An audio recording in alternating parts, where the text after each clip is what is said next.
Yo, what's going on, chat? LVT here. Just want to join you guys early before the tournament. Welcome. We got 197 viewers in here, 200 people just from the notification gang. Yo, shout out to you all. Yeah, this is live, ladies and gents. Of course, my name is Louis V. Titan. I am the founder. I want to shout out some people real quick that are in the stream. Zero Gravity, Fox 2 Quick, saying thanks for having us, and LVT putting the passion into Halo, keeping things elevated. That's right. We got best of sevens today. I'm pumped for today because we've got a long way to go in this tournament. And let's just say we're going to have plenty of action. Winter semifinals, you got Team Common versus Ascending Baseline, Team Avicii versus Kraken. These are both best of sevens. Winter final, winner of these two matches will be a best of seven, right? Then we move on to the lower bracket. I'll get this filled out. The top half, those matches are obviously complete. But Icarus and Legion Gaming, that will happen today. So elimination round 2 here on your screen, elimination quarter and elimination semis will all be best of 5s. But the elimination final will be a best of 7. Grand finals also best of 7 with a chance of reset. So our intention was this Saturday, for yesterday in particular, was for competitors to be able to get plenty of action, plenty of practice. Well, today, the teams that are still playing, you're going to get your work cut out for you. This is going to be a long day. It's going to test your skill, all that good stuff. But it'll be pretty exciting, I think, at the end of the day. So I'm going to come back on camera here. Happy to take any questions. Gordy, man, says, I want that 117 chair. Yo, shout out Hayworth. This was a gift from Hayworth to myself. There's a couple other people that were gifted as well. And so, yeah, it's a solid chair. Hayworth, I'll actually link to it because I think that this is actually one of the best chair products for gaming out there. That being said, right, it is an expensive chair. Okay? Yeah, drops should be on, ladies and gents. If they aren't on, they'll be on any minute now. No, actually, I'm pretty sure drops are on. And if I just refresh. Yo, we're in a hype train. Okay, I didn't realize that. Yo, Gordy with the sub. Zoid with the sub. Sholnuff. Welcome, brother. Jugs the OG. All fresh subs. So let's go. We are officially in a hype train. Appreciate that. That's awesome. Drops should be on, but I'll investigate. Nevertheless, drops will be going today. It's the Arsenal weapons drop, and so I think that this weapon skin is available for multiple weapons. In the picture itself of the drop, I think you see the BR, the Commando, the Bandit Evo, and maybe the pistol. So I think there's at least 4 weapons. Awesome stream, by the way. Yo, let's go, Bravo. Hello. Welcome to the stream. I've had many drops watching your streams, and you deserve it. Oh, yeah, let's go, man. Yo, shout out to HCS. Listen, the drops obviously are a benefit of the grassroots program. There's people outside the grassroots program that are tournament organizers and stuff like that get drops as well. But LVT, obviously, right, for 2 years now has been a grassroots partner. So we've got a great thing going with HCS, right? I just wanted to come in, say hi real quick. I'll leave you guys with some more highlights for now. This tournament will start in the next 20 minutes. We have a best of 7 to kick us off right off the bat. But I just want to let you know, right, we're trying to get as many ads out the way right now. We are a Twitch partner. The ads pretty much help us pay staff and get out to events, right? Obviously, we run quite a few ads here on the LVT Halo channel, but the truth is we're an event-based channel, and it's not just me, relying on LVT for income, right? It's tools, it's Why Not, it's Active, it's Eli, Mikowski, right? And then there's a bunch of people behind the scenes too. We got Izzy Plus, a secondary producer. We got Callus, our observer. We get to hire people like DSA and Bittersweet for admins, right? That's where all of this ad revenue comes from. It comes from you guys, and this is what it helps do, right? We pump it into the system as best as we can, right? So that's something that we are really proud about here at LVT. It feels like we've risen the grassroots economy over the last 5 years as LVT. And so, it's an initiative that we want to see keep growing. Obviously, we're in year 4 of HCS. So with that comes it's challenges, right? Year 4, first of all, for HCS, this is the first time this has ever happened. specifically for HCS, right? Usually we get to the third year of HCS and it's like we hit this like amazing stride. The settings in the game are correct, and then there's no year 4. So this, our first time having a year 4, right? Viewership during the off season, a bit of a decline from last year, but I'm keen that on March 1st when HCS events start, that we're going to be cooking. I think viewership will be back up. We're going to have Optic, SSG, Rebellion, all of the good teams, TSM. They'll all be competing in official HCS events starting next Saturday, right? So this event, Lies Infantry X LVT, right, was a kind of a remix of what you're going to see next week, right? I don't want people to be shocked when we switch from global one-day off-season events, official HCS events, right? And then we switch to region-based events, 2-day event for North America. It's quite a jarring change. So one thing that we wanted to do here at LBT was try to help ease this process into next week for HCS. It seems like every time we switch the format of tournaments, like there's this kind of rebuttal from the community because it's different, right? I think change is often a surprise for people, right? So one thing that we tried to do with this tournament is to help our North American competitors, get into gear for the HCS season. It will start March 1st. Every single weekend in March has an HCS event. We've got 4 in a row, I believe, of opens. They're just online events, and then I think March 29th, right, the KSAN show match event that was going to feature, I believe, the 4 teams. I think they already announced it, right? So it was like FaZe, Optic. I can't even tell you who else is on that docket. I'll have to look into that. But still, there's 4 teams. I believe the top 4 teams in the HCS are going to be there. So, and then after that, March 30th, right, we're having a $5,000 Forge Hub tournament. So this is pretty exciting because this is our 9th one, I believe. And if I'm not mistaken, right, we've been pushing signups since last Forge Hub tournament. It's been about 20 days, right?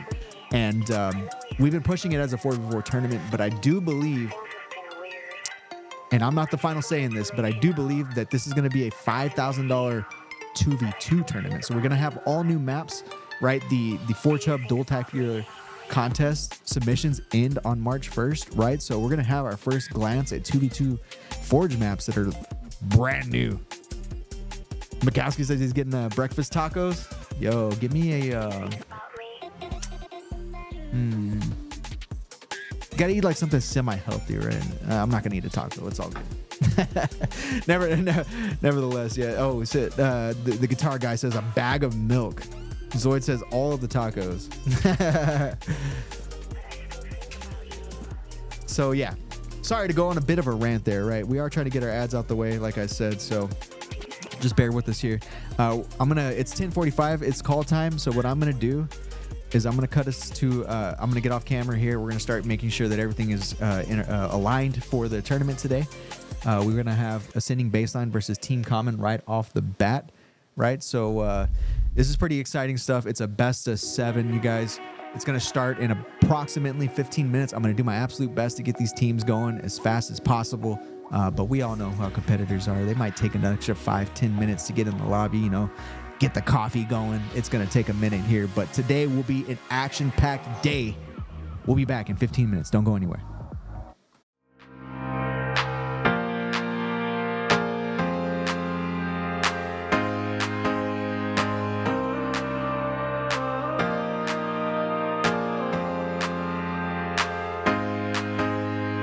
Goosebumps on my skin. I feel you on my body. Lose my mind within. Your presence is so godly.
funny how you wanna be the best, but you can't even get up and get dressed. Wasted, face it, you're never gonna make it. Rockstar, you won't get far. I know you're confused. People tell you you can be anything you wanna be. Wanna go to outer space, superhero in the streets. Damn, what a lie. What a time to be alive. How will I survive? That's the battlefield. 1974.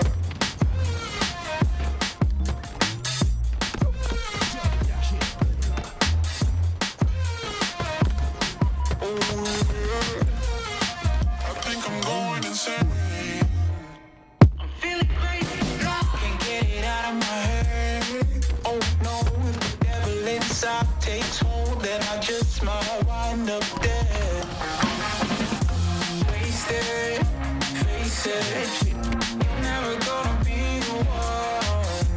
Rockstar, you won't get fun. At least you had fun. People tell you you can be anything you wanna be, a king or a queen, as long as you got a dream. Oh no, it's a lie. They just wanna take your life, try to tell you it's a battlefield. People tell you you can be anything you wanna be. Wanna go to outer space, superhero in the streets. Damn, what a lie. What a time to be alive. How will I survive? That's the battlefield. 1974.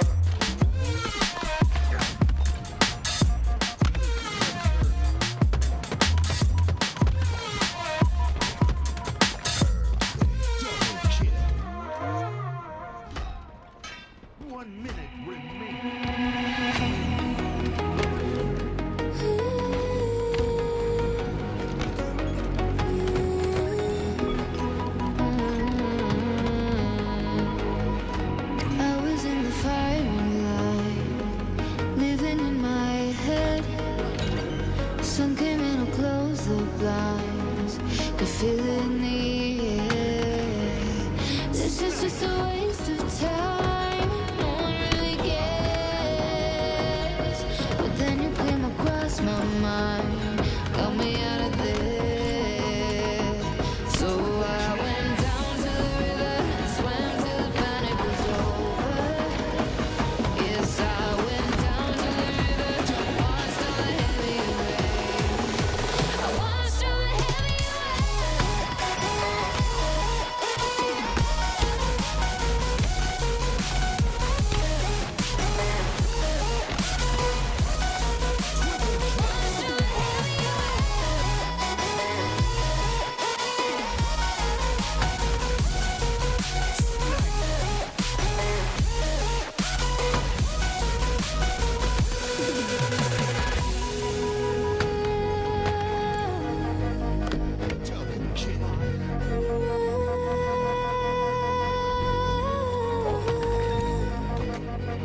feeling all the noise in here. It's becoming ache. Pull me into calm and deep, and take me out to the waves. 'Cause I feel like a waste of space, breathing in the air. But you hold me like I might just break, like you want me there. So I went down to the river, swam till the panic was over. Yes, I went down to the river, watched all the heavy rain. Watched all the heavy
Double kill.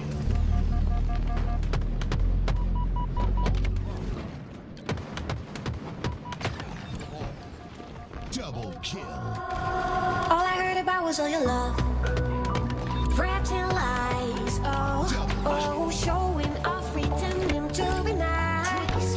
All I heard about was all your love, but you crossed the line. Oh, but I got no heartache, heartbreak, grief about you now. No, I will keep dancing, I will keep dancing till the sun comes up and I'm running out of luck. I'm going out till dawn. I will keep dancing, I will keep dancing when the game's still on and I'm all the way for more. Oh, I will keep on dancing, dancing, oh, I will keep on dancing. Tomorrow I will see you on your knees, begging, oh, I need you. Look at me, we could bring us back. Don't tell me how you feel, it's your regrets. Wrapped in lies, oh, 'cause I knew you were blowing mess up all again. No, I will keep dancing, I will keep dancing till the sun comes up and I'm running out of luck. I'm going out till dawn. I will keep dancing, I will keep dancing when the game's still on and I'm all the way for more. Oh, I will keep on dancing, dancing, oh,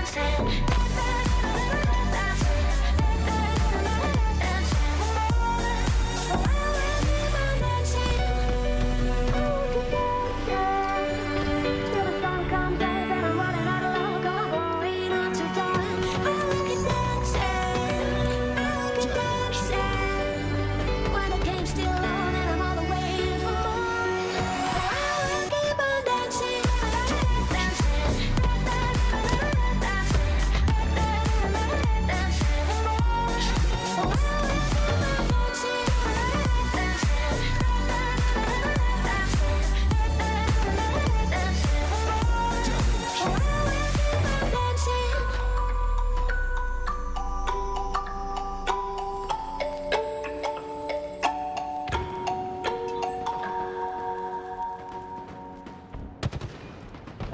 It's funny how the world keeps turning. Stars like ladders in the sky keep burning, burning. It's crazy how the storms keep raging. And I'm here trying to keep my heart from aching.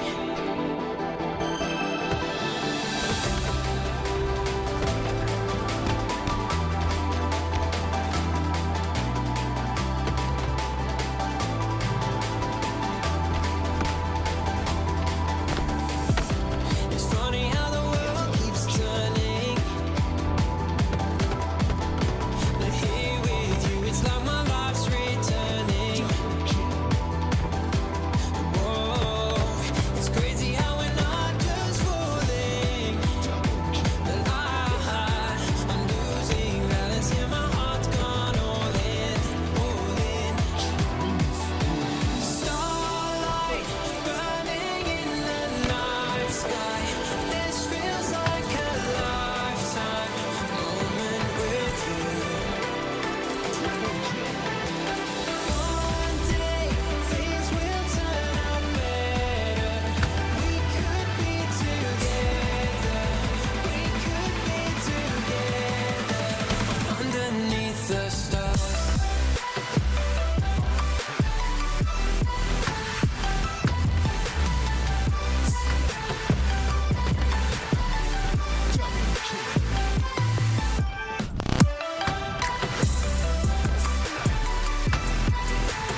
In the hills, I ain't got no service. In a white hood, I don't fuck with the Ku Klux. Old girl got mad and she switched up. So I went ahead, got me a new one. Down bad, so I had to move up. Old one like, hey, what you doing? CA plates in different states. Okay, she like how I'm moving. Step to a bag, better get with the movement. When I move, you move like that. Do more, get more, say less. So follow, don't miss no stairs. Speed up now, catch your breath. Good vibe, good drink, no stress. Out of town, no GPS. In the hills, can't call, can't tag.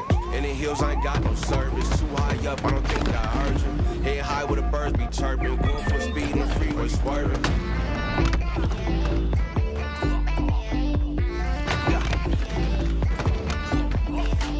In the hills, I ain't got no service. Too high up, I don't think I heard you. Head high where the birds be chirping. Going for speed in the freeway swerving.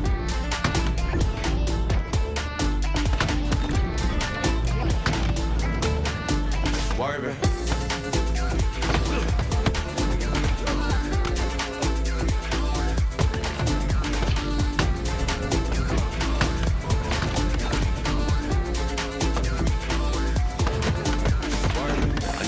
But I can't pick up. Locked in, my mind's encrypted. I secure the bag like lockbox. In my zone, I can't hear much. I don't flex, I just finesse. Make more wanna come around last. Out the way where I'm too next. Out of time, can't call, can't tag. In the hills, I ain't got no service. Too high up, I don't think I heard you. Head high where the birds be chirping. Going for speed in the freeway swerving.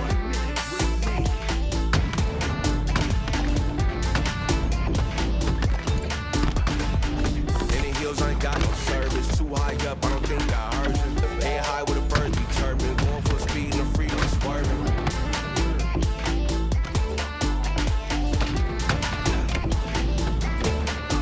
Swerving.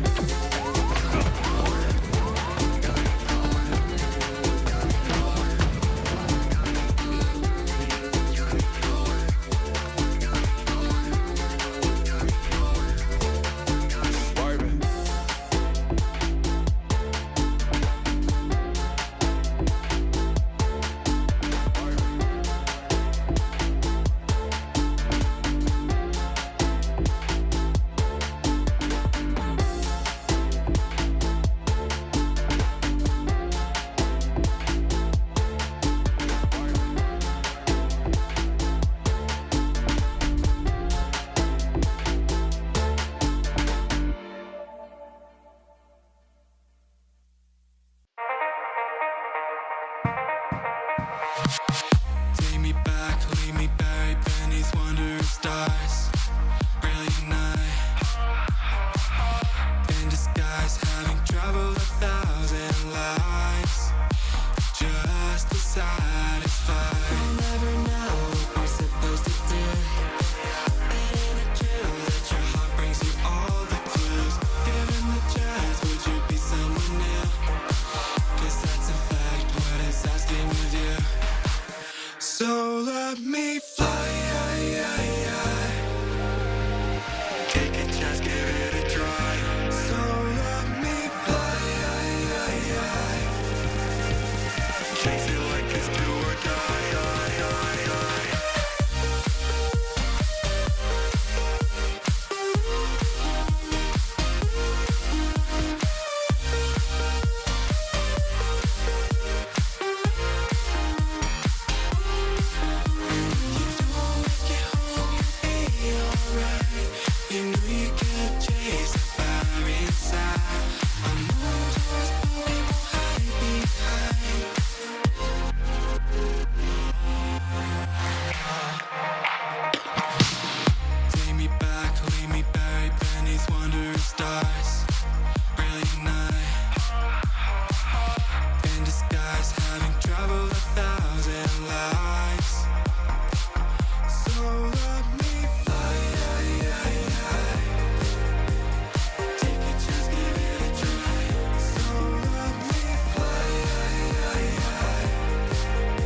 are we lovers? The question you're evading, yeah. Tell me what you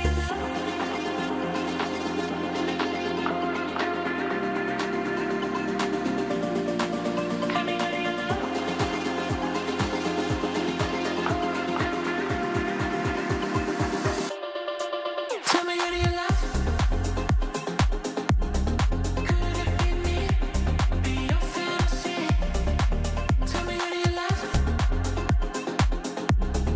Could it be me? Be your fantasy? Tell me, who do you love? You need me, I want you. I got you, baby. You need me, I want you.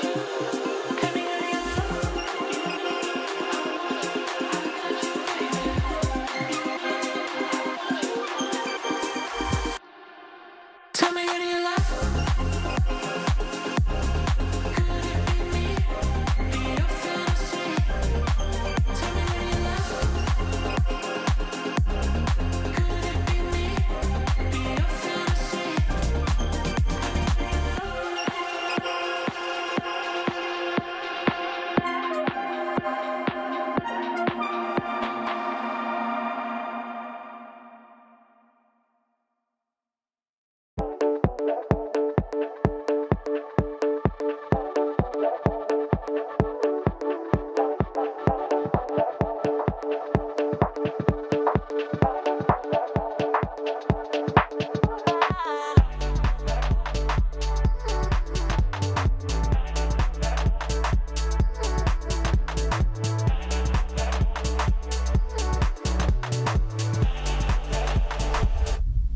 Yo, good morning, everybody. Brandon Perez here, aka Louis V Titan. You are watching the Lies Infantry in LVT Halo 4v4 tournament. This is a $500 tournament. Top two get in the prize money. So we've got Ascending Baseline and Team Common up for you here in our winner semi-final. This is a best of 7. The other winner semi-final should already be kicked off. If it's not, you guys need to play as early as possible, because after this winner semifinal, we get into the winner final, also a best of 7. So we got our work cut out for us. And to help delegate this work, we've got Mikowski and Eli. Mac, welcome to the show. How you doing, man? Feeling good, man. Any day that we get a little Halo on our screen is a good day. And then you telling me I get to cast it alongside this cutie? Oh my God. This is it's a phenomenal day. Two handsome men, actually. I'm flanked by just incredible people. And happy to be here, man. Sweet. And Eli, welcome to the broadcast, man. How you doing? I'm doing good, man. Happy to be part of the Mikowski sandwich here. Making sure he has a good day, of course. I'm sure the man hasn't slept all weekend, so he's bound to say the most faded things you ever heard throughout the broadcast. So, man, I echo what he said, though. Any day with Halo is a good day. Let's go. Hey, have you ever had a sandwich, Mikowski, with wheat bread on top and white bread on the bottom? I don't know, man.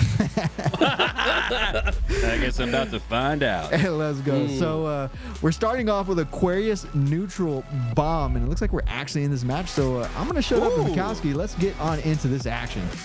All right. Looks like Season 4 has brought some new B-roll opportunities for Louis V Titan. Love to see that. I don't think I've actually ever seen the scaffolding of Aquarius, as we're sure to see some new strategies develop here at day 1. OG map here on Aquarius, but new strategies abound after some of those ledge jumps have been added. Eli, just because we're playing the same map here 4 years later doesn't mean we're going to see something new here today. Yeah, I mean, this is pretty cool. We're finally getting to see the new mode in action here. Sorry, audio issue. I think I hear myself. All right. But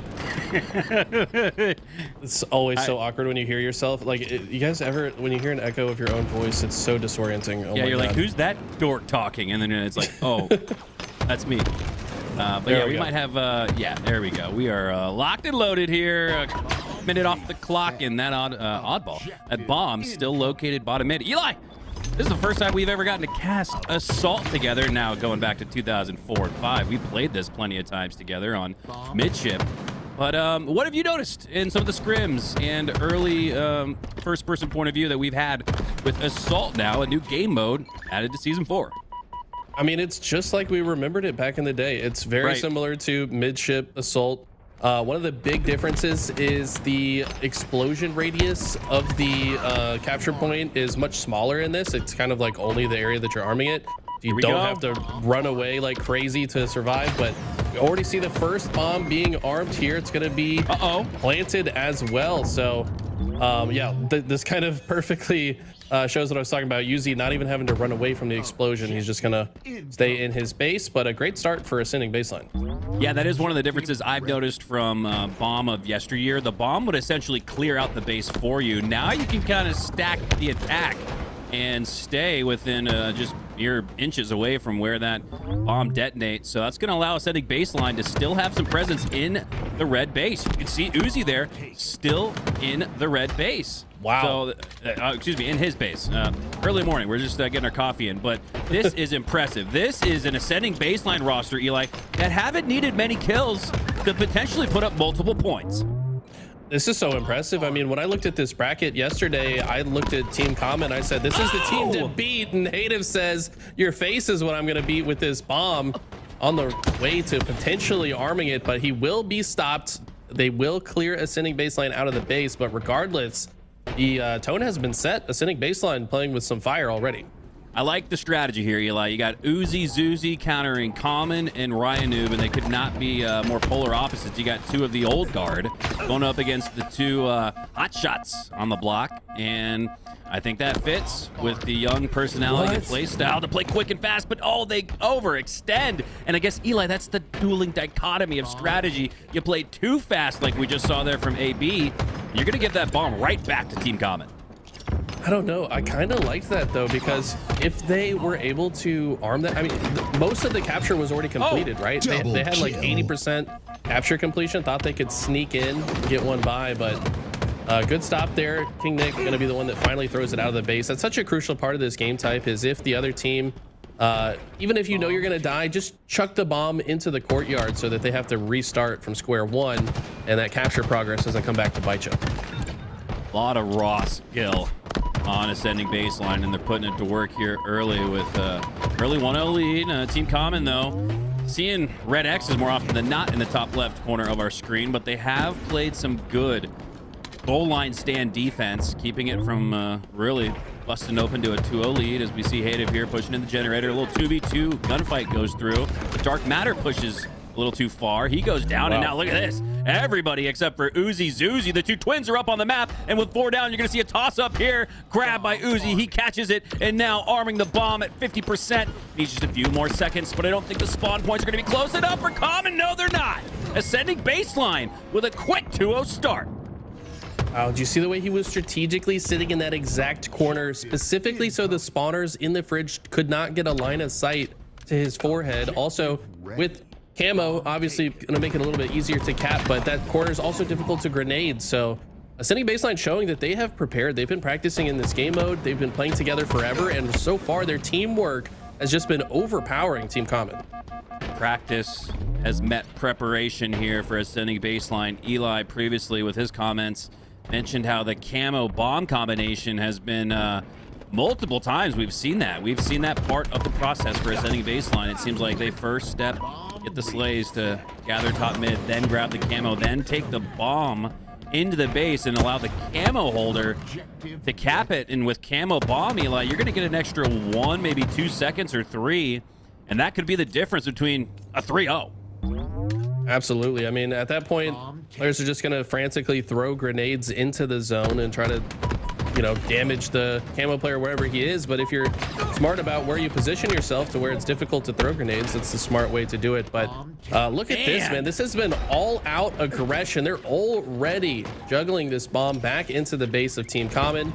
Looks like breaking shot here, able to slow them down, but will it be enough? It looks like King Nick will shut that down and start to advance the bomb to the other side of the map. And this is a somewhat shocking start for Team Common. Granted, they do take 3 down, but look, they go 2 down. So even in a 3 out of 4 down scenario for Team Common, where they earn a near team wipe, they're only finding +1 net outcomes out of it. And that's just not enough to score, much less advance the bomb further, as King Nick, though, does get it through the generator. Now, wrapping around the corner. We're going to see an attempt here for Team Common for the first time, and they seem to have a pretty good look at it. Need to take down Zuzi. Oh, big win there by Ryan Noob. How is that not a reversal? It sure did look like it, but look at this. Uzi's got the bomb once again. He's resetting the time and then tossing it back out into the courtyard. Heartbreak for Team Common on what looked like a should have been score.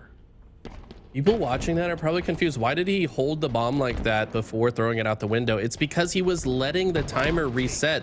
In theory, if these players juggle it fast enough, they could maintain some of that arming progress and start to arm it in less time the next time. So Yuzi, thinking ahead, tries to stop that, but it might not matter as King Nick has it back in hands. And it looks like they should be able to complete this. Yes, it takes a few of them to make it happen, but that capture progress coming in the clutch. All right, they say in hockey, the most dangerous lead is 2-0 because all it takes is one score to make it a one-shot, one-opportunity game, which is what we have here. 5:20 left on the clock, a 1-2 match, and Team Common are not pumping the brakes. They're pressing down on the accelerator, already looking at another potential team wipe. There it is. Boom. All four go down, and the next boom on your screen might just be a 2-2 game. This is going to be so interesting. How do they choose to manipulate the spawns here? Okay, they did leave the fridge side open. These players probably going to utilize that new jump to jump into the base. Zuzi somehow gets a double, but it's not going to be enough. Breaking shot will capture it. And just like that, we've got ourselves a tie game. This game type goes so fast, Hunter. What a response. Ascending Baseline come out with a hot streak, score 2 in a row, but now after 2 in a row for Team Common, they've got possession of the map. They're controlling it, and they got a little bit of momentum in their back pocket, and they've already got the bomb inching towards the blue base as Common now has the camo that we previously mentioned was such a huge factor for Ascending Baseline. Common trying to stay alive with it. Wow. Will he? He will. Wow. Goes down to 1 HP, but he's going to still have a little bit of time left on the camo. 3 go down for Ascending Baseline. Team Common are looking at a 3 unanswered win here in game 1. They didn't catch the bomb, though. I think the player that was supposed to catch it got a little distracted there.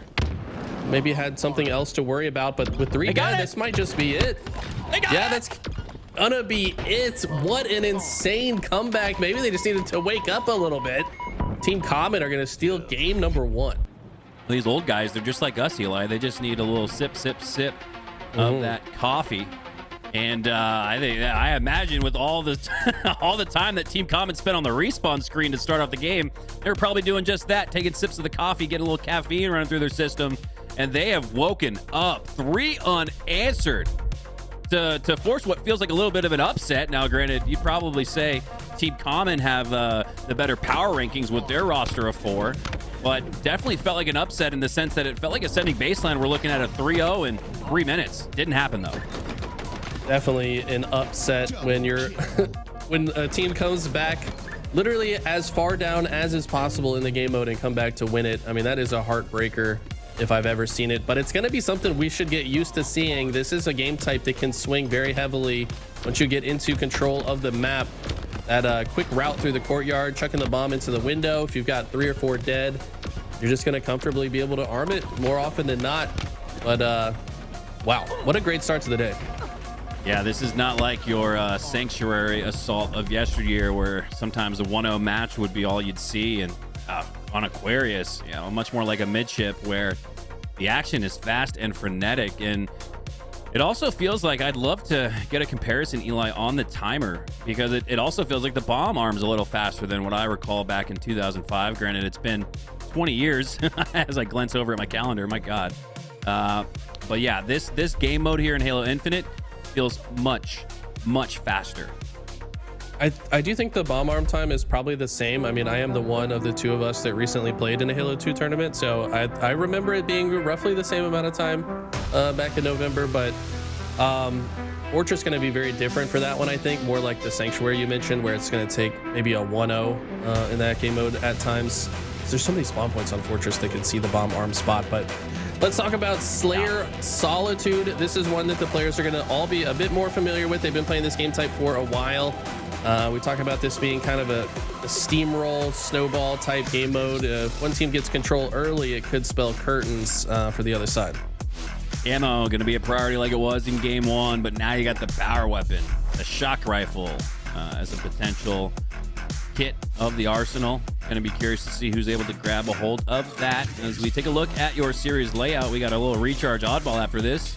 Live Fire Strongholds, a Street Slayer for Game 5, Forbidden CTF, which I feel like has been growing on the community ever since its debut about a year ago. And speaking of debuts, if we get all the way into a Game 7 Origin, which has been a lot of fun to watch for me in scrims so far, Eli. It's been fun to play as well. I mean, I've only played it in my Mickey Mouse matchmaking lobbies, but it's pretty fun, man. It feels very similar to the way it played in Halo 5. I would say that the strategy might be a little different. I think in Halo 5, rocket side was more powerful than it is now. Players are going to need to control both sides of the map. You're going to want presence on both snipe and rocket side, I think, as you progress across this map. But of course, that's not what we're getting into now. We're just kind of spitballing here while we wait for these players to get back into the lobby. But there's so many things to be excited about going into the HCS season as we have our little warm-up tournament here. Yeah, speaking of things to be excited about, next weekend we are just we're less than 6 days on the dot away from HCS competition. So a huge ups to Lies Infantry for giving us one last little warm-up before we start playing for much more than just prize consideration. Points will be on the line, guys, in less than 1 week. Man, yeah, no points to be had here, but maybe some bragging rights, some great practice. I mean, we got best of 7. You're basically getting to scrim against multiple teams. If you make it this far in the tournament, you're getting a best of 7 scrim into another best of 7 scrim. These guys are getting some of the best practice they could possibly get leading into next weekend. None of the huge teams in the tournament today. I would say Team Common and Team Advocacy are my 2 picks for the grand finals, but they got to get through some tough competition before they can make it there. Yeah.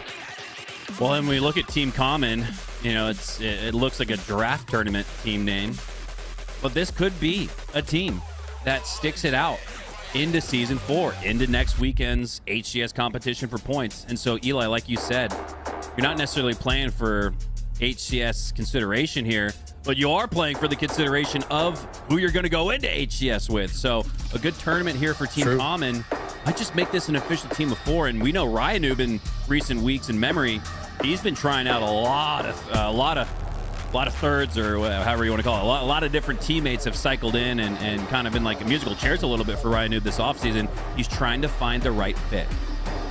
Tell you what, man, this King Nick guy coming in seemingly out of retirement just burst back onto the scene, and he's looking stronger than ever. And it makes sense why Ryan has stuck with him throughout the team changes. Here's to see where Descendant and Nezo went. I guess we'll have to see, but yeah, this team could certainly be one we're looking at next weekend. Yeah, King Nick, a competitor that broadcasters lamented, does he even deserve to be in the HCS anymore? Which I think was a valid question at the time in Season 2 when he was just not looking up to snuff. But man, boy, did he have a renaissance of sorts in Season 3. Because we have a 3-2 start here for Team Common. It's Breaking Shot with the deadliest combo in the game, and you see why. Uzi had no idea he was around the corner, gets barrel stuffed, but Dark Matter quickly takes him down and now has the shock rifle to his claim.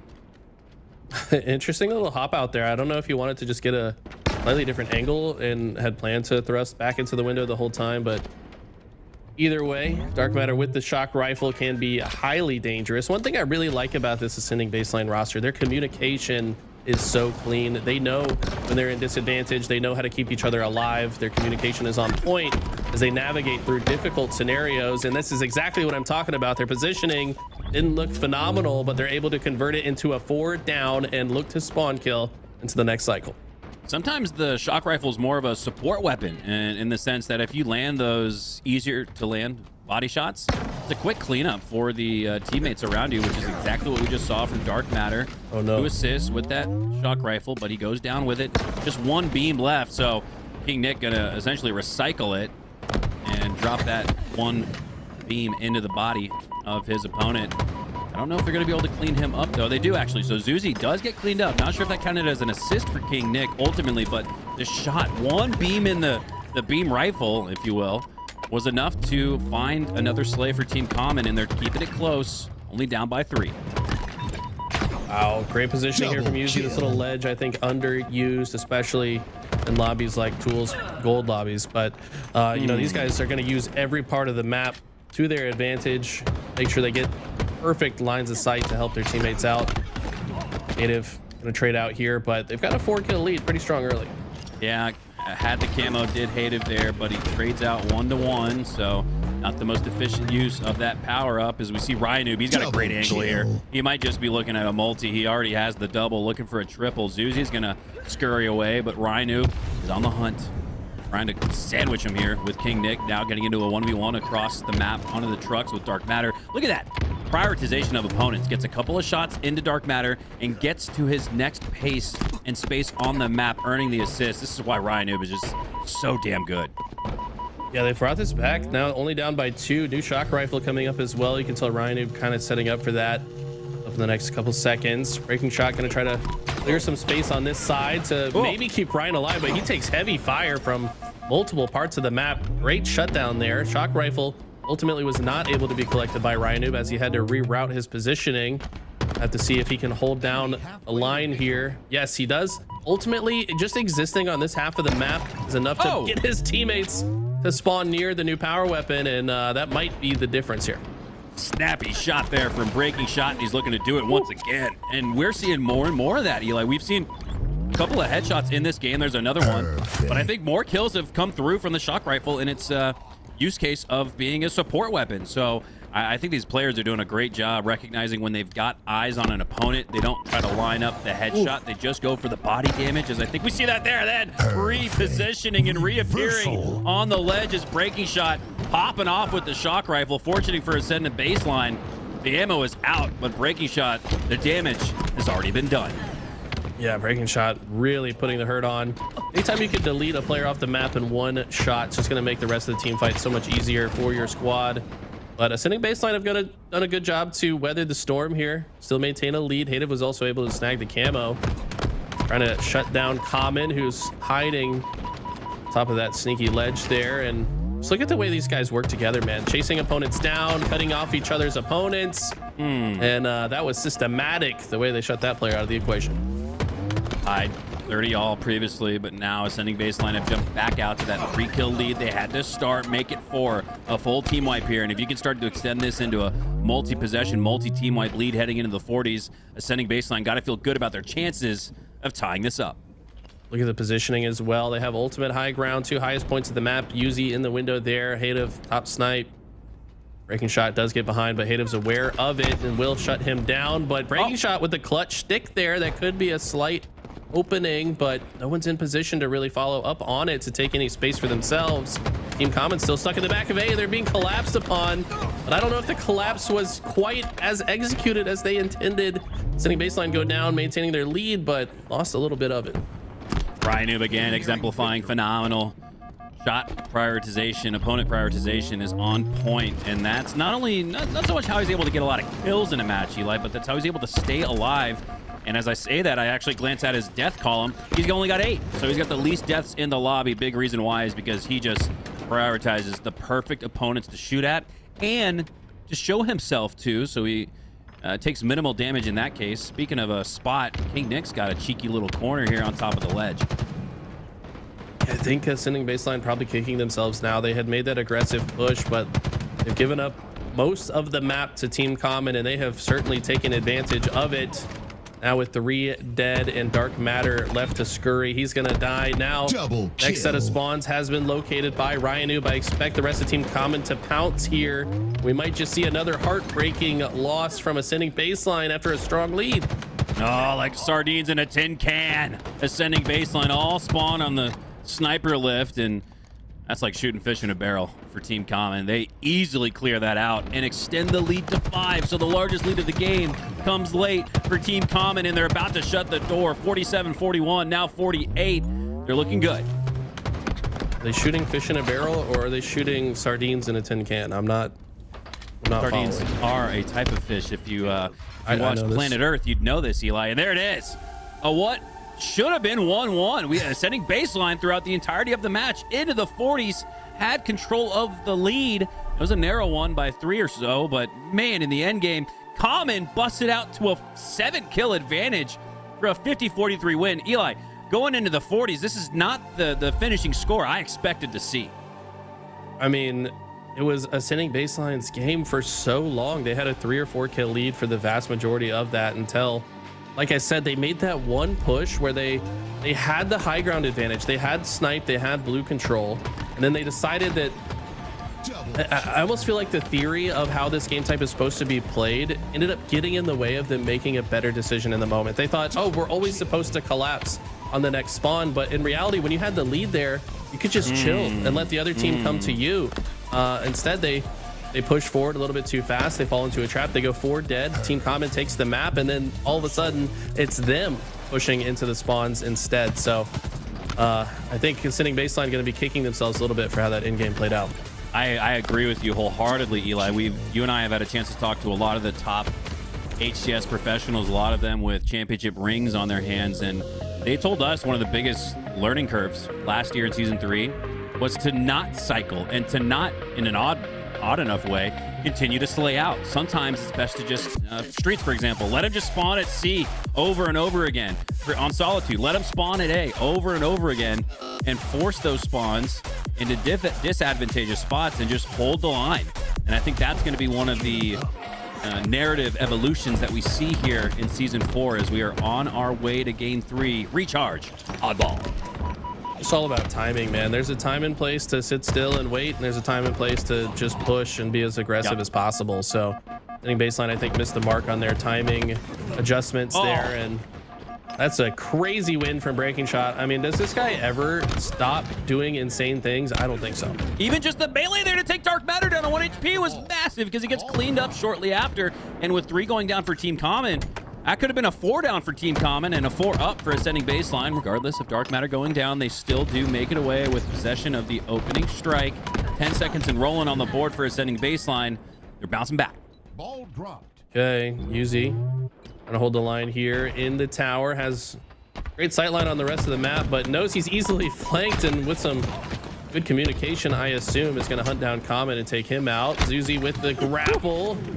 Gonna get the flying melee onto King Nick, and teams are just brawling so far. Team Common unable to get any ball time. They've got some solid position, and Ryan does his best, but ultimately gets taken down. Yeah, we're really seeing how important these melees are. You said we're brawling here, and look at this. A melee here onto Common. It allows Zuzi to pick him up. He does. And how many times, Eli, it's not even been a minute into the match, just over that, and we've already seen some crucial melees that may not result in slays, but they result in cleanup shortly after. 2-15 here as AB hold the lead. Okay. Breaking Shot, trying to get some ball time. Sees his teammate in the elevator. He's going to push out into A here. Has the shock rifle. No one's really able to take the ball from him, so he's just going to be the shock rifle and ball player for now. Ryan, who in and out of the shroud screen. No! Oh my God, that was disgusting. You can't do that to that man. Oh, maybe brawl is the word of the match, because that was some Street Fighter shit from Ryan, who that was sick. That was disgusting, man. I mean, are we watching Halo or Super Smash Brothers? There's been a lot of melees in this game. Pikachu? Pikachu, use thunder. And holy, please do that again. Pikachu using thunder. Is Pikachu using the shock rifle? I think is that what that is? Ask you, Eli. You know this after 20 years. Ask and you shall receive from me. That's true. That sound is going to be recorded and used in a totally different context. I promise you that. You know how degenerate this Twitch chat can get. Anyways. Oh, man. Didn't take long for us to get off the rails, man. All right, we're back in the 30 to 23 here, now 25 as Ascending Baseline have possession of the oddball, and the points are rolling in their favor. It was Ascending Baseline with the early lead. Common takes it back, and now Ascending Baseline take it back. Hated with a nasty peek and pop shot. Perfect with the shot for the killing spree. Not waiting to take on Breaking Shot, low HP, but he doesn't seem to care. Oh my God. Native flying around with the shock rifle grapple combination. He's just running at them. That's a sniper rifle, brother. They nerfed the aim assist on the no scope. Just running at them with the shock rifle. I think trying to clear some space for the oddball player to follow behind him. But that sure looked a little over aggressive, I think, for the moment.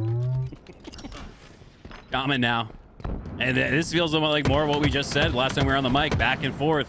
It was AB with the lead, then Common, then AB, and looks like Team Common are going to take it right back. This is a slugfest. Counter punches throughout your screen. 47 and rolling now. Team Common have regained the lead. This is probably one of the most back and forth oddballs I can remember in recent memory. New camo's up. Ryan tries to grab it, but Zuzi's in the great spot to shut him down. They do get 3 dead, so Ascending Baseline able to get this ball played. Looks like King Nick will force the play ball here. Is Zuzi just gonna... Okay. Native must have said he'll die, so he's gonna just go ahead and move to the next play. And look how quickly Team Common spawn elevator and immediately push into gold pipes. They knew the situation, wanted to earn the precious real estate around the oddball, but they're gonna get shut down. Yeah, even with the camo, it's not often you catch Ryanoob sleeping. I was actually expecting him to go into pipes there and then look back to his left shoulder with some type of communication from the team that they have the camo and they're on the prowl with it. But Ryanoob takes a rare back smack, and now it's back to a tied game, 62 all. This has been one of the best oddball round ones I can remember. This is so intense right now. We're trending towards a potential overtime. I mean, still 2 minutes on the clock. Double kill. Feels like one of these next holds. One of these teams just needs to get a strong opening, and with 4 dead for Ascending Baseline, Team Common should get at least 15 seconds here, and Ascending Baseline are feeling the pressure. Endgame now, as Team Common pass the 70-second threshold, up by 10 seconds. This one's tight, as Ryanoob gets his shields back and does not win a close range battle like we had seen from him previously. 4 going down for Team Common. Breaking Shot now the only one off a respawn, and that's going to allow Dark Matter and Ascending Baseline to cleanly take possession into C. And what do you know, Eli? Probably staring at another lead change. Another lead change on the horizon here, but no, it's just trading blows back and forth. Wow, they played it. Ball forced off the map. I think the player was just facing a little bit too much pressure there. New camo's about to be up, so these players are kind of fighting for space. Bottom center, King Nick unfortunately can't get the melee out. It's going to be a free grab for Yuzi and should be able to shut this down, but you can hear the sound of that ball time adding up. It's so close to them winning. Hayden with the no scope. Oh, Ryanoob wins another one. I don't know how he survived even just momentarily. It was impressive enough, and what looked like could have been a huge advantage for Ascending Baseline with the camo is now no longer. Hayden, though, does have the shock rifle, but boy, our Team Common making it tricky for him to find a comfortable spot to snipe from. Native made a huge play there. Needs to make more, though. He's kind of the only player over here. He gets shut down. 2 dead, make it 3 for Ascending Baseline, and it looks like that should be enough. Oh! Breaking Shot just adding insult to injury with what looked like a trick shot. The grenade launched his body right after that shot. But wow, what a crazy round 1. Oh, saw a lot of that. Nasty peek and pop quick scopes with the shock rifle in round 1. What an electric round 1 that was for us. And funny note from their Crayola Smash, he says Ryanoob had his Nike Shocks on. That's nostalgic. I don't think anything points to how old Ryanoob and myself are than the Nike Shocks callback. Go ahead and Google that one if you're a zoomer, and look at what all the cool kids were wearing back in 2005. Ryanoob definitely the cool kid in this lobby, if you ask me. Doing his best to keep it cool with the camo. And I think every single game and round so far between these two has been so close, but it's just Team Common that are just a little more clutch in the end game. Seems like the experience diff here is maybe changing targets a little bit too early on that one, but the experience diff so far has been massive for Team Common. They just are playing in game so well. Yeah, Ryanoob, I think, got caught feeling like he had the finishing shot, but he did not, and he goes down. Common drops that auto ball back into the drink. Good timing, as you can see the blue team swarming on back C. And if not for Breaking Shot, everybody from the red team going down. Yes, they do. 3 go down. And King Nick on the other side does have close proximity to the oddball. He could really be a thorn in the side. I see him pushing up towards Zuzi. Zuzi recognizing that, but King Nick says, I'll wait and let the game come to me. What a, again, we're seeing some phenomenal positioning throughout this series from Team Common, Eli. Yeah, King Nick just understanding the spawn system so well. His positioning on the map, forcing his opponent to spawn exactly where he wants them. He's able to also have the deepest line of sight or the rotation that the enemies are going for. He's just making it so difficult every step of the way. Breaking shot, last player alive, chucks the ball off the map, played to perfection. Now, Yuzi gonna see if he can hold down gold pipes to get control of the next oddball. 18-14 here, Team Common in the lead, and it's much more of what we saw in round number 1. Close in the scoreboard and back and forth. On our screen is Hative now setting up on the needles. Has some long range shots on the King Nick, but the camo in front of him going to be a distractionary bait. And it looks like Common's going to get away cleanly with this camo. He could make a play right here. You'd recognize he's doesn't want to reveal his location just yet. They had a few dead though, so if they're able to kill Zuzi right now, I mean, they will have staggered the lives of Ascending Baseline such that they should be able to get a lot of ball time here. Yeah, this looks like it's going to end up in an awkward position for both Hative and Dark Matter. It's a big kill though, and to not trade out from Hative, that means that when his teammates do come off spawn this time, they should be able to push a bit easier. That was a big kill by Hative, but sometimes Rhino Eli will play on the opposite side of the map like that to be a distraction. It's like, okay, you want to kill me over here? Well, we're scoring oddball time over there, and that's exactly what Rhino had cooking. The diabolical mastermind strategy play comes out once again. We've seen Rhino jump off the map to force a better spawn, and I think you could argue he just went down on the opposite side of the map to allow a clean pass into the C spawn to allow for 30 seconds of lead time now for Team Common, and after 4 go down for Ascending Baseline, bad goes to worse for them. You're exactly right. Being a distraction on a part of the map, definitely crucial. Also crucial for Mikowski is to make his voice all nasally every time he does a Ryan Noob impression. But He's a King nerd. Nick, he's got an attack. King Nick though, showing a little bit of what I talked about at the beginning. This guy is on a Triple gonna get the over. No, Zuzi. Wait, he's gonna fly for it. Oh my God, if he would have hit that on the Hative, I think the timer would have just allowed for Jeff Steitzer to roar out overkill. But it's this is overkill at this point for Team Common. It was once just a 4-second game, and we almost saw 4 on the feed for King Nick. Oh, you've got to feel for Ascending Baseline, man. This round has gotten out of control, but it feels like they've been almost in it in every single game we've watched so far. With Team Common just playing a little bit more clutch, a little bit more icy. Can this be the comeback opportunity Ascending Baseline need? Let's see how Team Common approach this. This is probably the worst position they've been in yet. Breaking Shot's going to start with that kill on Zuzi, and that might just be all the opening they need to aggressively push forward here. Yeah, the experience differential is now shining the brightest of lights in this series as Ascending Baseline have been able to hang in the Slays department. I actually think if you did the quick math, Eli, I'm not going to do it. I don't want to embarrass myself here on LVT, but the quick math might just have you at a, like a +2 advantage if I just do it quickly. I mean, it's been close in the Slay department, but look at the disparity on the scoreboard here in round 2. Common 10 seconds away from a 3-0 lead in the series. Interestingly, Breaking Shot, the one with the most ball time, 85 seconds. Guy's just willing to do whatever it takes to win, despite most people thinking of him as a main slayer.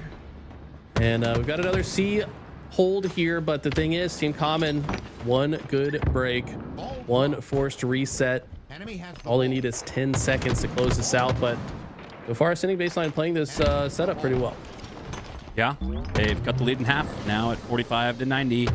Dark Matter trying to hold the line. He's got 2, 3 pushing through the tower. Already taken down Rhinoop, so that number drops down to 2. Breaking Shot and King Nick. Might just wait for A spawns here. Well, curious to see how they play this. No, King Nick is going to engage, and he goes down. And wow, where did Breaking Shot came through on the flank? Thought he could have surprised Ascending Baseline, but surprisingly, he goes down. And now by not waiting for those A spawns and a collective push into the tower with a team of 4, Team Common are now staggered out, Eli, and Ascending Baseline are down by less than 30. Yeah, that was a huge moment right there. Common got down to 1 shot and was the last player alive. I think it was either one of the twins. Just turned around, did not expect it, but Common came flying back in to get that kill, and that was finally the difference maker for them to break the setup, because you were right, they were staggering out pretty badly. But a clutch play from Common just changed the entire dynamic of the game. I love when you validate my analysis, Eli. I don't think there's any more dopamine. I get more dopamine from that than even playing the game. Breaking shot now. Ooh, with that shot rifle. Thought he was going to stick to the bandit. Speaking of dope, that was dope. Couldn't have said it better myself, but a sitting baseline might make this happen. I don't know. They've been close. pushing up. It's only 3 seconds though. It's gonna take. Hey, one hold, man. Yeah, I mean, Zuzi's in a good spot here. This is it. Team Common have one push up the map, or they might have a heartbreaking defeat here in round 2. Okay, Common gets through unscathed. Zuzi unable to really get into the fight. He does finally get some shots on King Nick. Take him down. They've got 2 dead. Make it 3, and just like that, make it 4 dead. I think they are gonna win this round, Hunter. Oh my God! It's happening. I don't know if they're gonna even have a chance here. Now they in a have very to OE. smart spot. And Zuzi knows they have to OE, so he's sticking himself in the corner like a snake in the tall grass, waiting to strike. Adev gets the kill onto King Nick. Dark Matter goes down, though. Uzi with the ball back in his hands. 97-94. They're chasing. They're losing. They're choking. 4 go down, and Ascending Baseline are somehow going to do it. Oh my God, this has been nothing but heartbreaking losses in every game, every round. Ascending Baseline will not go down. This is a massive moment for them. If they can somehow clutch up in round 3, we got ourselves a series. Oh my God. It was an 80-second lead or so for Team Common. They needed 3 seconds, Eli. But like we said, it came down to one push, one hold, and Ascending Baseline clutch up. And that's a feather in the cap for this young team that can build on something here. I feel like Team Common just maybe got a little too cocky towards the end of that. They're like, oh yeah, we got this round. Let's just go next. We're already thinking about winners finals, but Ascending Baseline says you cannot get lazy because we will not back down. And it feels like that round breathed some new life into Ascending Baseline. I'm seeing them win some more 1v1s into the next round as well. They might just do something here. Whew. 1 round, 1 push, 1 hold, 1 second. That's all it takes. You're in the highest levels of competitive Halo as Breaking Shot grapples the odd ball, but quickly tosses that back out. I think he wants to force a rotation to C, but you can see the odd ball, like a game of paper football, gets stuck on the lip. Triple kill. Triple from Hative. His dying breath. Uzi in the 1v1. Apocalyptic Wasteland on the map. Last player alive. Unfortunately for him, he rotates it towards the new spawners. I don't think he realizes it yet. That's unfortunate. You've got to be patient in moments like that and check to see where your team is spawning, because that is typically the way you want to rotate the ball in those type of situations. Yeah, as soon as Uzi did not see blue light up in front of their positioning into the C base, he should have known that it was probably a flip spawn scenario for Team Common, and wow, it flips the fortune of this series, and maybe this series, as what should have been a 12-3 game for Ascending Baseline, is now laid to claim by Team Common. Dark Matter pushes through, but got to hold that. Takes the sticky to the face. Native going crazy, by the way. 40 kills, 24 deaths, 64 seconds. As absolutely popping off in the stat sheet. And despite what looked like a strong opening from Ascending Baseline, it's Team Common that have the lead as far as ball time goes. Breaking shot, one shot crouching. How is he still alive? Oh my God. Ryu gets the slay there, but it still doesn't make that any less impressive what Breaking Shot was able to do. He does go down shortly after, but hey, man, so we talked about how 1 round, 1 push, 1 hold, 1 second. Staying alive a little longer could be the difference in this match, and kind of looked like it there. Breaking Shot. Uzi now. Had the camo, but it looks like it's dissipated. 30 seconds have eclipsed. And Zuzi has the oddball, and look at, we haven't heard a shot ring out for what feels like a minute, and that's going to bring this score even closer. Ascending Baseline, Eli, might just pick themselves up off the mat and have a lead. They do. However, only by 1 second, and after 3 go down, Team Common are going to take that right back. That was fool's gold. It felt like they were taking the lead, but you saw the plan there from Ryanoob. They spawned elevator and rotated through tower to C-plat all the way to long haul, just so they could have a pinch push into pipes where they had players pushing in from both the A side and long haul. So Ryanoob with the big brain strategy, it's going to pay off. Wow. And now we're seeing more of the same in round 2, where Team Common were able to open up a 60-second plus lead, which is quite the advantage here in Oddball. However, sending baseline, we're able to miraculously win it in the final seconds. Chase Grenade's going out for breaking shot, but he's not able to clean up on much of that damage. Shock rifle back in the hands of Zuzi. He's got a full clip to work with here, but he's got to stay alive, got to finish his shot, and a little shaky means he's going to drop the shock, and who's going to lay claim to that now? It's just sitting there in the gold stairs. A red X for Common up there. Rhinium goes down there. Shock rifle might sit on the map for so long that it might just reset. Yeah, typically if no one's nearby, it'll just despawn in about 9 seconds. But if players are within a certain radius, the gun will not despawn. I think that, yeah, Pipes has been vacant for quite some time, so the shock rifle will have disappeared by now. Breaking shot, now just looking for the next set of spawners. Look at these rotations. I mean, it's already 70 seconds in favor of Team Common, and look at the damage being dealt. 3 dead. This game might be over. It's making 4 dead, and they know where the next set of spawners are going to spawn. Yeah, fool me once, shame on you. Fool me twice, shame on me. And I don't think we're going to see a fool me twice scenario here for Team Common. I think they're going to lock down what they had given up in round number 2. Now with a mirrored 87-19 scoreline, there's no way they fumble this one again, right? Yeah, I think they learned their lesson in the second round and will not let it happen again. I think the great philosopher Thug Nasty in chat is correct when he said that round didn't matter. He's right. All said and done, leads to a sick moment in the match. Fun to cast something like that. We lose our brains. But when you look back at the series layout, when you look at the tail of the tape, it's like it never even happened. Wow. Look at these games, by the way. 3-2. Ascending baseline, we're up 2-0 in that game. 50-43. Ascending baseline, we're up by 4 kills all the way to the 41 kill mark, I believe. Yup. And then this one, Ascending baseline didn't have the lead, but I mean, they were making a case in round 2 for a potential comeback. It just feels like it's the end games. That's, to me, Hunter, that's going to make the difference in HCS Season 4. Who is better at playing the end of the game? These teams that are scrimmaging, they need to be talking through what to do at the end of the game to set them up for a last second victory, because these games are going to be won by a razor thin margin. Yeah, it's the experience diff. I mean, like the levels to this, like Tony always talks about, this is the levels to this series right here, because it's been close. Granted, 3-0 on your screen. Don't let that fool you. This has been back and forth. Ascending baseline have had considerable leads, even leading all the way into the end game.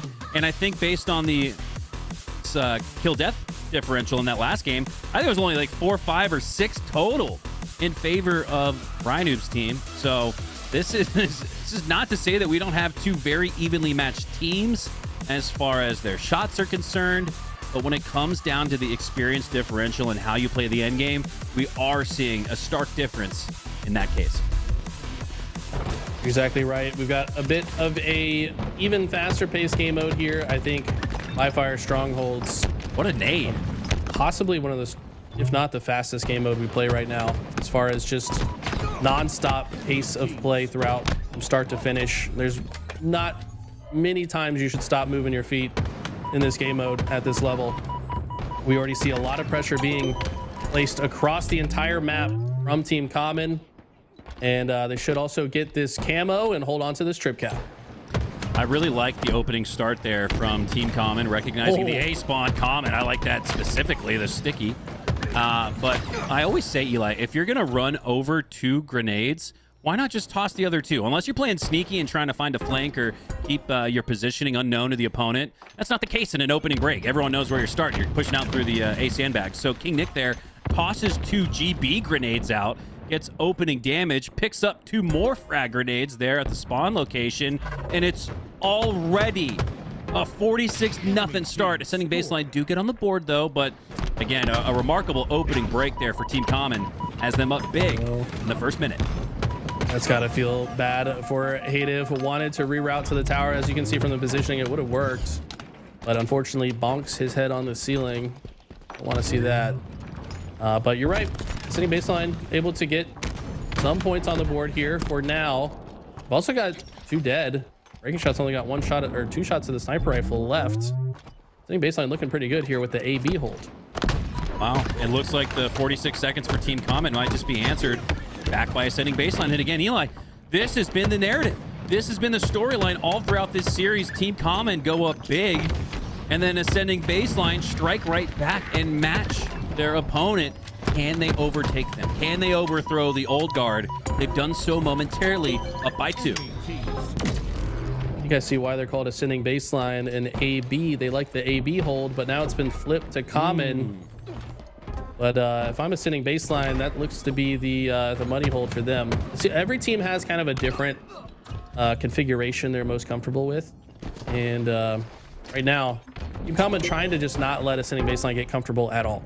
Ryan Noob sprinting into the A base, which was just previously captured by AB. Dark Matter not aware of Ryan Noob's aggressive move through the base, and they quickly take that back. They saw it light up in blue, but now the whole map brimming in red. Perfect shots there for King Nick for the double kill. Another Guardian Angel medal. Eli, King Nick has not only been slaying out, but in those slays, he's keeping his teammates alive. Now on a killing spree, going for the 1v1 Piv double kill win against Hative, but the pressure is too strong.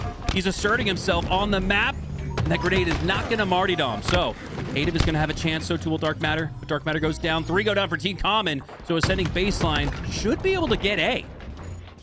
Okay, they actually had a momentary 4 dead. King Nick spawning at B. Knows it's not a great spot to be, so he's going to try to rotate out, but he gets cut down. And oh! Yosi with the disgusting no-scope. Oh, almost turns 3. That was so close. It does finally get the assist on that, but love those quick flick, close range, no-scope headshots, making him do a backflip, looking like a gymnast at the Olympics. That was beautiful. Halo, physics, and ragdoll backflips. Name a better combination. I'll wait.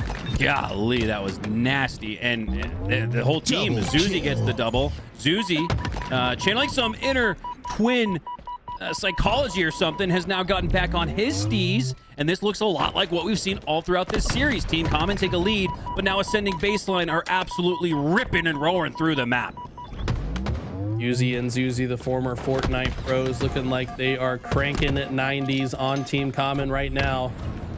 As they have taken such good control of the map. God. Twin energy out of control right now. Yuzi on fire as well with his own triple kill. Oh my God. The twins are going crazy. Just keep switching back and forth between the twins, Callus. This is sick.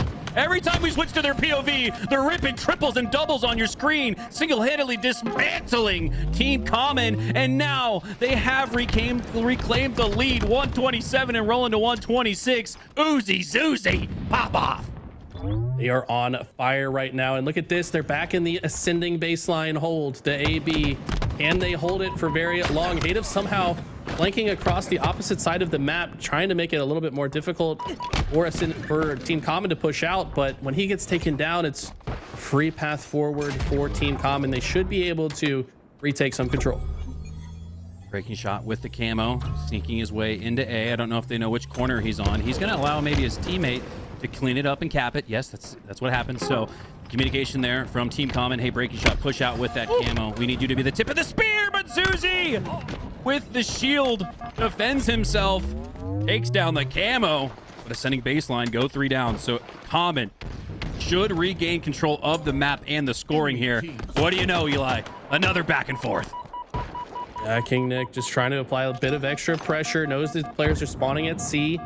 With that John Wick Magnum in hands, does some damage and reroutes. And pressure is the name of the game. Melee apparently doesn't work the first time, but will get that kill. And now Ryan putting even more pressure on them while he captures C. And it looks like they're going to try to stop the A grab as well. 150 to 162. Mere seconds separating these two teams once again. As ascending baseline have the slight slay advantage in the micro. Now it's opening up a little bit here. +2 with Hative on the respawn screen. Zuzi's going to freely capture C, but you're going to see spawns on the A side for Common. So they should take that, but the scoring retains in favor of ascending baseline. Just seconds separating these two teams. Wow, Yuzi really doing his best to deal with multiple targets there. King Nick gets the melee and goes through the space-time continuum back to B. He does ultimately get taken down. But these teams are trading blows right now. The zone control has been in favor of Ascending Baseline, though. They've taken a small lead, probably their biggest in quite some time. But a little bit of awkward fight here, and I don't think that quite worked out the way they intended. Hayden with some clean movement, mid-fight G-slide, but maybe overcooked a little bit there as he's going to get taken down, and Team Common will regain control of the map. 165 and rolling could turn into a ×2, but it looks like C will go in favor of Ascending Baseline, so they're going to prevent that 2-for-1 scoring for Team Common, but they got to watch their back now, only down by single digits. Breaking shot, pushing through on the pillars, 1v1 with Hative. Repulsor sends it back, gets the headshot to clean him up, but he gets cleaned up by a body shot to the sniper from Zuzi. Oh, and what can the twin do with this? 3 go down for Team Common, and this could turn into a potential trip cap. Eli, you push out and play aggressively for ABC here, or are you content with just BC? I think that for now, with Camo coming up, they've got to just play what makes sense in the moment. As they push out towards Camo, I think they force some of the spawns towards B, and they are trying to get it. It will be ultimately shut down. No, they won't. Zuzi's still here. He's going to be able to capture it, but Team Common with B and C at the same time. Oh my God, this is so back and forth. The points, the kills, the caps, everything on display here early on an LVT afternoon, just crossed noon Central Standard Time here in Dallas, Texas. 192, 194, 194. We're tied in the end game once again. Zuzi defending his turf with the grenades, but he'll get taken down. 2 go down for Ascending Baseline. King Nick now looking to reclaim A, and a trip cap here could be the death blow for either of these two teams. The T-Rex arms for Common not looking great there. That missed melee might just miss them this game.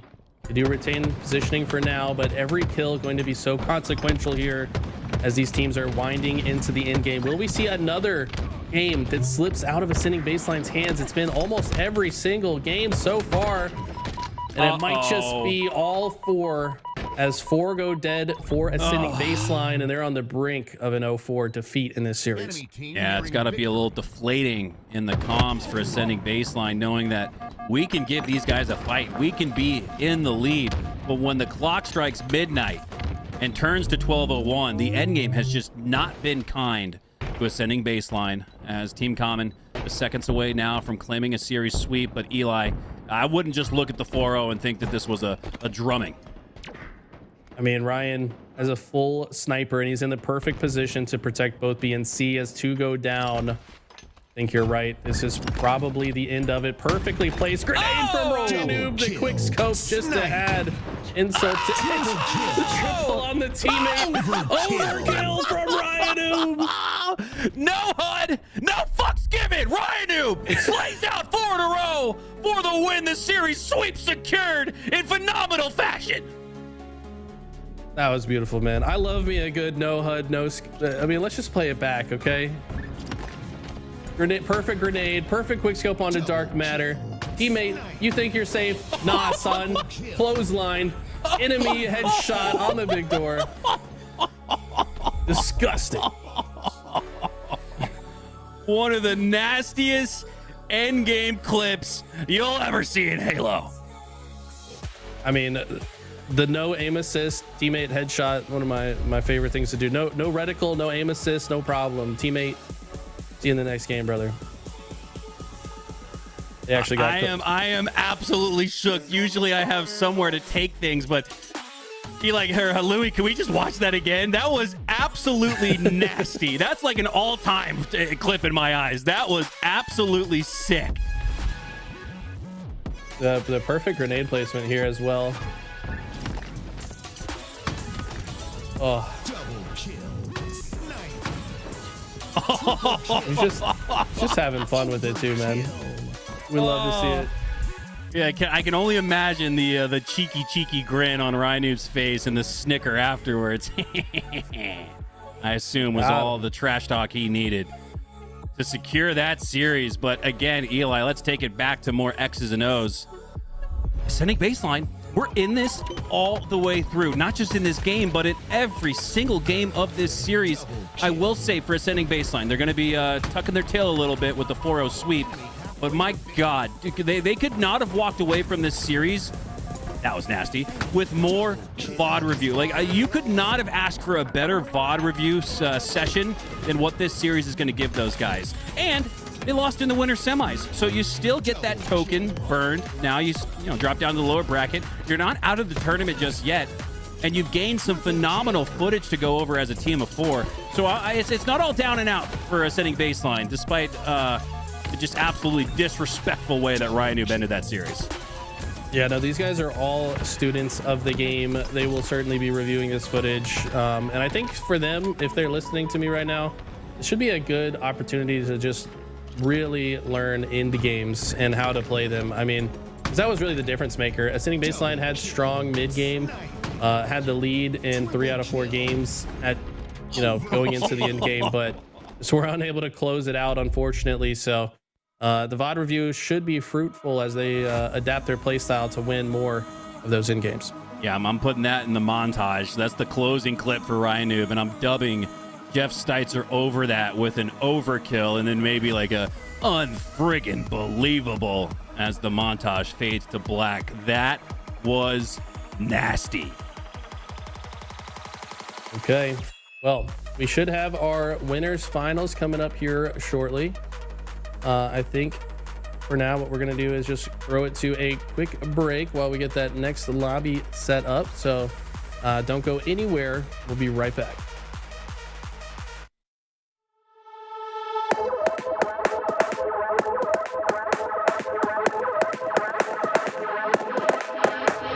Seen the light in the dark, but it's been a while. And just remember, it's the heat from a heart beating next to mine. But I surrender, 'cause everything I touch seems to crumble, and everyone I love leaves me broken down. Everybody runs when they see me now. So I put my hands up in the sky, revel in the storm clouds as they pass me by. Now there's no escape, I realize I'm death in the land of the living.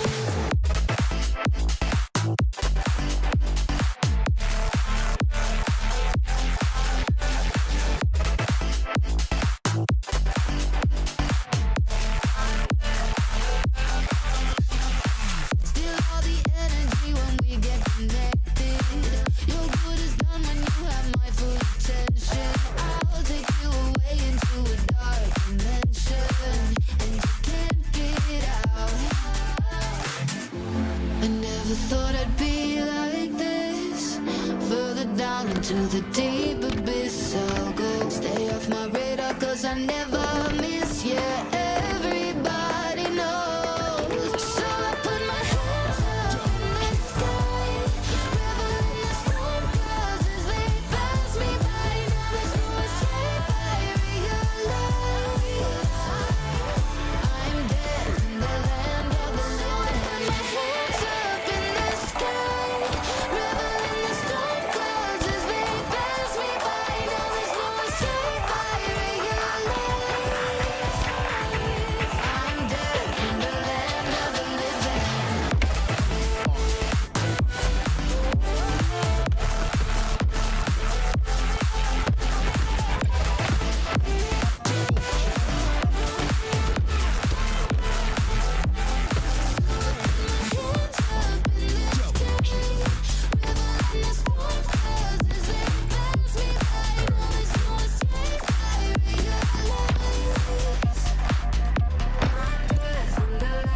the living. Versal. I know that fortune favored you with treasures I don't hold, and though the shine is dull, that's how I'll always think of you. You were a young one then, but everyone begins. We were just children, heaven was a dream away. Running from monsters, I wish I could say that the keys that you were searching for and the giant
was children and heaven was a dream away.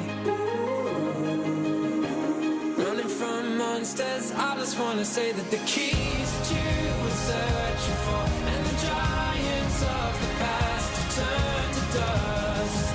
The world is ours to take, and you know it's not too late.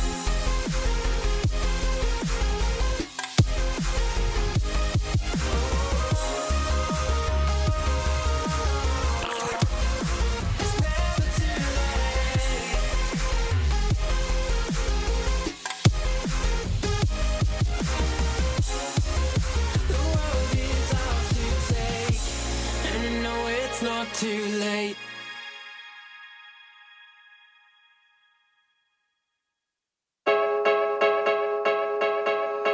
Are we just backseat lovers? Am I just wasting my time? Moving fast undercover, 'cause I know you'll never be mine.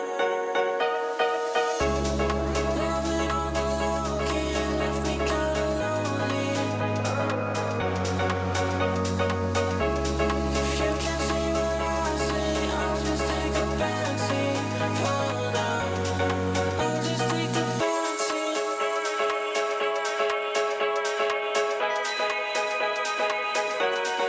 I'll just take the backseat.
right, here we go. Your winner final are set between Team Common and Team Avicii, who, if I recall, Eli, were once teammates, now bitter rivals. Yeah, I mean, these teams have shuffled around quite a bit in the offseason and even just the end of last season. I mean, Piggy's in chat right now and says the storylines are crazy. Mortally and Avicii dropped for Ryan Noob and Nick. So he was trolling earlier in chat, so I don't know if he's still trolling, but regardless, yeah, there's definitely a lot of teammates, former teammates, rivalries, friendships, and we're already starting off hot with a crazy opening. Yeah, taking a glance at all 8 players, speaking of which, all but 6 of 8 on the respawn screen. I think everybody's teamed with everybody in this lobby, and not even just like, you know, back in a Halo 2 anniversary tournament or back in Season 1 Halo Infinite. No, I think everybody's teamed with everybody in recent memory, as far as recently as Season 3. So, my God, the storyline could not be any thicker for this winter final, as Mortally, Case Grenade goes out, does enough damage to take King Nick down to 1 HP, but King Nick cleans up on him instead. Reclaims top gold. No, not for long, as he goes down shortly after. Eli, are we watching a free-for-all or a King of the Hill? I mean, both these teams are showing that they are here to play, and that's usually how these rivalry matches go, right? Everybody's just playing so fast. They want to prove their point early, but sometimes it's a quick recipe to overheat. So Ryan Noob trying to slow things down a little bit and stay alive with the shock rifle. Ryan Noob lining up on Avicii. Oof, nice body shot, headshot cleanup. Filthy, filthy, filthy with it. And he's picking up exactly where he left off, Eli. My God, with the nasty G-slide denial. Quickscope with that shock rifle. He had 4 phenomenal kills to end that last series 4-0. And he's already got 5 here to start, as this one's virtually tied. A slight edge here, though, for Team Avicii, as they do have possession of the hill. Ryan Noob looking to clear it out with the shock rifle pad shots. Now taking the high ground, trying to claim Avicii's face for his own. Thinking a flank is behind him. Now recenters the reticle onto Avicii, but Avicii's been so tricky to slay, and he might just secure the points because of it. He does! Avicii! The young gun, the rookie, with just impressive of a positioning and heads-up mental display, as you'd see with this shot.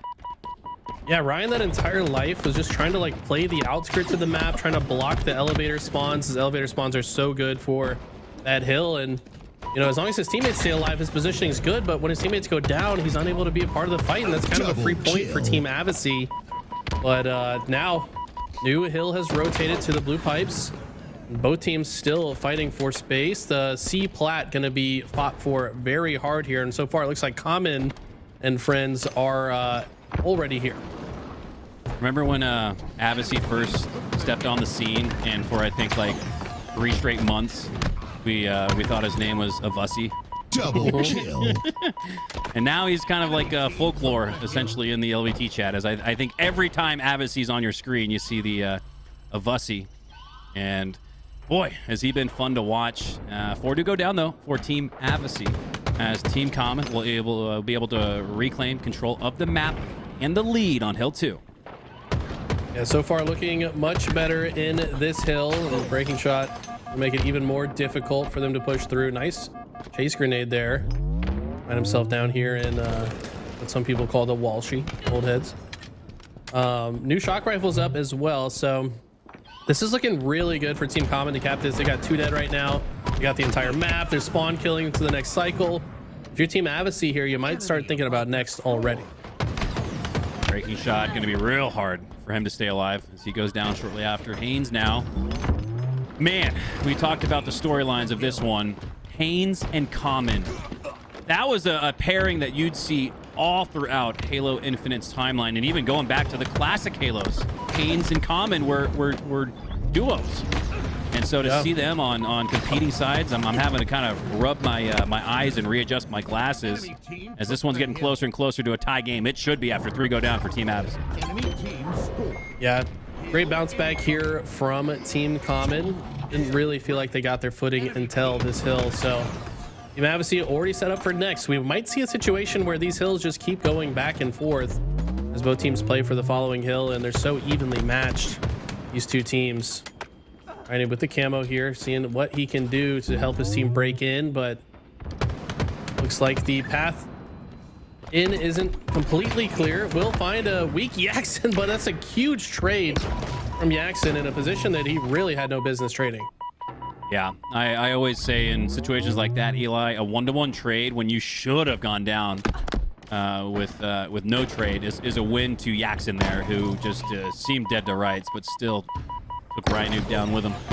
As breaking shot now grapples into 2, takes down 1. So net trade again in this highly contested tied match, 1-1. But again, Team Abbasi have claimed a little bit of a lead, approaching the 50% threshold here on hill number 3. But Common has a positioning. Oh, he's not going to hold on to it. He's going to clear out the tower, and you can see why. He's got weak opponents. Oh, but he did not see Yaxon, and Yaxon bakes him pay. Double kill for the young gun for Team Abbasi, and they might just reclaim control of a hill that looked like Team Common should have had. They will. 3 go down, and Team Abbasi have it right back. Kind of surprised by Yaxon's decision to just push back into C there, I guess. Common's maybe trying. right. I mean, was he trying to force the spawns toward glass there, I guess? But I thought he was going to hold A. Yeah, I think he could have just gone elevator there, but just really showing that that's the strategy, is to be as aggressive as possible here. But we talked about before, sometimes that aggression is not warranted. Sometimes a simpler play of just holding your ground, waiting for the spawns to come out, and then making a play afterwards could have been a better play. Yeah, A already a power position on the map, but when you consider the hill is located at the Needles, that's like one of the 4 checkpoints or check marks you want to have on your team. 99% to 97%, but it's the red team in control of the hill. Oh my God, you see 4 multiple members on each team in it. Wow. But Team Common is going to steal it. 99.9% for Team Abbasi, but it's not enough. Ryan Noob is 19 and 8, most kills, least deaths. Yeah. Only 3 assists, but who cares? I mean, this guy is all over the map, making it so difficult for his opponents. Like this guy this guy's got recharge down to a science, man. We see him make these big brain perimeter rotations, just always placing himself in the right spot to force spawns. Now he knows he's forcing the red pipe spawn, sat there just long enough to guarantee it, now putting himself in a position to make it difficult for them to escape from the pipes. I mean, you just got to deal with Ryan Noob, man. They finally do shut him down, but man, it's 21 and 9. Double kill. Cool and collected. You also saw Ryanoob there throw in a crouch to avoid the shock rifle no scope. Eli, you mentioned that all the time. You got to crouch there, man. Yeah, you stand at head level. That's just an easy pre-fire, pre-aim no scope. But Ryanoob, he's not going to give you anything for free. Yaxon now on the backside of C as the back of Common, his former teammate. Breaking shot 2 as they both go down. He's now got to worry about his back. Oh, King Nick. Oh, my God. Haynes with the protection grenade. But Ryanoob cleans up on 2. It's back and forth again. Ryanoob with the low ground. But Abbasi with the high ground in the fisticuffs. Takes him down. See what Ryanoob did there? He placed the shroud next to himself, so that when Abbasi overlooked the ledge, he was looking towards the shroud, just using it as a distraction to get first shot in the next engagement. But I mean, Abbasi so clean with it, still able to win that fight. But you love to see the big brain process being employed by Ryan. Wow, there was a narrow window for breaking shot to land those shots onto Yaxon, and he does, and that's big. That was a battle for the hill. Team Common, though, haven't quite taken it just yet, so it seems like they're more preoccupied with earning time and space and positioning on the map. They'll earn a few more slays, then feel comfortable to get back in the hill. Yeah, so far, if you're the team in the lead, you can certainly earn off these last 45 seconds if you want. Just don't let the other team spawn near the hill. It's exactly what the game plan is here. Breaking shot pushing all the way in. They should force some gold pipe spawns, but they actually, no, they did let a couple opponents spawn in the tower because they didn't block it enough, and they might pay for that. They will get 2 dead, but now Ryanoob, he can just get this hill player out of the hill, should win this game. Ryanoob is 26 and 11. He's got about averaged out 10 more slays than everybody else, and he's got the least deaths in the lobby, and he's got the most caps as well. I mean, Ryanoob is writing the book once again. Can an old dog learn new tricks? I think he's teaching us right now. He is, but I tell you what, the staggered spawns of Team Common are going to make this nearly impossible. I think this is Team Abbasi's hill. Team Common don't have a way in. Only 5 more seconds to go for them to cap this. And they're about to tie this up and force an overtime. The hill after this should be the last one to win. 10 seconds left. That's just a technicality. Don't even worry about that. We're into sudden death. Next kill wins, and the next kill could open you up to the early points you need to clutch up here in game one as Haynes has positioning and the shock, slides out to the box, takes a shot onto Common, takes a shot onto King Nick and Ryan excuse me, and Ryan trades out. Common all the while, though, took that body shot, stayed alive. Off that grenade from long distance. Wow. Took his shields down. Mortally took him down, but Mortally goes down shortly after. Again, this match in the end game is feeling like it was when it first started. It's a free-for-all. You see Breaking Shot rotating toward the back of C as the players are coming off spawn. Doing so intentionally to force these spawns into A. That makes King Nick's life simpler. He just has to look in one direction here. And look how much hill time they've already accumulated. It feels like it just moved, and they're so close to just winning the game. 3 seconds in regulation have been all that's needed for Team Common to potentially score the third hill of this match and the backbreaker, the game winner. But 4 go down! Team Avicii steal it in the final seconds. And if you'll recall, on that Needle Hill, it was Team Avicii at this point at about 99.9%. Do they have a steal in mind of their own? That sticky trade doesn't go through, and that could be crucial. Yeah, that was really bad. It looked like a good throw. Fortunately, it goes right past Ryan, and just like that, Common will steal game number 1. But Team Avicii certainly made him work for it. That game could have ended a lot sooner. We talked about Ryan Noob a lot in that game, and I'm going to do it in the end game as well for good reason. 30 and 16, and I actually think he finished with 11 assists, Eli. So a massive stuffing of the stat sheet for Ryan Noob in game 1 gives his team the win. Like I said, this guy's just the master of recharge. He knows his timing so well. He knows when to call for the long push, when to rotate. I mean, earlier in the last series we watched, we saw him make a play call where they spawned elevator, rotated through tower to C-plat to long haul to pipes. Instead of just going from elevator to pipes, which is a straight shot, he said, no, that's not going to work, and makes the big brain rotation. We saw a lot of that this game as well.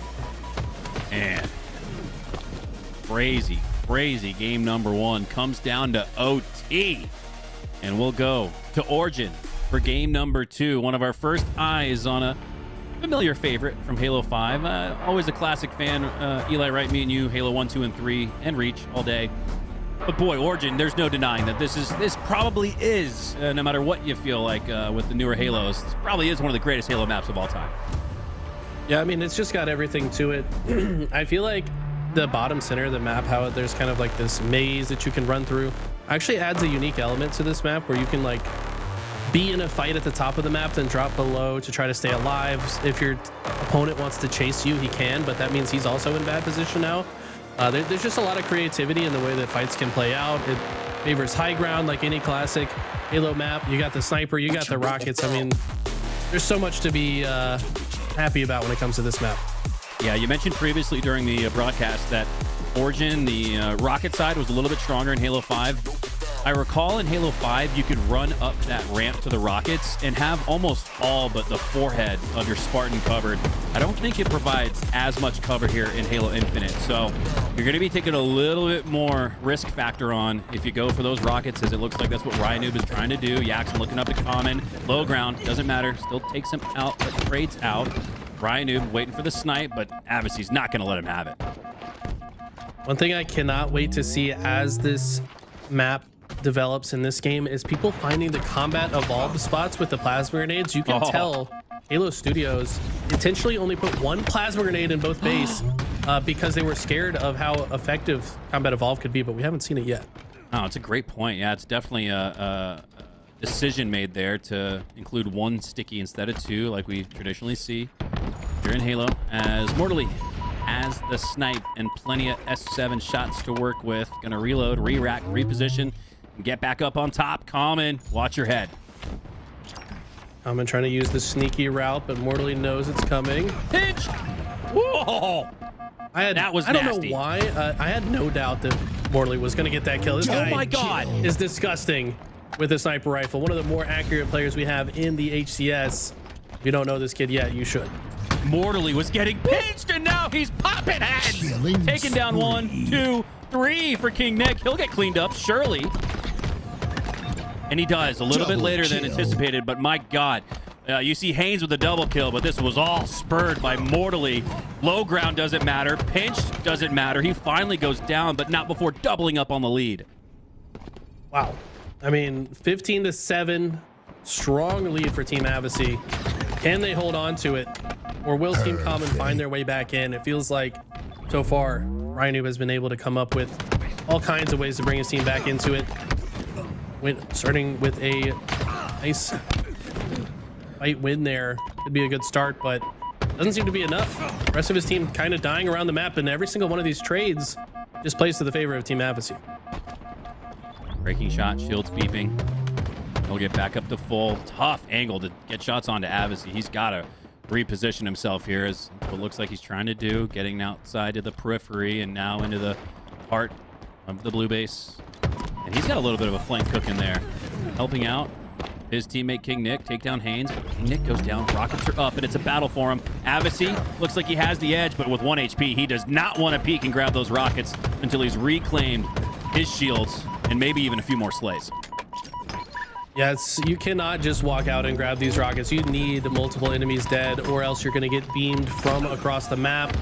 Avicii has been up here living for so long. He's like, man, I just want the rockets, man. And finally able to get them, but not after facing some insane pressure. King Nick, unfortunately, going to find him. And could this be a 2-for-1? No. Double Good for them kill. for spreading out, but it's not going to matter. Triple Avicii's kill. going to find the triple anyways. And this has gone from bad to worse on her. Man, this is a butt whooping at this point. 15-27. And we thought Mortally was having himself a hell of a game too. Avicii now, the high-flying performer at 11, 2, and 4. As we hop back on board here with Mortally clamoring his way back up the top snipe. Ryan Noob not aware of his location. He's going to call for help from Common and breaking shot, but he still takes down Ryan Noob and Eli at 19-30.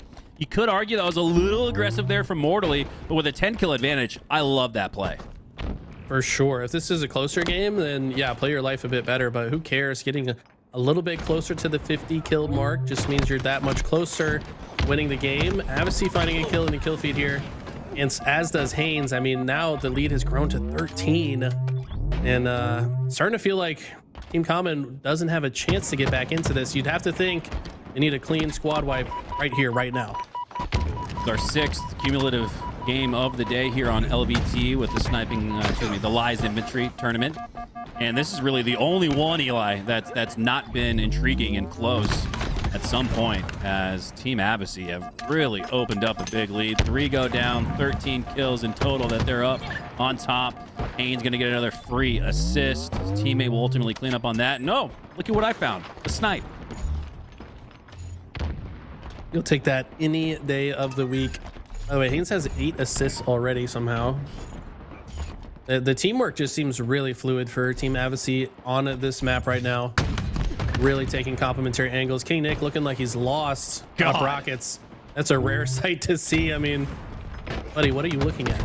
Brother, you got to get behind cover there, man. That was looked like he should have had like a binoculars or something like that, like he's bird sighting and looking for the the Moloculus blue jay or something. I don't even know, man. That was King Nick just getting caught lacking a little bit there. Yeah, I mean, this one looks to be over, and they might know it as well. So maybe it is time to do some bird watching, you know, right down in your journal. Some of the... Hey, look, there goes the Moloculus blue jay. Moloculus blue jay? You really have been watching Planet Earth, haven't you? No, you know, since we're playing Halo, I'm just, you know, the animal and wildlife was supposed to be a big part of Halo Infinite. So I'm just, you know, I'm writing my own lore and my own canon. And the Moloculus blue jay was a planned animal that we never got to see in the campaign. It's just canon. But where did you get Moloculus? Like, I've never heard that word in my life. I just made it up, dude. Nah, your brain is different, man. Like, just throw some syllables together and call it a day. But that's what the casting's like too. 47-33 here. Team Avicii have this one all but wrapped up. It's been a stupid, silly game for Team Avicii. They're going to tie up this series because of it. Yeah, this is just a formality going into the end game. I mean, if Team Common comes back, this would be absolutely insane. They did just get a series of kills, but I mean, can you really get 13 before the other team gets 3? I don't know.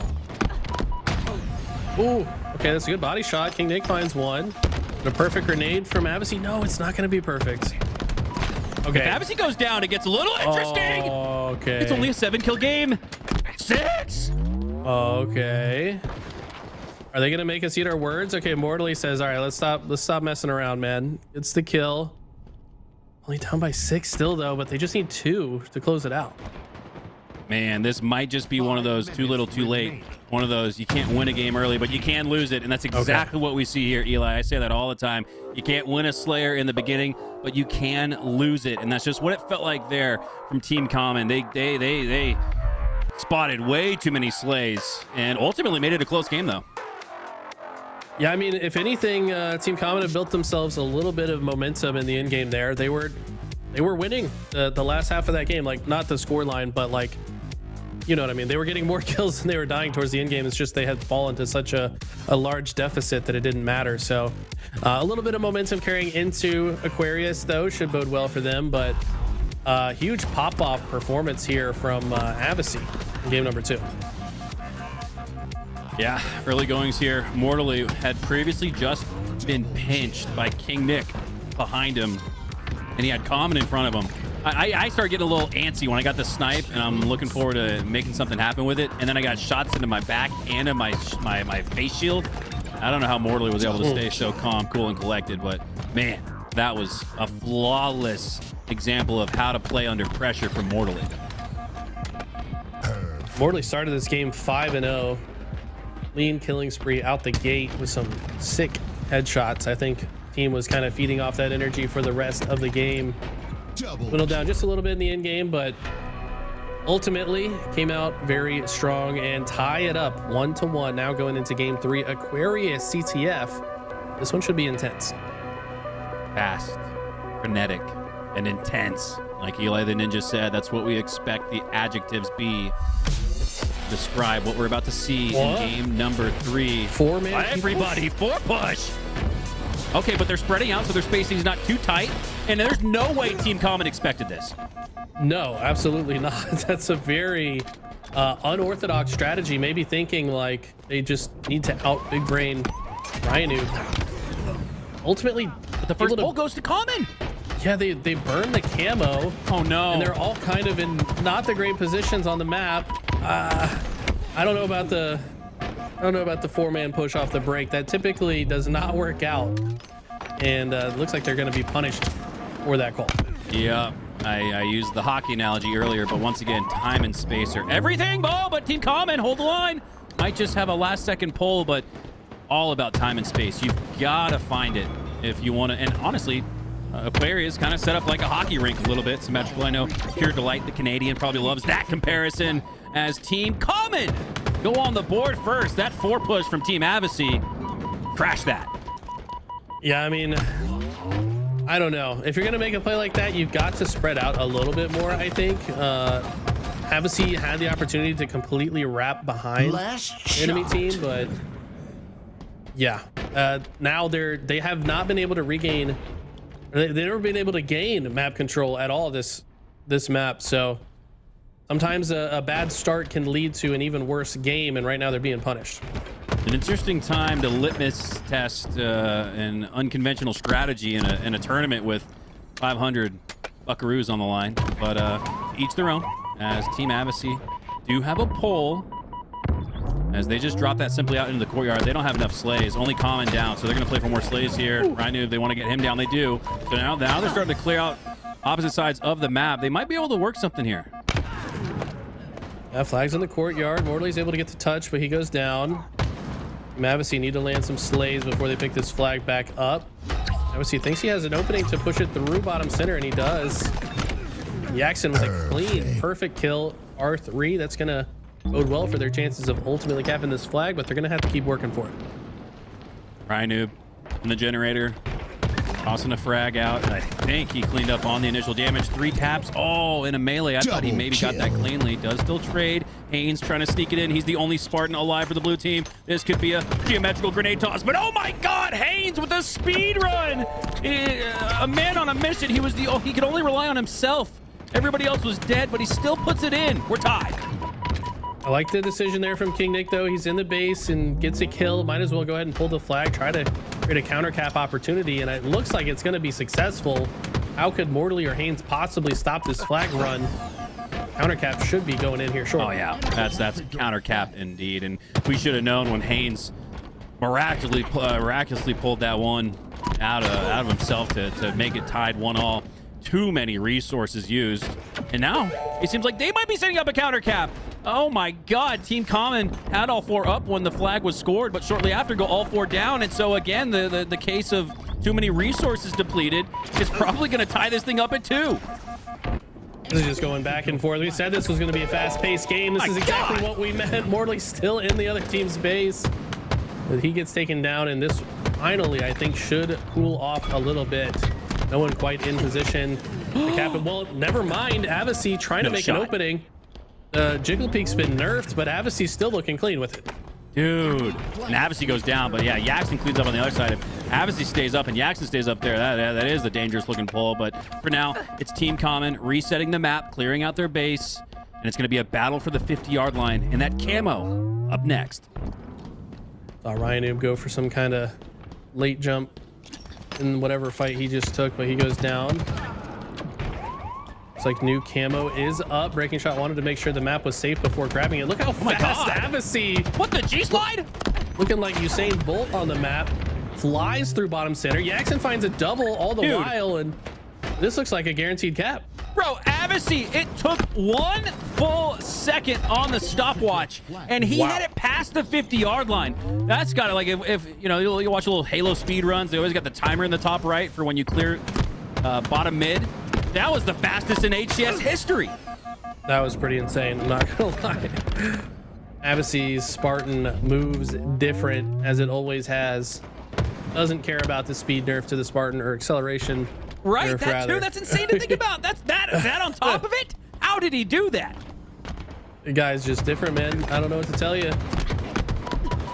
King Nick finally starting to lock in. I feel like we're not seeing the normal King Nick this series just yet, but now he's finally getting a little bit of momentum on his side. I would assume, based on King Nick's movement through bottom mid, everybody's moving through bottom mid and not picking up the heat wave. That must still be G8, huh?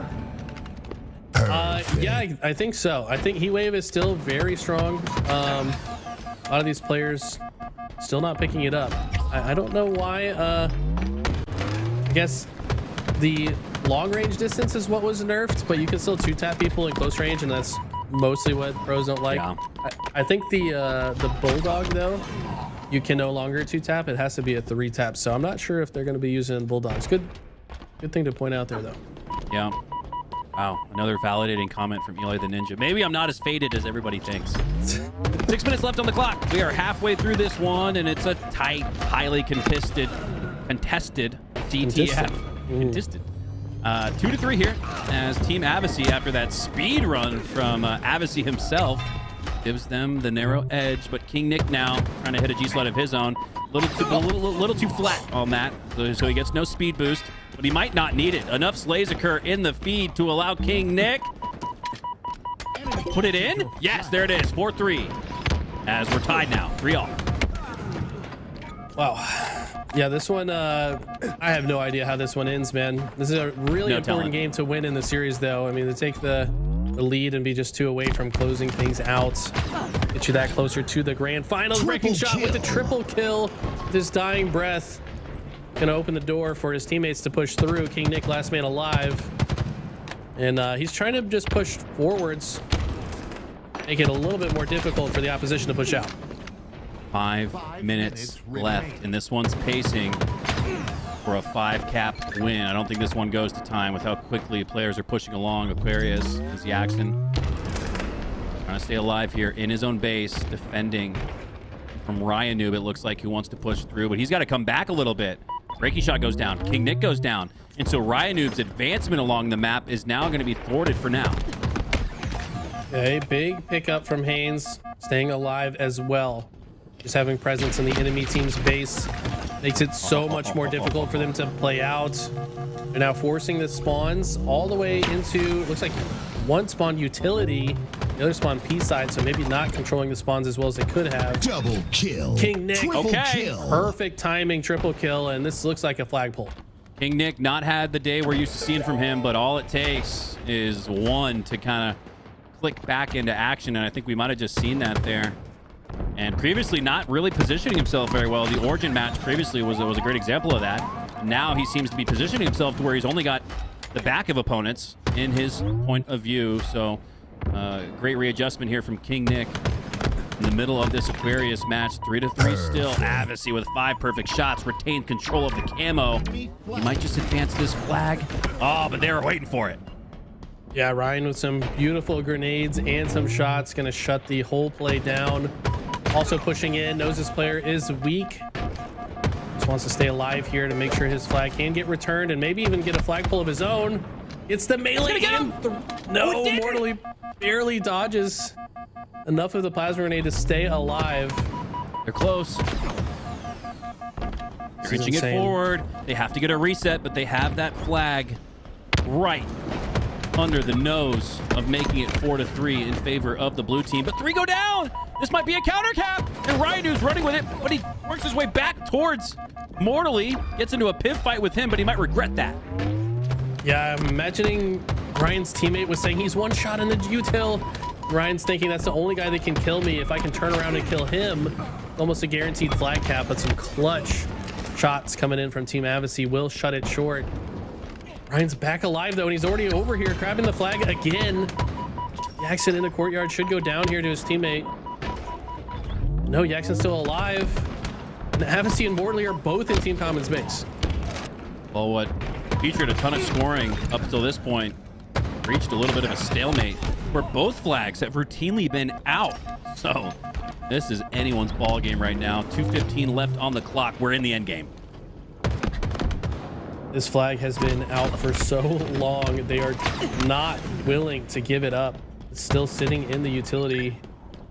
Look at this nonstop aggression just getting in to the base of Team Avicii. Avicii, last player alive in the util. He's going to be traded by Ryanoob. And finally, this flag should get returned. They have the touch. Breaking shots in perfect position to shoot these players in the back of the head as his teammate scores. And might just get another flag out. No, he gets taken down, but the damage has been done. 4-3, Team Common take the lead with just 90 seconds left. Avicii now in what feels like one of the last 2 pushes up the map. Uses the new orientation of the map to get into the base quickly. Frag toss, take down King Nick. Ryanoob drops onto, or excuse me, breaking shot drops onto him and takes him down. Mortally now with the camo, so there's still a chance here for Team Avicii, but the clock's ticking. Clock is ticking indeed. Jackson and Avicii find 2 kills. Is this the opening they need to get a pull and force a sudden death last flag? They've got a lot of work to do to get it out though. Morley sees the opening. He's getting shot from the spawners, but he gets safely into the utility. Look at this, Team Common all rotating straight through P side into the base of Team Avicii to try to cut him off. This is gonna get intense. And Jackson's putting a hell of a lot of pressure on the base.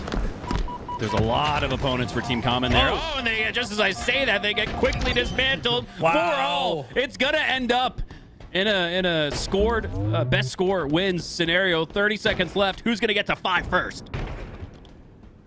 Sudden death either in this regulation clock or in the overtime reset. Haynes trying to force the issue.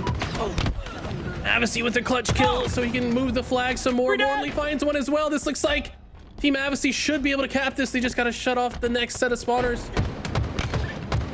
In the waning seconds of game number 3, Avicii puts it in! And Team Common, despite going up 4-3, it's 2 unanswered for Team Avicii and a 2-1 lead in this series. Wow. Avicii in the last 2 games has accounted for massive amounts of kills. I want to say he had 18 or 19 in the Origin Slayer. In this one, he gets 27. showing why he is the team's namesake, as he's been popping off today. Was that a little bit too much of playing not to lose there, Eli? You go up 4-3 with just a minute and a half left, and you park the bus and play solely for defense? Because we saw nothing but unrelenting energy and aggression from Team Abbasi, and I think they caught Team Common on their heels a little bit. I don't know. Both teams were extremely aggressive, I thought. I mean, they were in each other's base so much this game. Maybe towards the end game, they did let off the gas a little bit. And ultimately, Team Abbasi just takes advantage of it. But I mean, both teams were behind the opposition more often than not, it felt like. Man, a game 3 win would have been a match point scenario, but in a best of 7, we got more Halo coming up. And this Eli, this feels like a game 7 best of 7 is on the horizon, because based on the eye test, based on the slays, the scoring, everything you account for to determine who's going to take the series, despite the 2-1 advantage for Team Abbasi, it's still too close to tell. Too close indeed. It really feels like game 1, Team Common were looking quite strong, but Team Abbasi have come out with a lot of fire here. Keep in mind the grudge match that's on our screen right now. These players, Abbasi and Mordley, were dropped for Ryan and King Nick. So I think the fact that it's like the "you dropped me," like that kind of energy coming into this is maybe the energy they need to close this one out. Yeah, I know Yaxon's that guy that has he plays with a chip on his shoulder. That's one of the reasons I love watching some Yaxon POV, and definitely has that feeling of a grudge match here where Team Common could have been Team Abbasi and Team Abbasi could have been Team Common. I mean, all of these 8 players have once not only teamed with each other, but as recent as maybe last weekend, were all teammates just a couple days ago. So familiarity is there, and that, Eli, is always, I think, the key to an enticing series and a season up ahead. Season 4, the rivalries have marinated. Everybody's teamed with everybody at this point, and we're getting a little bit of a microcosm of that in this series as we head to Oddball Live Fire up next. I mean, year 4 is going to be the year of grudges, as everyone's teamed with each other at this point and probably have a little bit of bad blood somewhere along the way. And this is just going to be a crazy season. I know we say it every single week, but it's just the level of competition is insane right now. Off the start, it's Team Abbasi getting the opening break win after taking 3 down, but they haven't claimed the oddball just yet, wanting to earn a few more slays before doing that. And you can see Yaxon's got the snipe, got the double kill. Sliding through was Common, but he's not able to escape. Yeah, clean double kill from Yak. Teammates are dying around him. Wants to see if he can survive with this sniper rifle. Only has 1 route to go and ran into some spawners, buddy. Unfortunately, that will go down. King Nick, more often than not, picking up this battle rifle on any map that he can. Got the camo to go with it. Deadly combination in possession of King Nick right now, but it's not going to be that deadly if he can't spot anybody. And there he finds a player behind him. Eli, we've noticed that. A lot of split spawns today. A lot of spawns in spaces where I don't think the players are quite expecting it. So we saw the patch notes. I don't know. Maybe they've adjusted the spawns. I'd almost put money on it that they have. Yeah, I mean, realistically, it feels like they changed the spawns with almost every update, whether they mention it or not. I have noticed some strange spawns in my matchmaking games since the update, I'll be honest. So I think you might be right. At the same time, though, these teams are both super aggressive, so flipping the spawns is going to be a common occurrence among 2 teams like this. 17-6 here, as it was again Team Abbasi who won the opening break, but based on the score, it's actually Team Common who take the early possession of the lead. As King Nick will grab that oddball, but as soon as he picks it up, he goes down right after. 2 down on each side, as Ryan looks to make his way into B. A nice play ball there from Haynes will reset things. Okay, Ryan Noob with the QT. Let's see if he can cook up some big brain plays. Nope. Jackson says, let me delete your brain from existence before you can use it against me. Abbasi goes down there with the T-Rex arms, and this is lots of kills going back and forth. Finally, might end with Team Common feeling comfortable enough to hold the ball. and comfortable enough to grab the camo as well. Let me delete your brain. That sounds like something a villain in a movie would say to a helpless fool on the operation table before grabbing the scalpel. Have you seen the new series Pantheon? Have you seen that? I have not. It's like part of the premise. Did you say that? They delete your brain and like upload it to the cloud, and you just become an artificial intelligence. It's Oh, wow. pretty cool. Sounds like a dystopian near future Right. reality. As Rhino pushing up through the cuts. He's got the camo, and if Mortally doesn't suspect his G-slide back to the C side, he might go down to a back shot. He does. As Rhino now pushing towards the scoreboard. 53-6. I just saw it was just 18 to 4, I believe. Now, out of nowhere, Team Common have scored 30 seconds within the blink of an eye. Oh my god! Breaking shots, Spartan model, looking like it's on ice skates. Doesn't matter. He's gonna find a way to take him up. Can he get the over? Oh, he might just get a chance. Oh, he didn't look in the right direction, but he's still going to make breaking shot pay and head back to the respawn screen. Oh my god! Does this Avicii guy get better every single week? He's been so insane. He does. We said he came from Rainbow Six, by the way. That was his previous competitive title. But he's looking like Halo is his main game, and he's making it look like it always has been. Well, the way he scored that first hill on the Recharge King of the Hill kind of makes me think he probably did come from Rainbow Six, because he was cheeky, sneaky with the positioning on the batteries. Everybody was tossing frags his way. Everybody had their reticule aimed on his forehead, but he was still able to sneak a point in. So, yeah, maybe a little bit of that Rainbow Six strategy coming to play here, as Team Avicii are able to score a few points to cut the lead in half, but just like that, Common and crew have it once again. King Nick just did some crazy stuff with the QT there to make Avicii overextend a bit. It's a big opening, but rest of his teammates able to push through here and win that fight. Ains and Avicii do go down. Momentary 2v2 on the map, but Mortally's gonna take 2 out, and Common gonna have to play slow off his spawn point. Like John Wick in close quarters, Mortally takes down 2 and now has the camo as his reward. Avoiding that frag toss. Another frag toss coming his way. You can sense that Team Common know he has the camo, but they can't quite spot him. And now Mortally has gotten behind the opposition. Oh, no. Needed to kill a breaking shot there, though. Okay, Ains able to clean it up. Yeah, Mortally, I really like his routing that he chose here. He chose a very unpredictable route to get behind Team Common, and it's exactly what you got to do with camo. It's so easy to see you nowadays, it seems like, that gotta play as if you almost don't even have it. It really only feels like camo's like a first shot advantage type of power up now, where it's not something you can carry on through, because once you're spotted, it's like you never had in the first place. And like you said, Eli, it almost feels like players spot the camo despite it being fully cloaked. Ooh. As a trade occurs between Common and Yaxon. Again, teammates just weeks ago, now they're dueling on the main stage. And this round was just immaculate out of Team Common. Feels like they knew how to control the map. They rotated the ball perfectly. They held it. They held off the spawners. They were flanking spawners on the way into their setups. I mean, that was textbook out of Team Common. Can Team Avicii bounce back and find some of the magic they had in the last couple of games? Common on the camo, takes down breaking shot with the help of Avicii. Ball gets picked up, but a little too quick to do that was the accident, as he won't get any time for it. That it's 10 seconds on the respawn screen. Wow, a trade sticky comes through from Mortally. Hey, that was a prayer.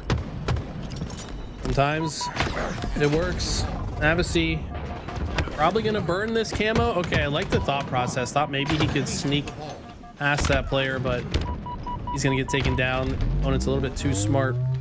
Get away with that one, but at least burns that resource and gives his team a good start into the second round. Yeah, this ain't your daddy's Halo CE camo. As we get to see another glimpse of that right there as it gets spotted, despite for the most part being fully cloaked. As breaking shot, looking to stay alive here. Jackson now, ooh, 5 shots in the sniper rifle. We've seen what he can do with it. Okay, starting to look like a much better situation, but Not a huge fan of holding the ball here at Garage. I mean, I don't think they had a better option when they pulled it, but problem is if Team Common can get control of it, might just get that free setup as a result. So this hole is going to be a highly consequential one. Looks like the ball player and his bodyguard were taken down, and just like that, Team Common able to steal the ball. They're going to rotate it to B. Yeah, look at that. Just like you said, Eli. B and C, the preferred hold points for the oddball because you've got the ability to play it and reset it.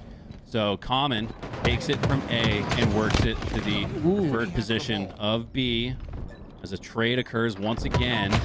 This is a little bit how Common were able to, in the blink of an eye, score so many points in the previous round. Their rotations and resets are flawlessly done, but Common, I think, there was trying to rotate it to C instead. Might have just wanted to reset things instead as the oddball lays in wait. Yeah, I think what happened there was King Nick had spawned over here at the tower, so he tried to rotate it towards his spawning teammate. Just a fun tip for you guys, free Metafy coaching session is wherever your teammate spawns, is the game telling you that's the safest part of the map, that's probably where you should take the oddball. Yep. Because where your team spawns, the enemy is usually on the opposite side of it. You taught me that, Eli. 2009. I've never forgotten it. King Nick now with the camo finds a sleigh, and can King Nick have the first powerful use of the power-up? Oh my God, you can see why it's just not what it once was in 2000. Okay, got the ball at the tower, but it gets forced off. So far, Breaking Shot, in both oddball games we've seen him today, has had the most ball time by a considerable margin, which is just, you look at this team composition, you would think that it's probably Ryan, maybe Common, the veteran, and let the young gun Here he is again. Be the guy, but he's just stepped up and been a great oddball holder. Look at that too. Oh, Morley's got sniper. I'm not peeking. Let me just rotate on through bottom center. He's had some big brain rotations. Yeah, it was like some Tom and Jerry cartoon sequence there where Tom is slipping into the next living room and then says, oh my God, Jerry's around the corner, and decides to reroute as Morley now, small door, gonna make a big play with that snipe, has a full clip left to work with, no scope lining up, quick scope instead, goes over the head of Breaking Shot, but he'll stay alive with it. This is huge. He still has possession of it. Now can get a body shot. I love the switch to the snipe there to try a quick little sneaky body shot there to take him down, but it doesn't land. But hey, he's still got a little bit left to work with. 2 shots. You saw that Morley was preparing for the next push or set of spawners to come from B, but saw his teammates spawn there. That's a process of elimination. Okay, that means the enemy must be at the tower. That's why he makes this rotation, and the awareness going to lead to several kills in a row, flanking the spawners on their way to his oddball setup. But somehow Team Common are able to grab it anyways. Not sure for how long though, as it looks like Team Avicy should be able to clean this up. 39 to 42, and it's a rolling 42 for Team Avicy as this one is close in round number 2. A nice sequence there from Morley previously with the killing spree. Opens up an advantage for his team, but after going down, it's a push coming through the garage door for Team Common, but Yaxon might just take down 2. He only takes down 1, but he takes King Nick down to 1 HP, and he's the last Spartan standing for his team, so there's not much of a play here for him. Okay, this is a big fight here. King Nick! That was disgusting to get 1.5 essentially. Kill 1, get 1 to 1 shot. Morley though, very wisely takes a corner within his teammate's sight line to stay alive. Now working together, the bait and switch is on. Morley shouldn't be full challenge here. In my opinion, you've got a homie behind you. Let him finish the job. But some of that overconfidence might come to bite Team Avicy in that moment. They've got the lead, but they continue to make mistakes like that could change. Jackson with the high ground, with the camo and the shots. Oh, but King Nick spots him out. My God. Okay. Both teams fighting for space here in the garage. Huge win from Breaking Shot. That was it for a double kill as well, but he's finally taken down. 1 minute remaining, says Jeff Steitzer. And with 6 second differential between these teams, this end game is going to be intense. 50-50. Now, slight advantage for Team Common in the end game. 50's on your screen and 50's on the clock. This one's going to be tight in the final seconds. Okay, slight edge here for Team Common. Looks like both sandbags and a big door occupied by Team Avicii. It's a good pinch. Worley's able to escape with the ball out to green. Jackson, if he can get this kill, that's massive. It should be the lead for Team Avicii, but how long can they hold on to it? They're probably going to have to play this ball here shortly. I don't know, though. Might not have Breaking to. shot's the last player alive. They may not have to. Yes, and they're going to hold on to it. I like that play, Eli. With 3 down for Team Common, you hedge your bets and say, we can take down breaking shot collectively and hold on to this oddball. If they're down by 8 seconds, and now they're chasing it out, but King Nick's got to watch over his shoulder and in front of him as well. He's going to be hard-pressed to take any slays here, but a distractionary bait is all Team Avicii needs to win this one by a few seconds. 14 seconds left on the clock. King Nick needs to line up a no-scope, needs to take down Mortally. And he does. A team shot goes into his back, keeps him down to 1 HP, but they've regained the lead. No, down by 1 second with 10 left. Oh my God. Team Common know that they just got to play keep away now for the rest of this game. They're intentionally moving the ball to a spot that Team Avicii has to desperate for it, and they have done it. Oh, wow. my God. So the mistake there from Team Avicii was for some reason they started to rotate the ball from back green towards nest, and then it was too far away from being able to throw it off the map when Team Common got that double kill. So had they just stayed with the ball at green, could have potentially reset it and then fought, like had a better position to fight from bottom mid, but they kind of gave Team Common a free setup once again. Oh, man. And how important has the end game been in this tournament, in this day 2 of the Lies Infantry $500 tournament? I mean, all of these games have been so close. All of these rounds of oddball have been so close. And it just comes down to the final seconds. And Eli, again, this is all a prelude to, I think, what we'll see in Season 4. This is insane, man. Team Avicii had some good snipes. I mean, Jackson started off with a couple clean ones here, but yeah, these teams are so evenly matched, man. And that's going to be the case all year long. I mean, you're going to see top 3 teams taken to the brink by top 8 teams in game 5. Triple kill. Killing spree. Just 1 or 2 kills. That's such a high frequency next season. It's going to be insane. Just going to be who's playing better that day. You have to bring your A game, not just every single day, not just every single series, not just every single game, but every single minute of the game. If you're not on your A game, you're going to fall behind this season. And when the game starts to suffocate you like an anaconda squeeze in the end, that's when you got to be the most collected, calm, cool, and collected. And that's the hardest time to be that mind state. So, man, experience is going to be just so crucial here, because I think, Eli, the more simulations you've had in the Matrix, the more you're able to control your breathing and control your shaky shots in the hands. We've played on the main stage before. Just loading into game 1 can give you a little adrenaline boost to the chest. What's that feel like in a game 5 or 7 when it's tied with 3 seconds left, like it has been today? By the way, King Nick, nearly 10,000 damage. Average for the rest of the lobby, just under 8,000. So, I mean, this guy, he's just popping up. I just got done saying, like, man, it doesn't feel like he's quite gotten into this series yet. That was game 2. Game 4, he's looking totally different. And if he can keep up that pace, might just be the difference that Team Common needs to take this one down.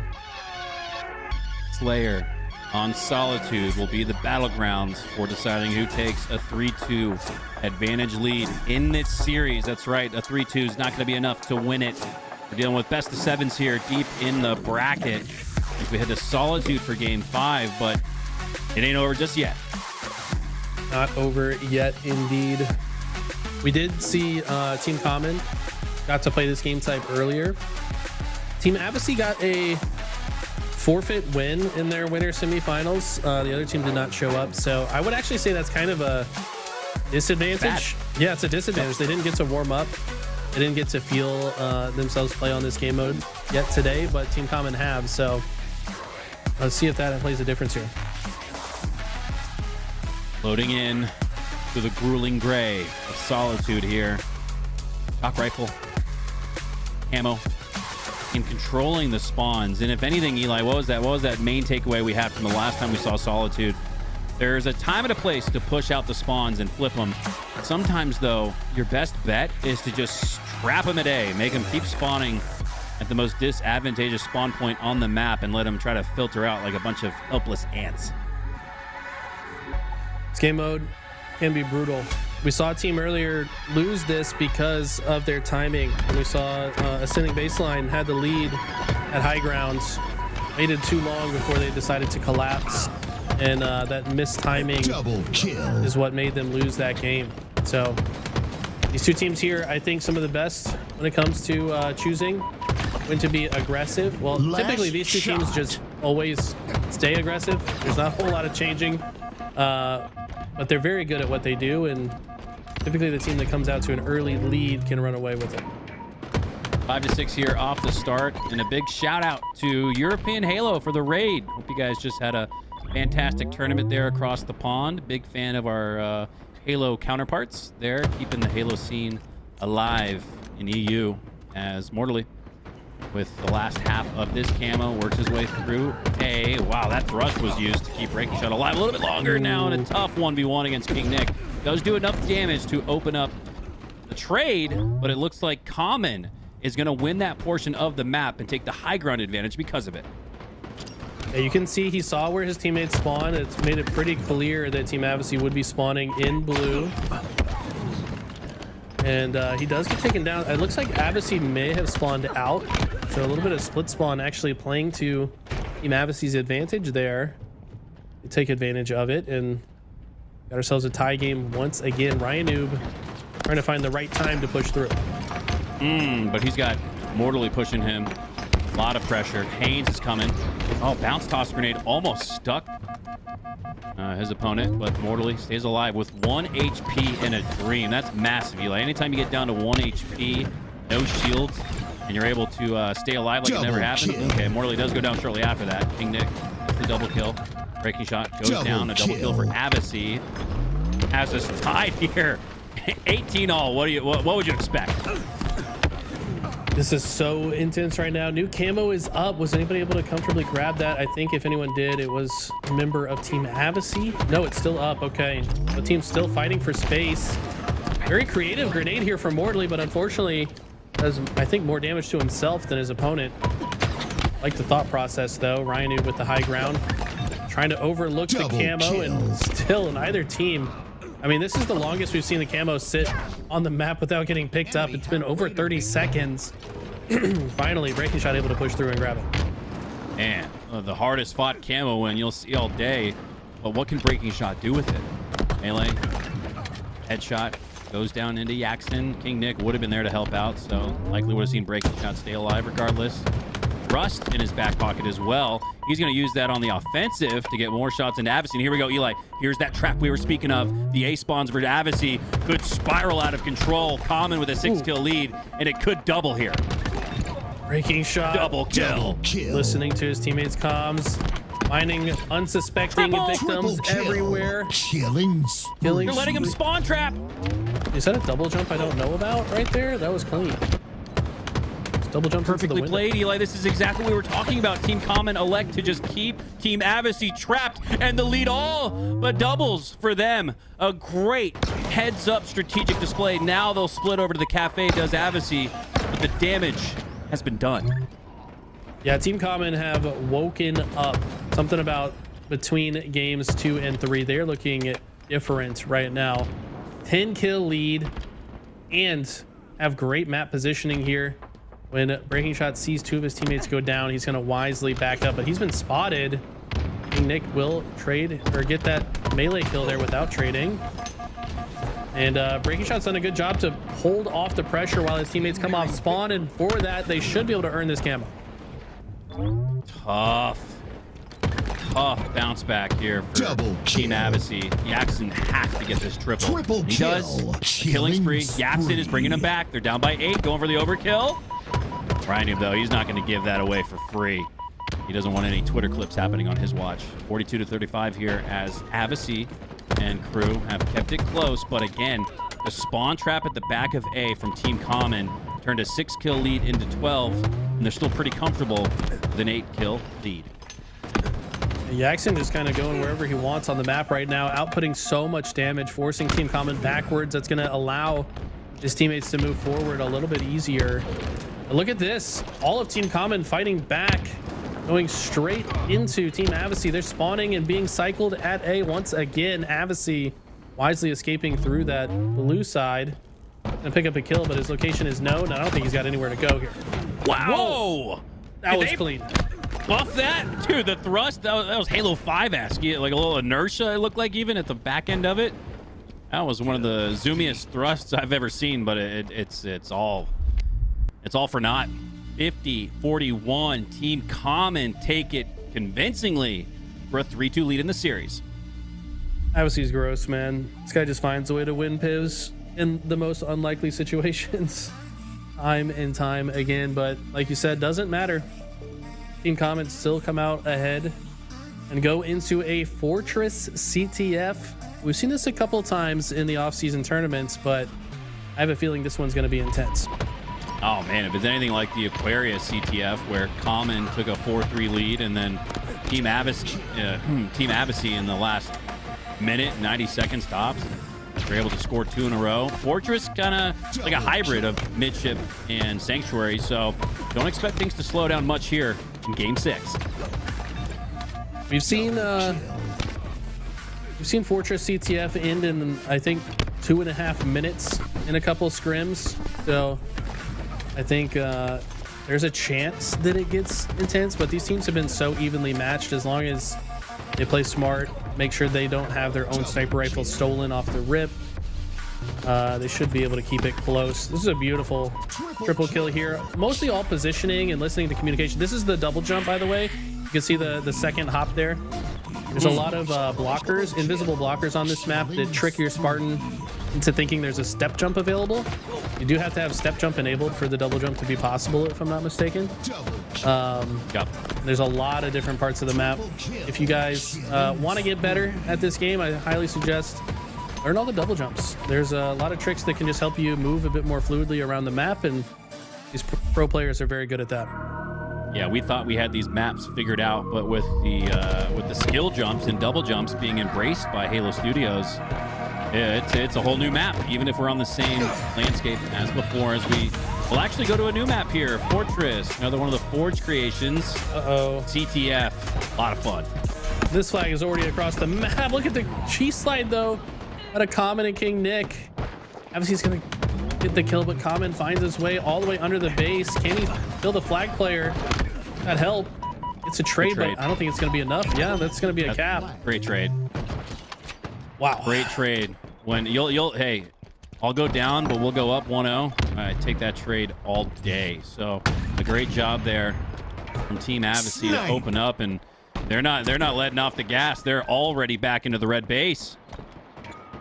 This is a great position as well. Forces the other team to spawn on the opposite side. He knows this. Killing so where he looks with the sniper rifle going to be very obvious. Now going to just take the opportunity to run it straight through mid. Teammates are getting a couple of kills in the process. Now opting to try to stay alive. Wants to. Looks like he was lining up a snipe on the plasma, but it's not going to need it. Who's going to grab the flag? Ooh. Ryan Noob, gonna be tough to stay alive here. Yep, Mortally takes him down rather easily with the high ground advantage. Flags out for each team, so gonna need a reset if they want to score here. As Mortally just trying to control the middle of the map, press out on the spawns. Oh, Ryan Noob back to the respawn screen once again. Okay, Avicii. Some good damage there, breaking shot. Trying to keep this flag alive, but it's a clutch melee kill. Jackson has the flag. It looks like a standoff situation here. New overshield is up. Winner of this might turn this into a flag cap. It's going to be Haynes. Okay, flag still out. Haynes going to try to return it. Yeah, this should turn into a cap for Team Avicii. There it is. Wow. 2-0 already. Man, that is a swing score if I've ever seen it. 1-1, theoretically, on your screen, but instead it goes in favor of Team Avicii. 2-0 off the start.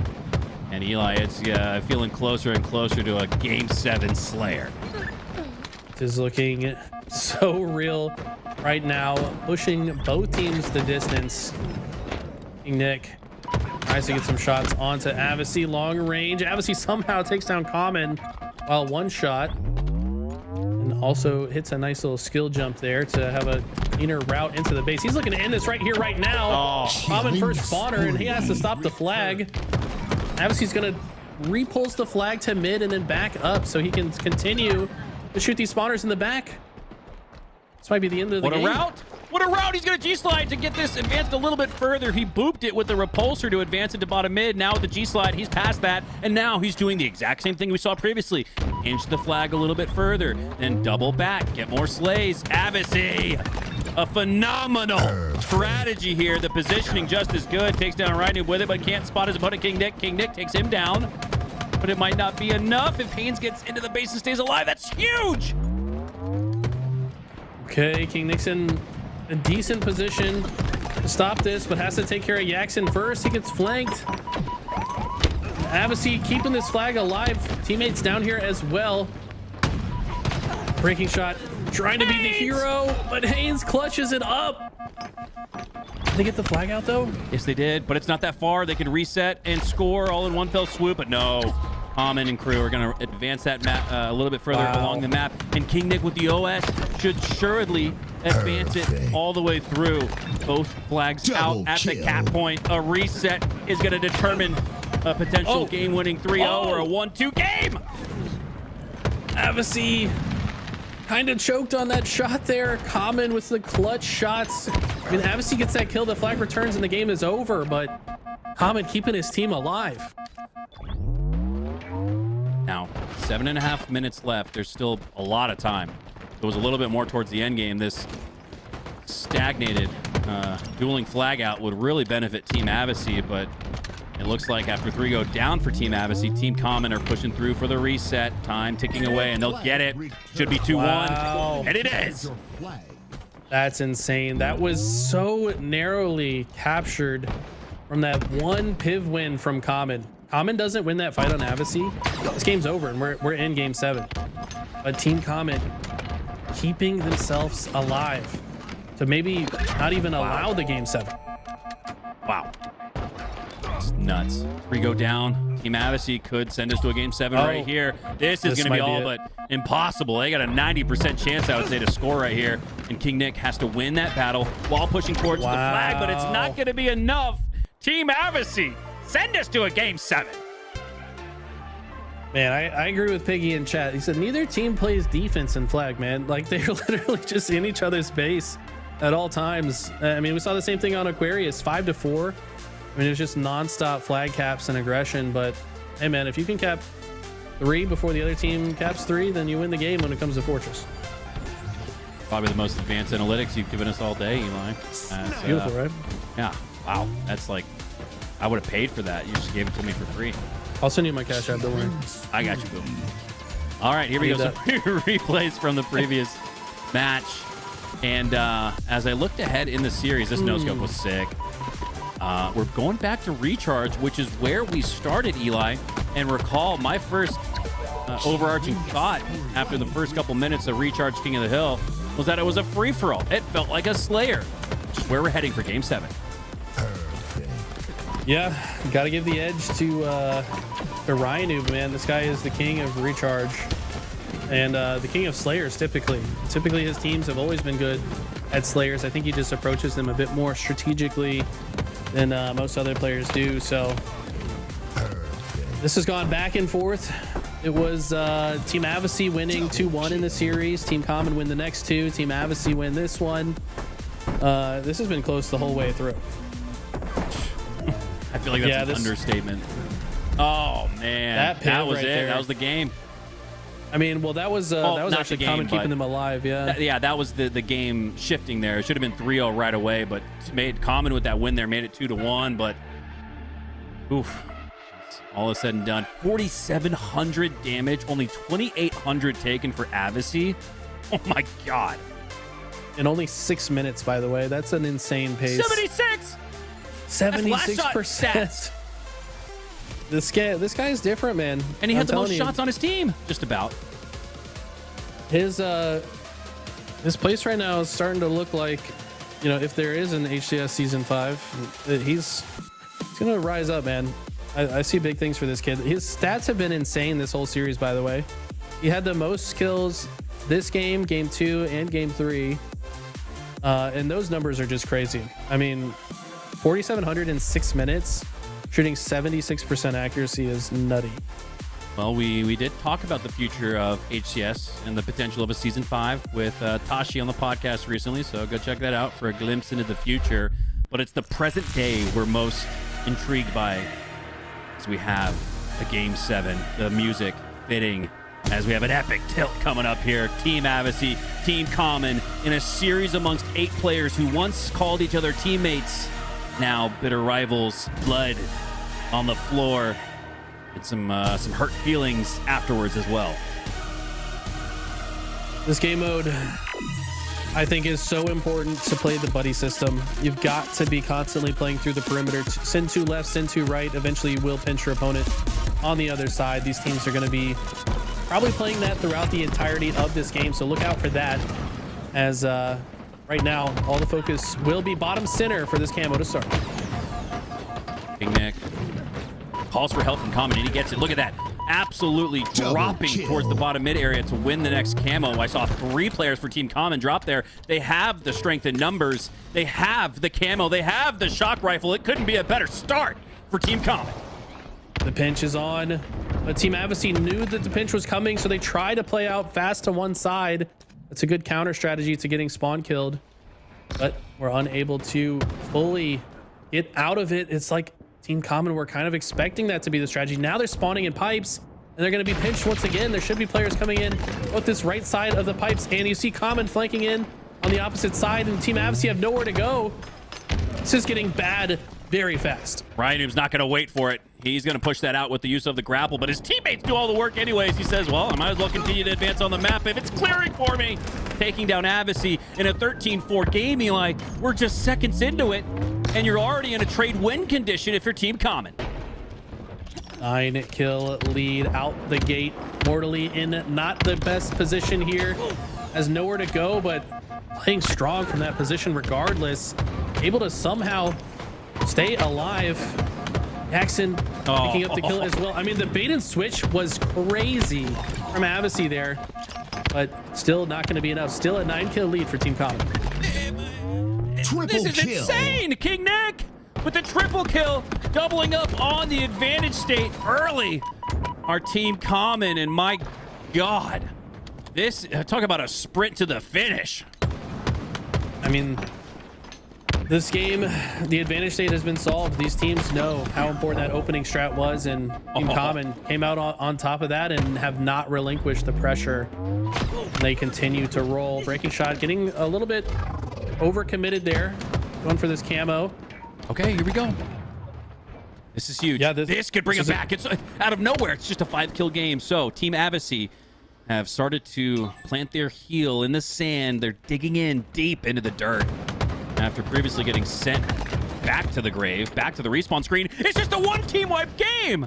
Avicii, how did they do it? 3. They played for this camo so well. They baited Breaking Shot to push in. After they took him out, they just kind of let the rest of the team fall like dominoes. And just like that, they've brought it to within 2. New shock rifle up in 10 seconds. So Team Common currently have slightly better positioning for it, you could say. But the problem is they're now being pinched. There's a push coming in from long haul. This is nuts. In what felt like a situation, we were riding them off. They were going to the lower bracket. They're now in the lead, but it's flipped quickly back to Team Common. 24-23. We're tied in the middle of the match. How did this happen? I mean, the flawless pinches coming in time after time. And now Team Avicii have just found themselves in the worst disadvantageous position. They're being cycled. Their spawns are staggered. They can't get a foothold on the map. Finally, though, okay, they got a couple of kills. They have an opportunity to flip the situation back into their favor. This one could start swinging back and forth. 29-28. It's just a 1-kill game after the opening of the match was all Team Common, but I go back to Mortally as he goes back to the long haul. But Mortally with that camo, a spree I believe he earned as well. That was the moment of the match so far. 32-29 here as King Nick drops. Rhino gonna have a free kill on to Yaxon. He'll take him down rather cleanly. 33-30 here. It's still anybody's ball game. Oh man, Team Avicii certainly still have a chance here. They don't have great positioning. They've got decent positioning to grab the camo though. Love Avicii's position here, overlooking Mortally. Just make sure that he has the cover he needs. Mortally being very patient here. He has to. Can't be too patient though, as his team dies around him, and now location is known. Common's trying to hunt him down, but perfect shots. Finds the double, but he gets finally taken down, but still solid value out of the camouflage. And Haynes with some clean, perfect shots. These guys are not giving up. Oh my God, haymakers, left, right, counter punches, teeth are flying. And the blood is splattering on the walls of Recharge. 37-36 as Yaxon pushes in through the middle of the map. Looks to take down Rhino, does just that. King Nick, watch your face. He goes down as well. 39-38. We're nearly tied into the end game, but 3 go down for Team Common. So Avicii can push up on their advantage despite being down 1. Ryan Noob trades with Avicii. Now, how do these players respond to that trade? Both team's going to try to vie for some space here. Common with a perfect position on the long haul. Not sure if he spawned here or if he rotated here on purpose, but turns out to be perfect in this moment. It's going to give his team a 2-kill lead for now. Another trade comes out that's even better for Team Common. Haynes in the elevator should be able to take down Ryan Noob. Ryan Noob does not get away. It's still a 1-kill game. 45, now 46-43. 3-kill advantage. Once 13, but hey, he'll take it either which way. Now just 2. Crucial fist fight in the gold stairs, and King Nick wins it. Might just send his team on to the grand final.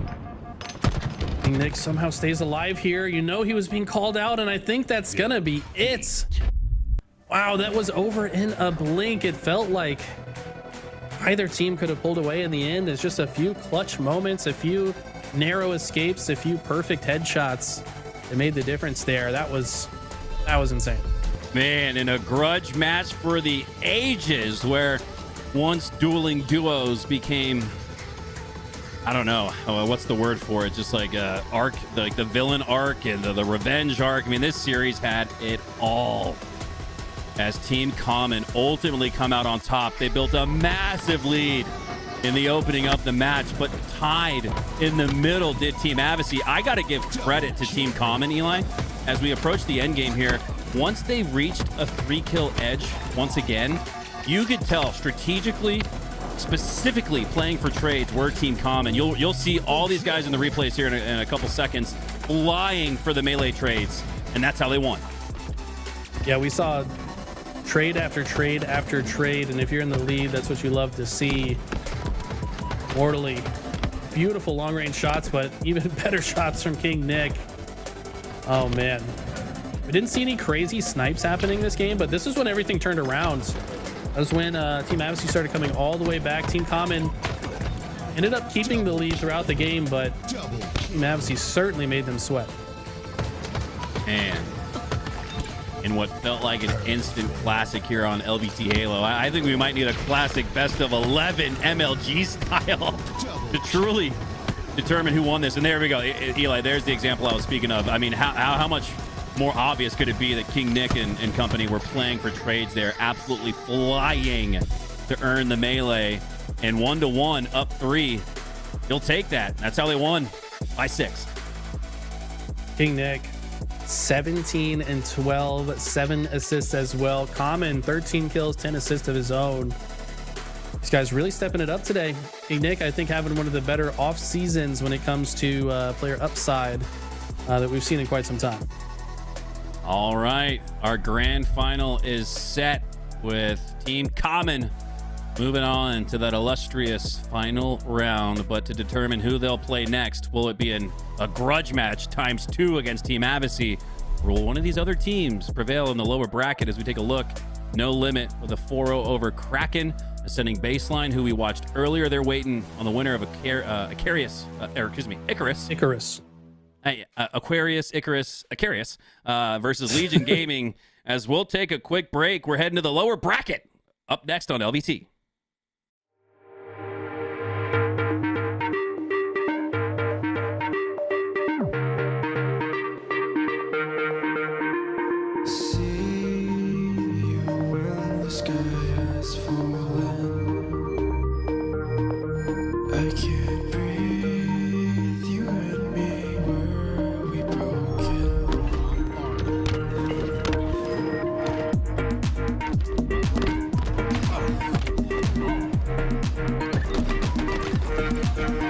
Double kill. Double kill.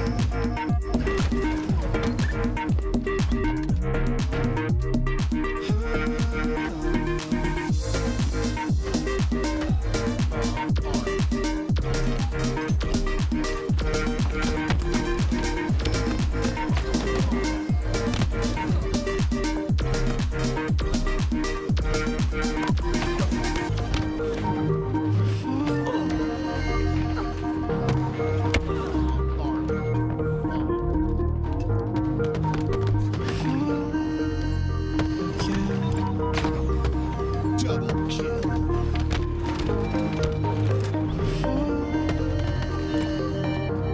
Double kill.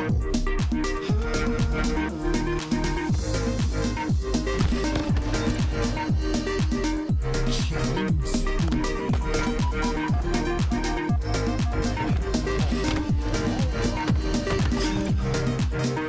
double kill.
Guess I should have moved on, it's all I knew. But I'd rather be in a storm than in the calm without you. Don't know how I feel in the morning. Maybe you'll be leaving me sad and blue. But I'd rather be in a storm than in the calm without you. Double kill. Without you.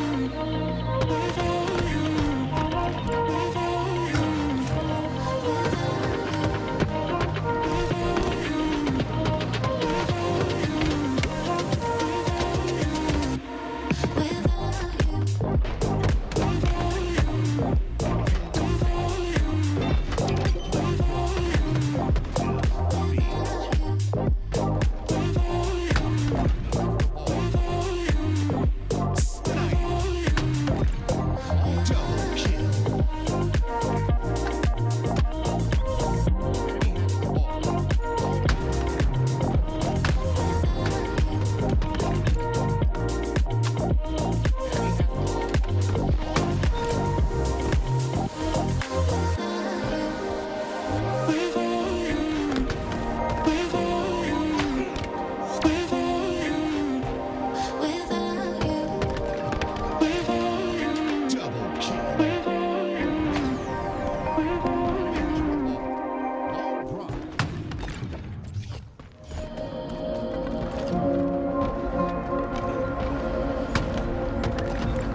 Lost in you. Killing spree.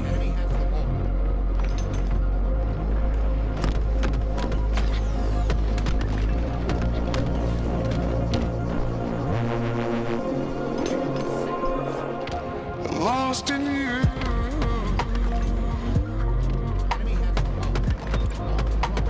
Double kill. Double kill.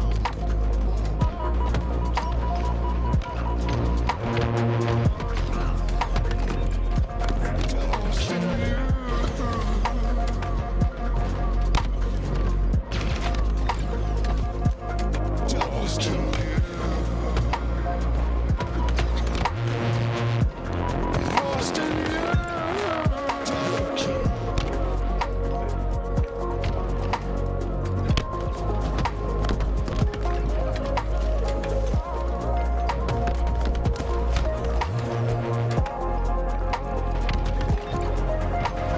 Double kill. Triple kill. Killing spree.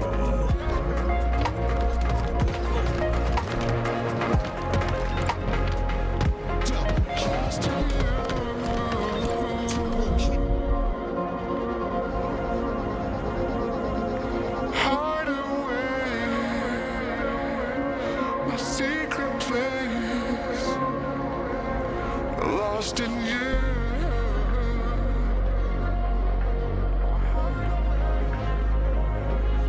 Lost in you.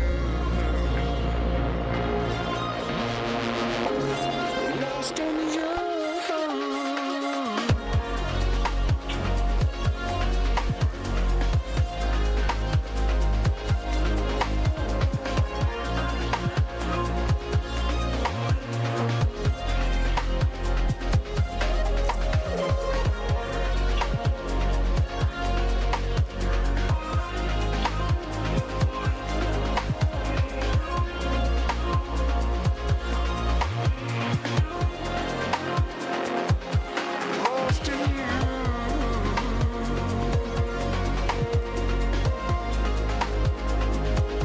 Hide away.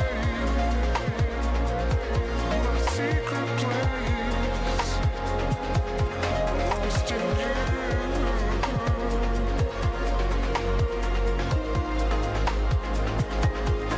Lost in you.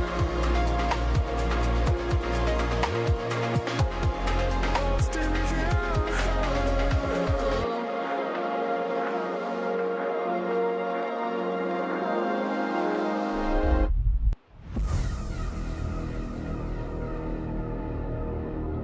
All right, welcome back to the Lies Infantry LVT Halo $500 off-season tournament. One final tournament before we start playing HCS points next weekend. And who doesn't like a little bit of bonus Halo here between Icarus and Legion Gaming? Icarus up 2-1 in the series to advance to the next round.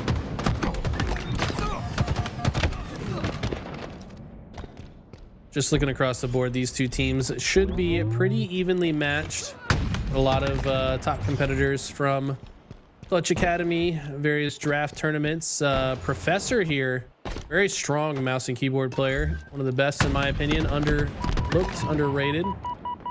And curious to see what he can do today. Nathan, for you, a bit of a upward trend recently as well. A lot of players starting to realize how much talent this guy has.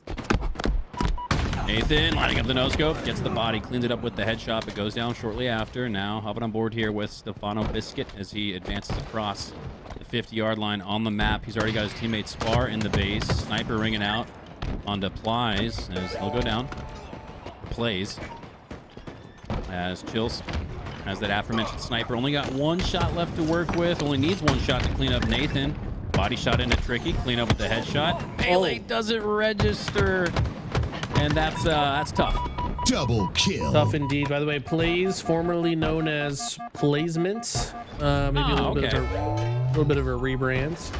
Our friend that we saw competing for the Navy. He was on the team that I coached at the Navy tournament. And so far, looks like a somewhat unconventional route. This is typically one that gets stopped short once you get to about the spot Nathan is at right now. And he wisely backs away. Us are going to see if he can get a flag pull to slow down the opposition, but some slay is probably a bit more important right now. Professor staying alive. Going to generate some offense here. Ooh, overshield in possession of Icarus as well. And a couple more slays could be all that's needed. Oh, that's going to be tough to stay alive, though. Both of those teammates are 1 HP. Professor gets cleaned up. But that overshield, that's going to be enough to send the other players. They said, okay, we're going to advance on the map. So we're going to give them a couple more meters of advancement so we can play just like this, get the triple kill. I love how the decision played out for Chills, opening up that score for Icarus 1-0. Keep in mind, Icarus are already up 2-1 in the series. If they're to close this one out, we'll be knocking Legion Gaming out of the tournament. Stefano with some solid shots there, but it's taken down. Nathan has his eyes on the opposite sniper rifle. Love plays like this on Forbidden. Sometimes your opponent's sniper is the most important thing on the map to secure because it gives the other team really no options to push out if they're getting sniped by two different players. But he gets taken down, so Icarus should be able to use their own sniper. And look how aggressive Professor has been constantly in the base of Legion Gaming and getting these flag pulls out. I don't think they might not be able to stop this one. Professor can get into the tunnel here. Well, they are. The red team is spawning on where that flag is running, though. So Jaren forcing some squad spawns on his, might be X. He goes down to 1 HP. One body shot, absolute would clean him up. He re-racks and re-shields and re-centers that no-scope towards the middle of the skull. So Jaren, as the last Spartan standing, I am shocked that they get this reset. It looked like a foregone conclusion that this game would be 2-0. Jaren's so clutch, man. Another member of our armed forces, by the way. They've been placed to become a bit of a duo.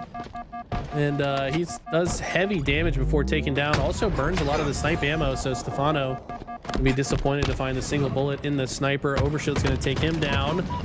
Who other than Placement to avenge his duo, Jaren. But both teams still vying for top mid presence so far. 2 down for Legion Gaming, so that's going to open up the map a little bit here for Icarus. You're seeing nothing but advancement from them. And a spawn trap brewing as well. 2 split on the flag side, 2 split on the snipe side. Ooh, nice frag toss there. Takes down Spar. He was the tip in the spear for the blue team. So now it's on Professor to initiate a little bit more of that offensive advancement, but he'll trade out, not before earning a kill and an assist. So the pressure mounting for Legion Gaming. Do they have another miraculous stop here? Jaren, deja vu, the last Spartan standing. And if he can just stay alive like he did previously, maybe I'm not holding him out. Maybe they can stop this one, but it's going to be another really difficult defensive effort. Ooh, so clutch for Stefano to stay alive here. This is really to give his team the best chance of running the flag. That was a crazy thrust backwards to win that fight, and thought he had the angle, but Spar's got the perfect shock grenade toss from their diving board here, and that is a 2-0 lead. Icarus looking to stamp their way into the next round of the lower bracket.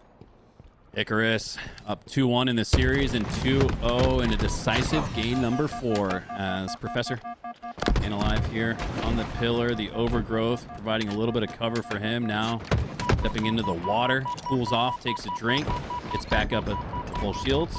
Chills has help here from Stefano Biscuit, and with that 2-1 numbers advantage, they're going to push out. 2-1 turns into 2, maybe 3. And did he fall off the map? I don't think he did, so I think Jaren's still alive somewhere. But Icarus have the stark advantage. There's Jaren, did not fall off the map, still held on to the snipe, but I like the way he aims that sniper off the map. Once he goes down, he makes sure to throw that power weapon off as well. Oh, that was a great play from Jaren. Looks like Tricky was the one to get away with the OS. By the way, shout out to Tricky. I feel like we haven't seen him in quite some time. Double kill. Former Darkest Hour member with Yaxon and Grand Shiesty a couple seasons ago. Didn't know that he was still gaming, but looks like he has not lost a beat. 10-10 this game so far, and starts to run the flag, but Spar with a clutch double kill. And with 3 dead, Professor in familiar territory. This guy, I swear, every time we switch to his POV, he is on his way to pulling the flag. Big reason why they have this 2-0 lead. This could be it, but nice defensive effort here from Legion. Clears all 4. So they're going to get a chance to counter off of this. The 4 kills in their base don't necessarily net them a flagpole. They are going to win the mid-map, though, and now they have their opponent on a little bit of a spawn trap here. So this is their best chance to strike, make it a 1-score game. Hey, Nathan, nice thrust backwards just to give himself a little bit more space. Let his teammates show up as well. 2 backwards thrusts. And 2 dead on the side of Legion. Spar makes it 3. Jaren, last player alive. If they can take him out of the equation, it could be pushing it back out of their base. And just like that, when Legion Gaming had a chance to maybe get a flag out, the defense has been so strong from Icarus. Jeez, Icarus clears the base, then they clear the mid-map now, eyeing another pull, which could put Legion Gaming out of the tournament, as Professor has it on the run. I don't think there's the angle there for plays. He's going to get enough shots to take his shields down, but after all is said and done, has he done enough? He's gotten 2. He's going to get a chance as he wraps around the corner, but you can see Chills there defending it. All he needs to do is get some shots into plays, but it is not enough from plays. Good positioning, good try. But it looks like Icarus will take it 3-0 and advance on to the next round, where I believe they'll play against Ascending Baseline, who we saw earlier. That was huge by Chills at the very end, just playing bodyguard for the flag player to run in behind him. Intelligent plays out of the young gun. Chills another up-and-coming player. I want to say he's in the Onyx 2000 range. Definitely has a lot of upside as he finishes that game 18-11. Heavily outslayed were Legion Gaming. Plays putting up a good fight with 16 kills of his own, but impressive stuff out of Icarus. All right, hope you guys enjoyed a little bit of that bonus Halo coverage, as we'll take a look back at some of the replays from the previous match. Eli, any overarching thoughts as we got a chance to watch some amateurs up here on the big screen? I mean, to be honest, these guys, I mean, that was a disgusting no-scope out of Jaren, but it was the pressure applied by Icarus here that made the difference, right? Like, they are constantly getting into the other team's base. The time or two that Legion Gaming were in their base, they played perfect defense and kept most of their players alive as they played out to just get right back into the face of Legion Gaming. And I mean, the confidence was off the charts, I think, for Icarus, and that's the reason why they won this. All right, well, we reset and re-rack. Let Icarus get into the lobby with Ascending Baseline. We'll have that series on the other side of this break. You're watching the Lies Infantry $500 off-season tournament presented by LVT. Double kill.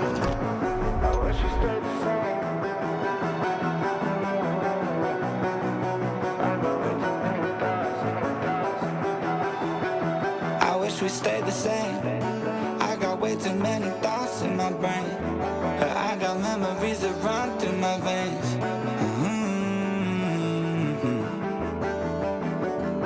I'm not one to blame, but I could point out every way that you changed. Some things stay up while others go right down the drain. And lately we've been going down in flames. my feels when I want you. Say you feel it too, I'll haunt you. Hold on till I'm lost in nirvana. But if I'm honest, I get my feels when I want you. Say you feel it too, I'll haunt you. Hold on till I'm lost in nirvana. But if I'm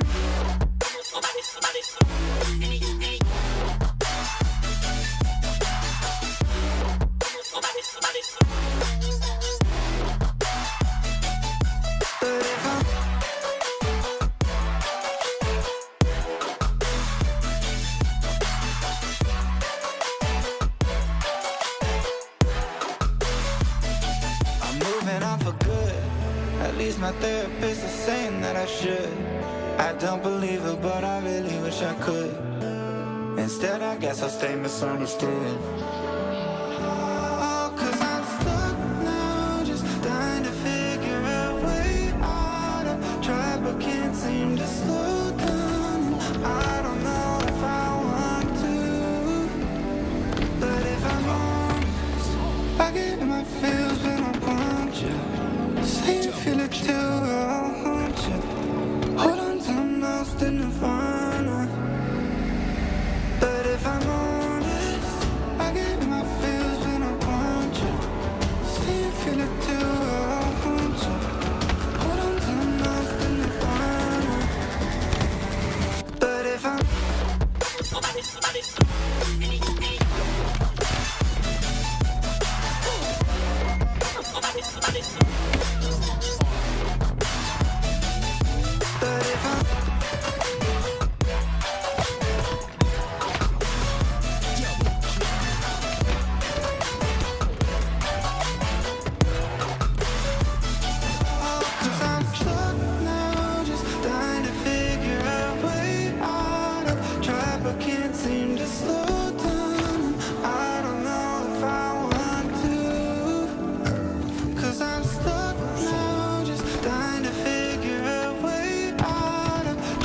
can't seem to slow down. I don't know if I want to.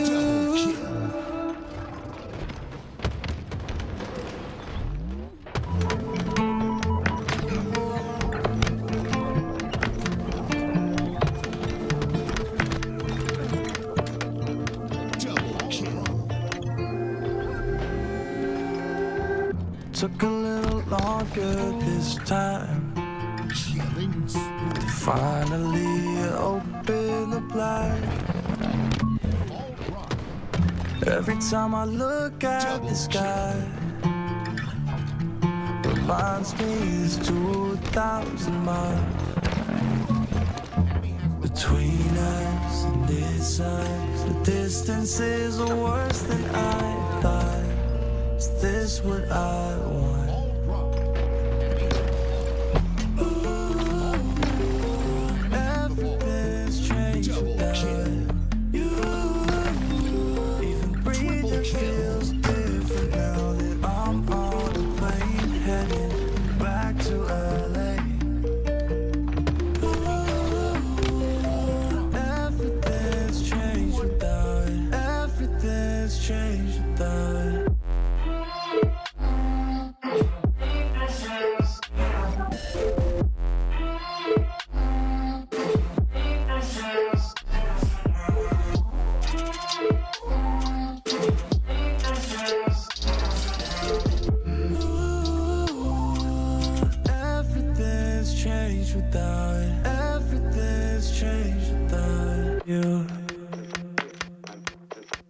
Thought that when I left I'd be fine, but damn, it really hurts to say goodbye. 'Cause growing up is getting tough. My vision is blurry. I'm sick of these 2,000 miles between us and this size. The distance is worse than I thought. Is this what I want?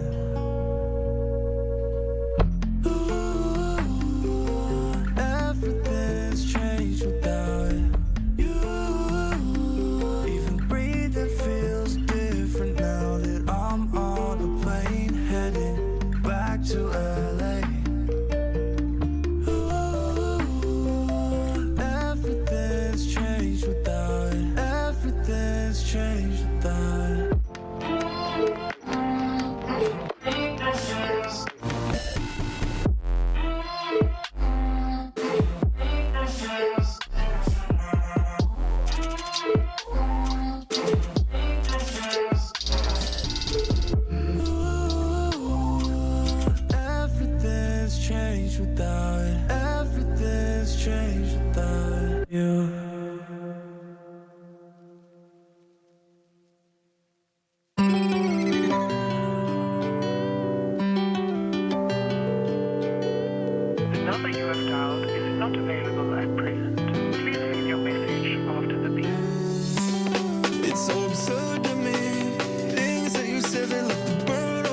Lower quarterfinals are live. Mac and Eli on the mic, ready to take you guys through another series here as we kick things off. Solitude King of the Hill.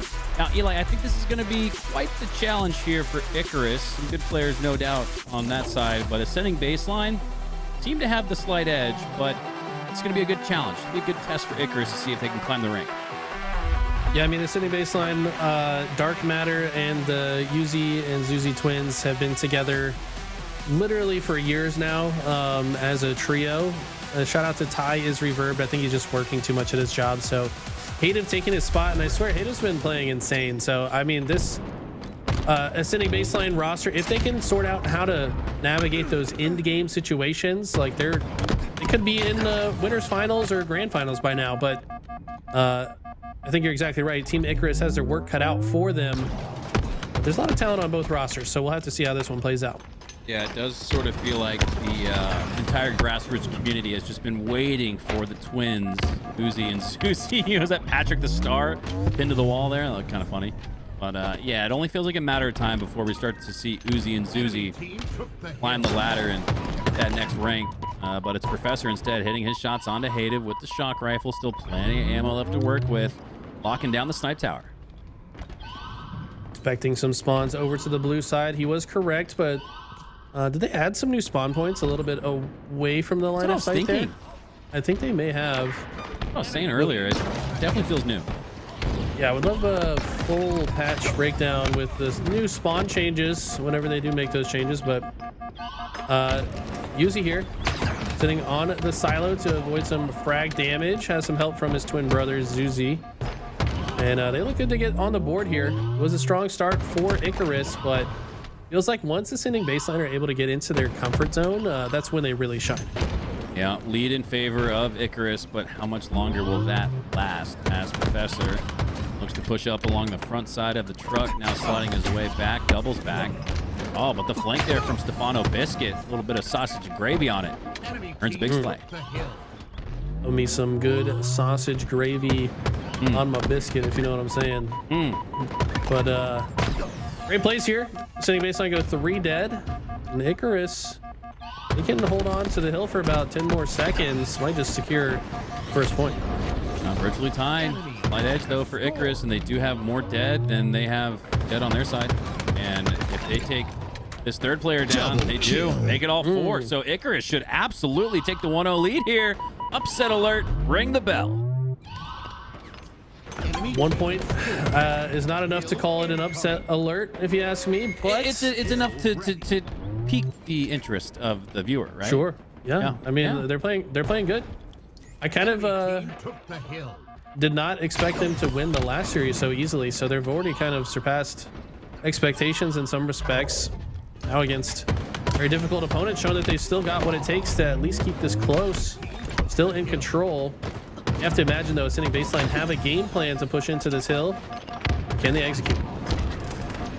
We go down now for Icarus. So despite winning the previous hill and rotating the next, looks like we should see a lead shift. No, but Stefano Biscuit.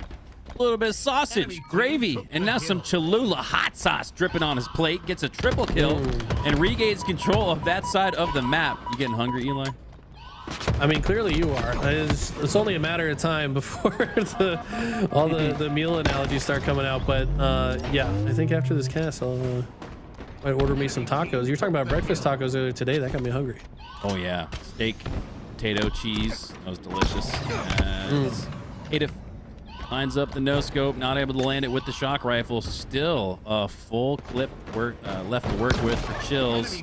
He's putting it to use again. We've seen, I'm not sure if that's a cause and effect of the nerf to the shock rifle, Eli, but it really has been more of a, I shouldn't say more of, but it's been equal parts support, equal parts power weapon here today. Your thoughts? Yeah, I mean, the shock rifle aim assist got nerfed for no scopes, and I think it's certainly minimized the amount of times all 3 bullets land successfully. So yeah, it's typically just a shield breaker in a lot of situations, and if your team has good teamwork and they're paying attention to what you're doing, you should be able to follow up on that damage. By the way, shout out to the diamond players. That's why you guys are stuck in diamond. You're not looking at your teammates and following up on their damage. I'm just saying it. Damn. Ghouls catching strays. That's to be expected. The diamond players in the lobby. Damn, Eli, why you got to be so mean? Just look at your teammates, man. Like, please. Simple enough. That's all I'm asking. 2-0 lead here for Icarus as they have jumped out to what feels like a surprising start in this series. Dark Matter. Oh, I like the way he jumped up there. Kind of a mini ninja. Earn the trade double kill, so he finds a +1 net outcome. And speaking of +1, it's Uzi, and that's it.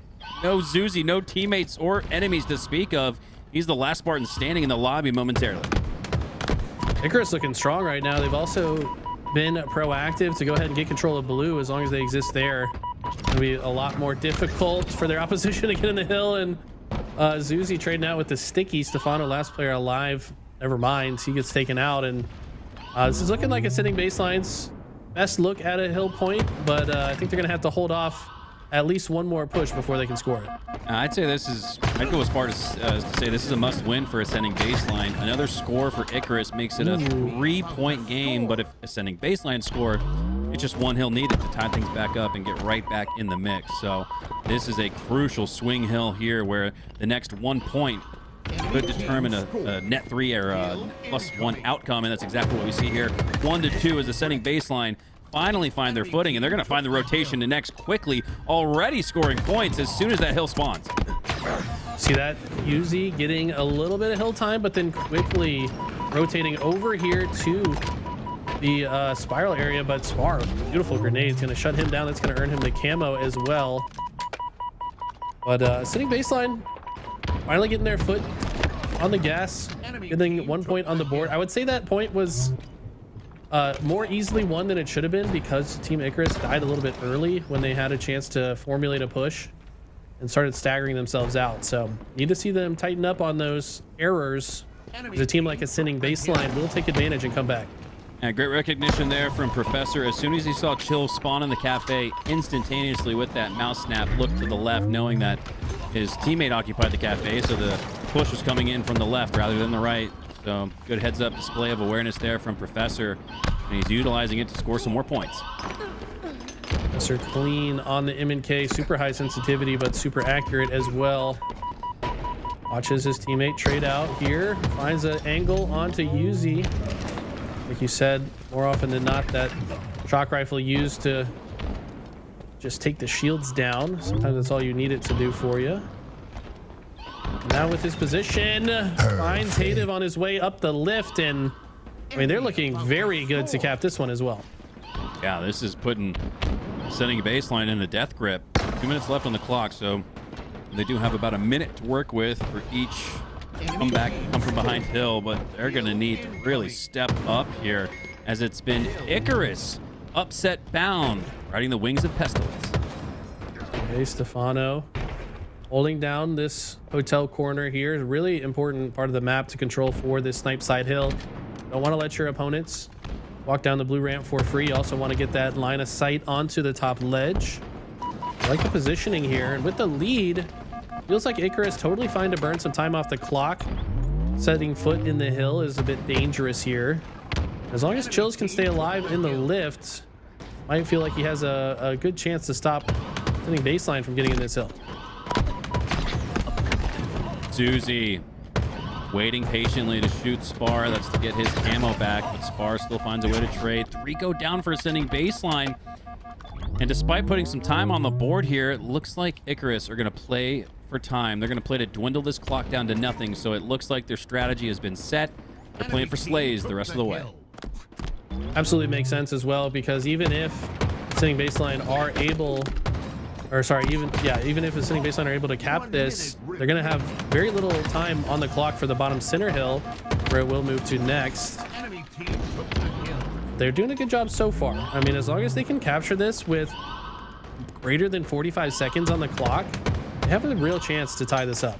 3 pushing down here. A cheeky grenade toss could really take down the shields of a few opponents, but I like how they split. Professor goes up the lift, 2 push up from the shock rifle ramp, and that might just be enough to clear out the hill. and continue to dwindle that regulation clock down to 0. And you can see Stefano here just playing a little bit of Overwatch. Very different game than this one, but I'm gonna push in. He's gonna get taken down. New shock rifles up. Feels like it's not gonna be that consequential, but Chills with the clutch triple kill might have just earned them the game, as Ascending Baseline only needed 2 more seconds to close this out. But I mean, how much time is going to burn off the clock before they can capture?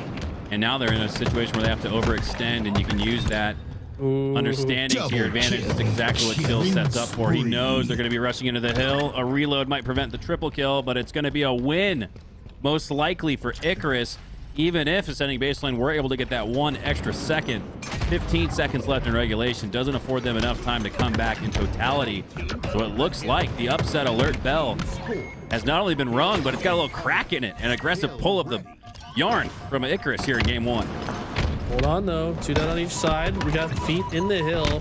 Timer has been paused. That's a clutch sticky, though, from Stefano. Okay. They're keeping it interesting. Dark Matter has to stay alive here. It's really important for him to do so. This is looking possible, Hunter.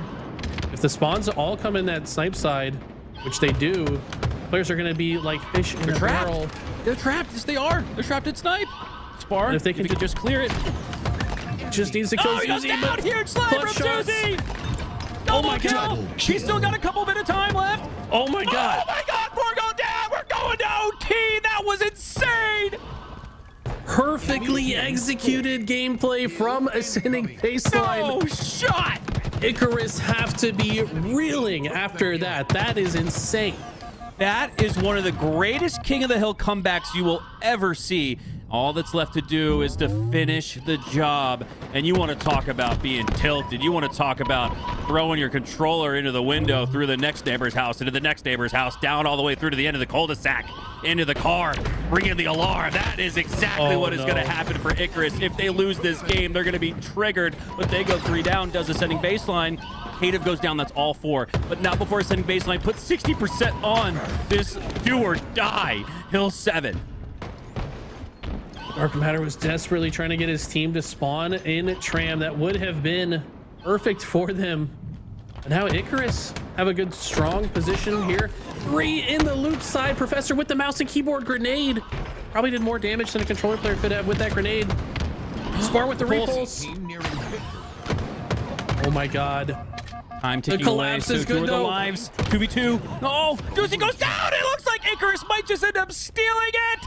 This game has been insane. Oh my God. If Icarus ultimately end up taking it, now it might be Ascending Baseline who are triggered. And Icarus, despite the scare, rise and fly to a game 1 victory. That was insane. Wow. I mean, had Icarus lost that, they would be thinking back on that snipe side hill and been like, man, we were there for over a minute and a half. We could have just stood in the hill for 40 seconds and just won the game. I think playing the time makes sense in that spot, but I mean, how perfectly did Zuzi play from that bottom center hill? He's outputting max damage, taking as little damage as possible, mitigating his sight lines of visibility. Twin brother comes to the rescue from the dip. I mean, let's take a look at this. This was insane. This was... This is over. This is over at this point. Yeah, look at this. 24 seconds with all 4 dead. How does Zuzi go and find this hill capture? Does he just run straight towards it, right? Professor even had the camo. And they still are racking up slays. Wow. Okay, so he sneaks in. That was a huge back smack, though. Professor gets... what's that medal called when you assassinate the camo guy? There's a name for it. Sneak King. Sneak King. Yeah, that's right. He gets the Sneak King. Sneaking. You get it? Thanks, man. Appreciate that. I got you.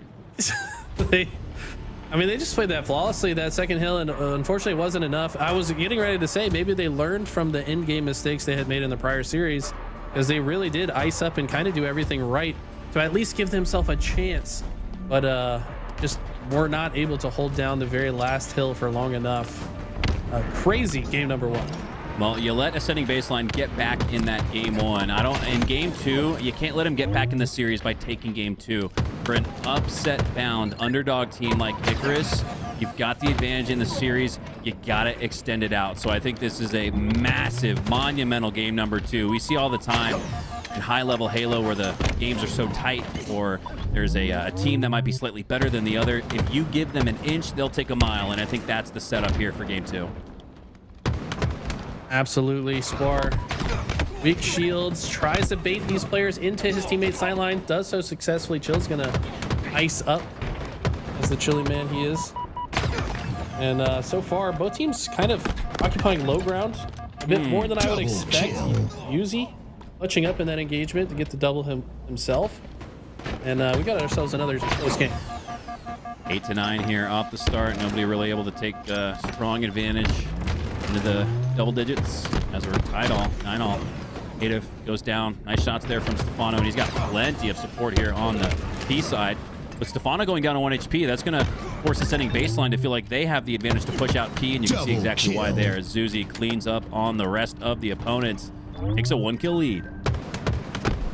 Okay, Zuzi's got great high ground positioning here. Native, bottom center, working together in tandem with his teammates above him. Zuzi hit a little jab strafe into big hot curb slide mid-fight. That was a little slick little move there. Ultimately doesn't work out. But it is Ascending Baseline with the lead by 2 for now. New camo spawning in 8 seconds.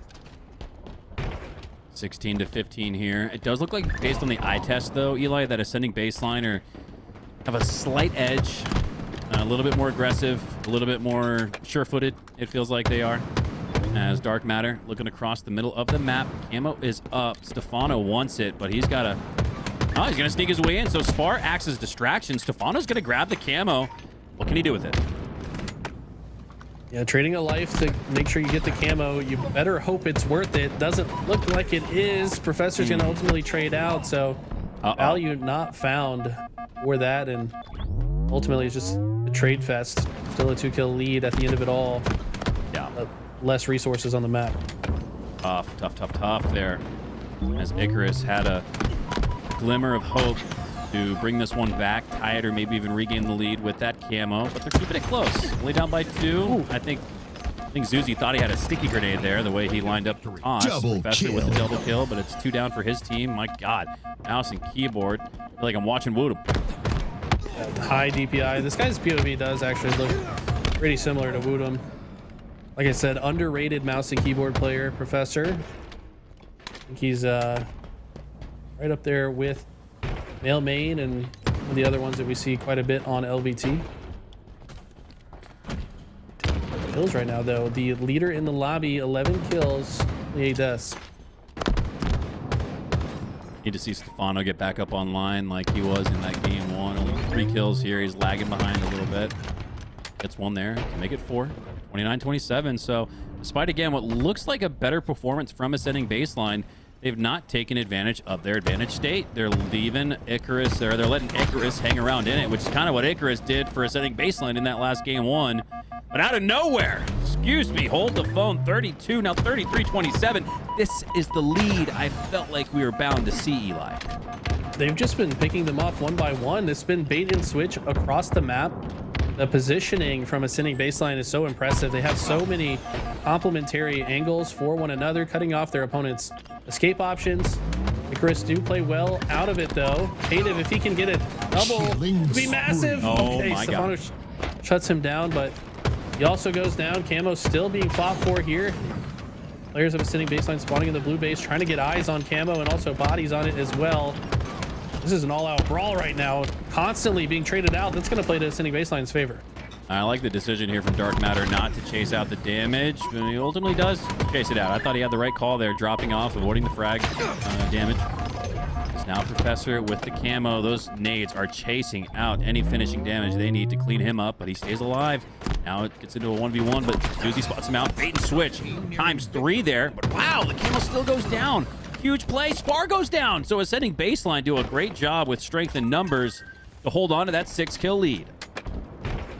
6-kill lead might be all they need to close this out. Can't get complacent though. Need to continue to keep the pressure up.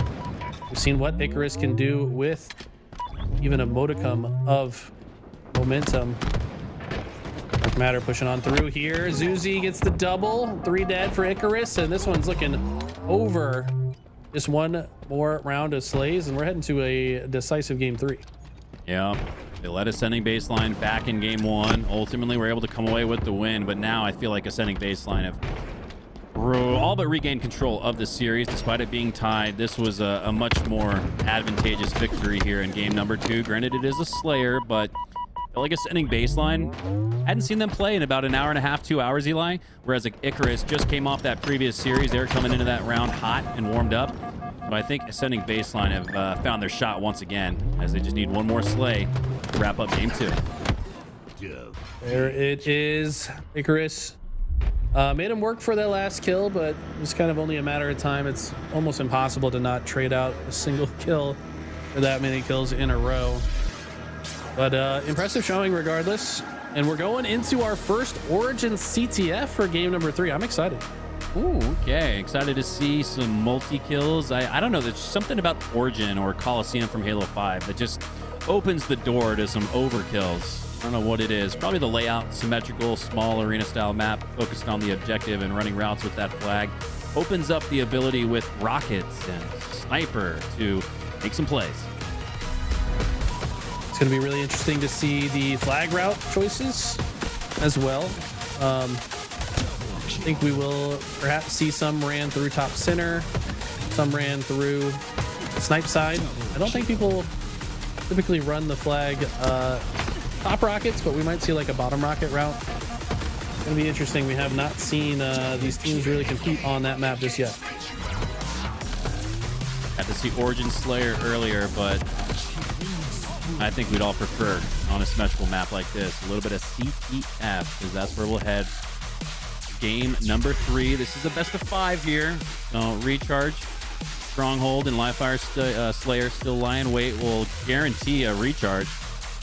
But be curious to see which way this one goes in a best of 5 game 3. It's like a diet game 5, and I believe historically in Halo, the winner of this game 3, when tied 1-1, is about a 70-75% chance of winning the series. So this is it's a big one here coming up. This one will really regain control of the momentum and the lead here in the series.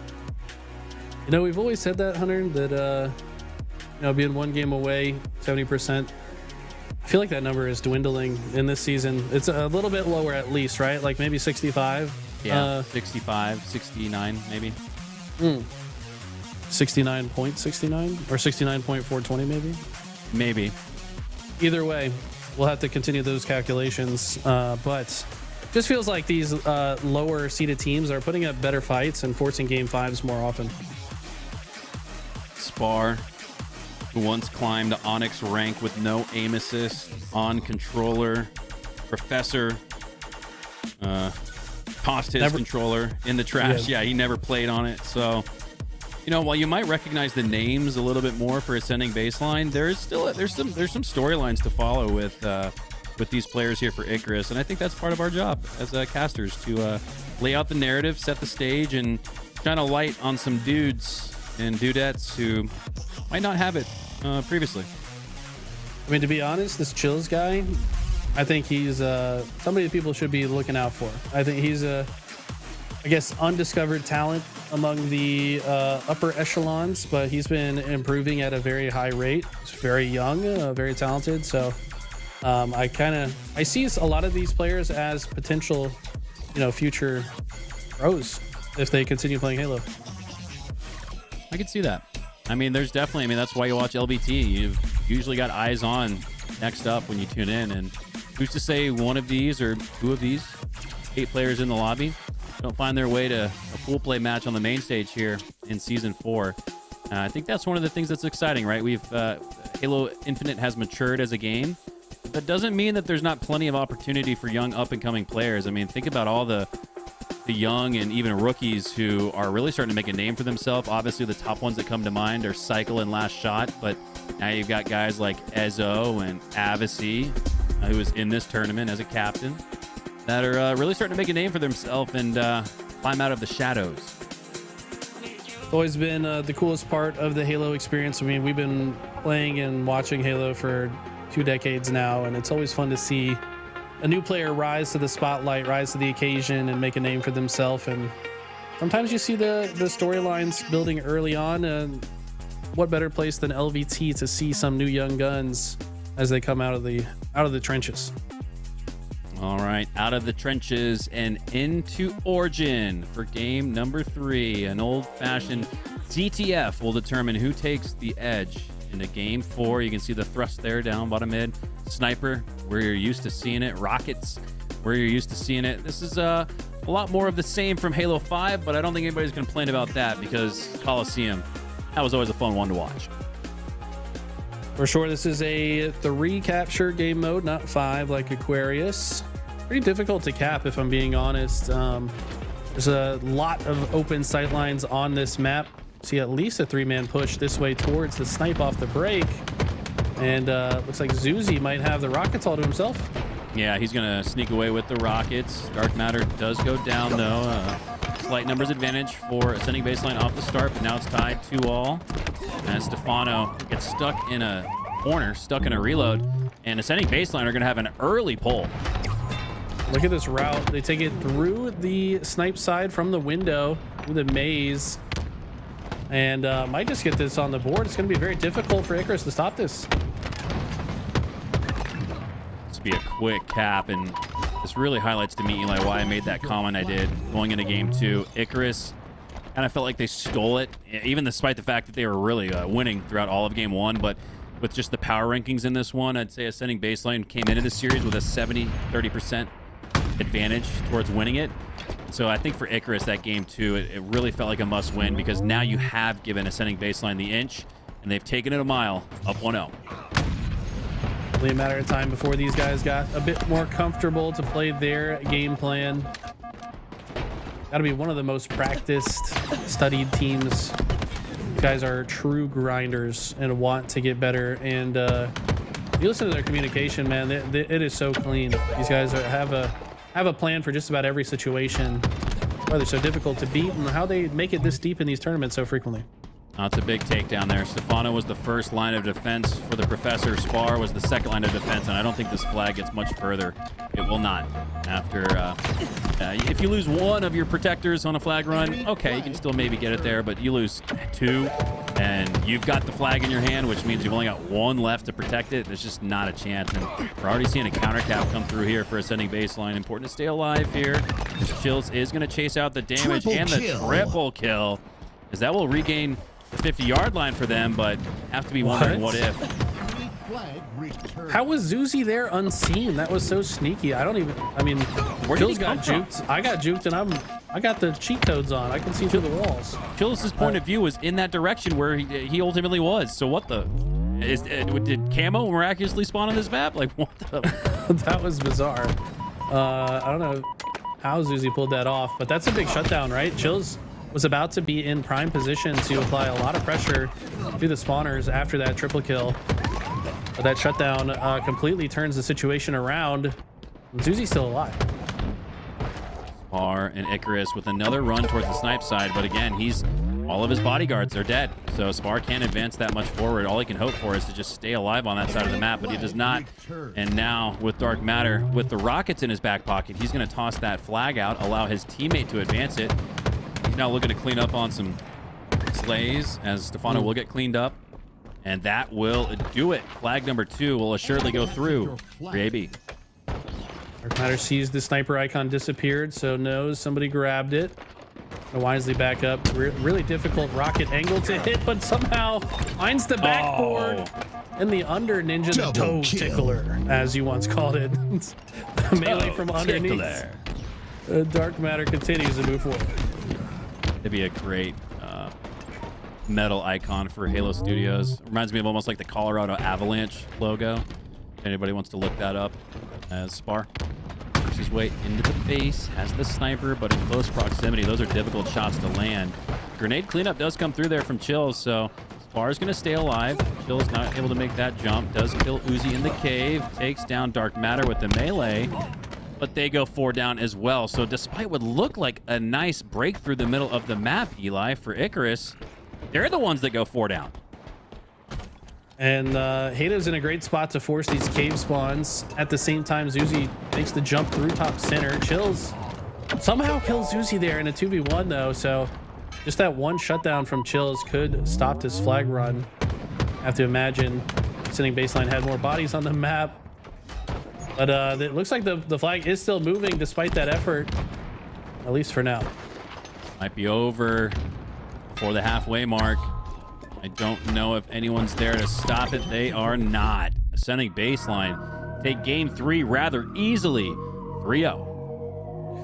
Looks like they've woken up. I think you were onto something, Hunter. These guys were sitting on their hands for a little bit while opposition won a game 4 and were warmed up. But once Ascending Baseline start getting in their groove, man, these guys are one of the tougher teams to beat. They're typically the gatekeepers into the top 16. I mean, these guys probably have more top 20 finishes than just about anybody else. And if you're going through an open bracket and you can't beat these guys, you're probably not making it to pools. So these guys are kind of like that like strategy check. Like, are you guys coordinated and talented enough to get through us? And so far, they're putting Icarus to the test. Yeah, Ascending Baseline, essentially the final boss of the open bracket. You want to make top 16, you want to find yourself on a Saturday playing in the pools, you got to take down Ascending Baseline at some point. You're just bound to run into them. And it feels like Icarus might have run into a buzzsaw here, as they were able to take that game 1. But I just, again, what we saw in the end game, Icarus giving up a hill that they had a 99.999 chance of winning and letting it get to OT. That just showed me that there were some cracks in the armor, and now Ascending Baseline have started to find all the holes and penetrate. Love me some good penetration. But here we go. We're going into Strongholds Recharge. And if it's anything like what we saw from Ascending Baseline on Livefire Strongholds, might go for that AB hold. Ascending Baseline, as is the namesake, and AB is the best hold on this game type as well. Strongholds Recharge coming up here, and I'm worried for Icarus in the sense of the aggressiveness and pace of play that we saw from AB in game number 2. I think if we see more of that in game number 4, it's going to be really hard for them to find their footing and to find points in the stronghold. So I think for Icarus here, their game plan here is to outpace the competition, because we know AB like to play fast in a game mode that caters to fast. Here we go. Does Icarus have it left in the tank to keep this one interesting? Gonna have to play Ascending Baseline's game better than they can. Like this, if you've been a team for what feels like 2 years, you probably have a game plan. Or if you have BC, you've got a game plan for AB, you've got a game plan for AC. You just know exactly what you're going to do in every situation. That's a tough team to play against if you kind of just started teaming with each other like we see on the other side. So work cut out for them has Icarus. Grapple hook, shock rifle, the camo, keys of the sandbox that you'll want to grab here. You want to play a little faster than AB? Grab that grapple and Super G-slide your way through the middle of the map for the batteries into Needles, and then up to the A cap point, as that's where Zuzi starts inside of A, and already getting some good shots. Cross map onto Spar. First strike in favor of Ascending Baseline. He says, oh, nobody's looking at me. I'll take this. It's, all the attention going to the outskirts of the map. It's going to be a free camo grab, a free B grab. Looks like Ascending Baseline have the shock as well, and should be able to shut down Spar before he captures A. Spar's making it tricky, but he goes down shortly after. 2 straight deaths for him as he'll head back to the respawn screen once again. A 10-0 start here for Ascending Baseline. They do have 2 down, but with Zuzi controlling the camo, forcing a lot of attention his way, going to make it a little bit easier for his teammate to push through gold. But I actually think they thought he was pushing through gold with that camo. So an errant grenade keeps his teammate, Hative, down to 1 HP, and he gets cleaned up because of that. So great sense of awareness there from Icarus, gives them a chance here in the openings. Solid answer back from Icarus. Zuzi trying to bridge the gap between Long Haul and the B Stronghold. They're going to take their time on this, which I like to see. You don't want to over rush it. We just capture C for now and then find a way to break into either A or B. He's got to be careful here, though. If he dies in this moment, I have to imagine the push might be over. He does go down to Stefano in the kill feed. Dark Matter overextending a bit, and this should be some solid time for Icarus. All right, the counter back for Icarus doubles up the lead for them. 19 to a rolling 43. You can see B with about 15 percentage points of red, but I don't think Ascending Baseline are still in a spot to where they can go for it. Susie might try, but he's being watched by Chills. Bait and switch. Oh, the bait and switch. Sneaky play around the corner. Love that play there from Chills and Professor. That's how a bait and switch is done. Playing this A-B hold to perfection. This Needles position kind of bridges the gap between A and B. To call it a pivot position in strongholds, you want to control the space between the two zones that you control. Native finds a way to break in, though. And just like that, we might even turn this into a trip cap. Man. Yuzi's been spotted, though, so he's just going to have to default to backing up and controlling A and C for now. You would have thought Uzi was shooting his shot or moving around, but he was standing dead still. Granted, his location is somewhat revealed by standing in the cap point, but wild to note that even standing still with the camo, not enough here in Season 4 as the camo eyes have evolved, as too has the gameplay. I mean, people are just playing in higher resolution. It's you know, back in the day, we're playing on 480i on a tube TV. Camos pretty hard to see, man. But 27 frames. Yeah, like it's gonna be a bit easier to see a mild distortion in the environment. That's why these players are so often spotting those camo players. Standstill for now. You can see both scores ducked momentarily at 58 and 75, but now with Icarus winning A and B, that'll get the points moving a little bit in their favor, but not for long as Uzi shuts it down. Remote detonation takes Stefano down to 1 HP, but a nice play there from Professor to take the front line, keep his teammate up, but he gets cleaned up shortly after there. Dark Matter going for the double kill, but Chills with some nice cross-map shots. Takes him down, but my God, it's observer roulette every time we switch to a certain player. They're going down shortly after. Let's see if Zuzi can break the curse. Uzi with the shock rifle decides not to capture B, maybe sensing these players likely spawning glass behind him, so good awareness on that front. Staying alive with the grenade out of midair. I missed it if he did. Like he might have. Double kill, that for sure happened. Stefano as they look to reclaim control of A and the scoring. 65 to 100 here as we've had a really close match, so big ups to Icarus for not only not letting it get away from him, but they've held on to the advantage all throughout. This has been impressive. Stefano's in the great part of the map to really make it difficult for Ascending Baseline to do what they intend to do on the map. Both Native and Dark Matter taking a low HP. Spar's going to be there to clean one up. Looks like Dark Matter was able to stay alive, though. And Spar, yeah, Spar knows these players are top A and rotates behind them, but he does get shut down. So wow, great play from Ascending Baseline. Having that third player there made a massive difference. I thought we were brewing towards a trip cap for Icarus potentially in another staggered spawn cycle for Ascending Baseline, but they're now in an advantage state with control of A and C, and now the gold spawns are assuredly occurring with B in control of Icarus. So Ascending Baseline know where their opponents are at. They've got really two routes to come through, either into A or through the long haul, as Professor does push through into A, and they're going to reclaim it. So not enough of a defensive front there on the A side for Ascending Baseline, and they'll give up control of it, but I guess that's what they were planning for. They gave up A so they could get B. Interesting to note. Yuzi was so patient there, knew that it was pretty likely he died to frag grenades, but it was so important that he captured B and just held his ground. Didn't even try to peek and get it greedy, trusted that his teammates would get the kill. They do. That converts B. That's a huge part of the reason they're coming back right now, is all off the backs of that play from Yuzi. Finally, random grenade. I think it was a teammate grenade, unfortunately. But Ascending Baseline back in control here. Professor once again looking to sneak up the backside of A, but he's already got a teammate in it, so doesn't need to plant 2 feet, or I should say 4 feet in the hill. He's already got that secured. AB in their favor. 122 to 132 here, just about, as this one's been back and forth. Probably the most highly contested game of the series. This one could go either way. Sitting baseline. Trying to capture A. It looks like they might have feet close to B as well. Nice shutdown from Stefano. AB hold, tried and true. Both teams going for it. Native trying to buy some time for his team to push through, but Stefano buys enough time for Chills to clean up that kill, and now Chills applying even more pressure to the spawners.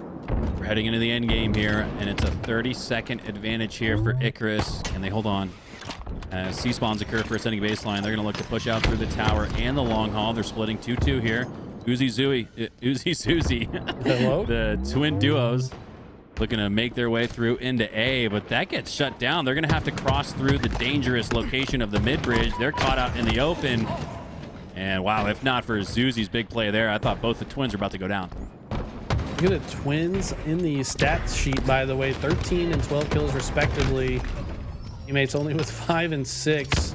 Wow. Twins have been playing crazy today, and they've got more kills on the other side, but they're still losing here. Gotta feel like Hative and Dark Matter need to step it up a little bit. Hative does get a nice clutch kill. Can he take down Professor as well? He does. Hative coming up in a big way.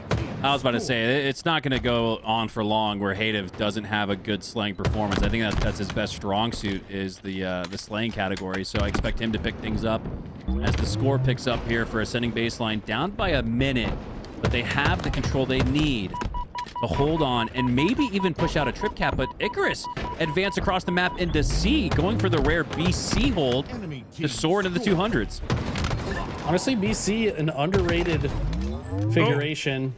Unfortunately, though, C will get stolen back, and we might just have a trip cap on our hands. Split spawns. Hative deciding to push forward and fight this player in pipes instead of capture B. Kind of would have liked him to finish capping B there, but maybe consider that player a big threat for their operations.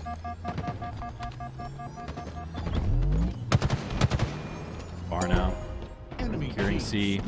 As it will be Icarus, the first team into the 200s, but ascending baseline are keeping it close enough to add a little intrigue to the end game.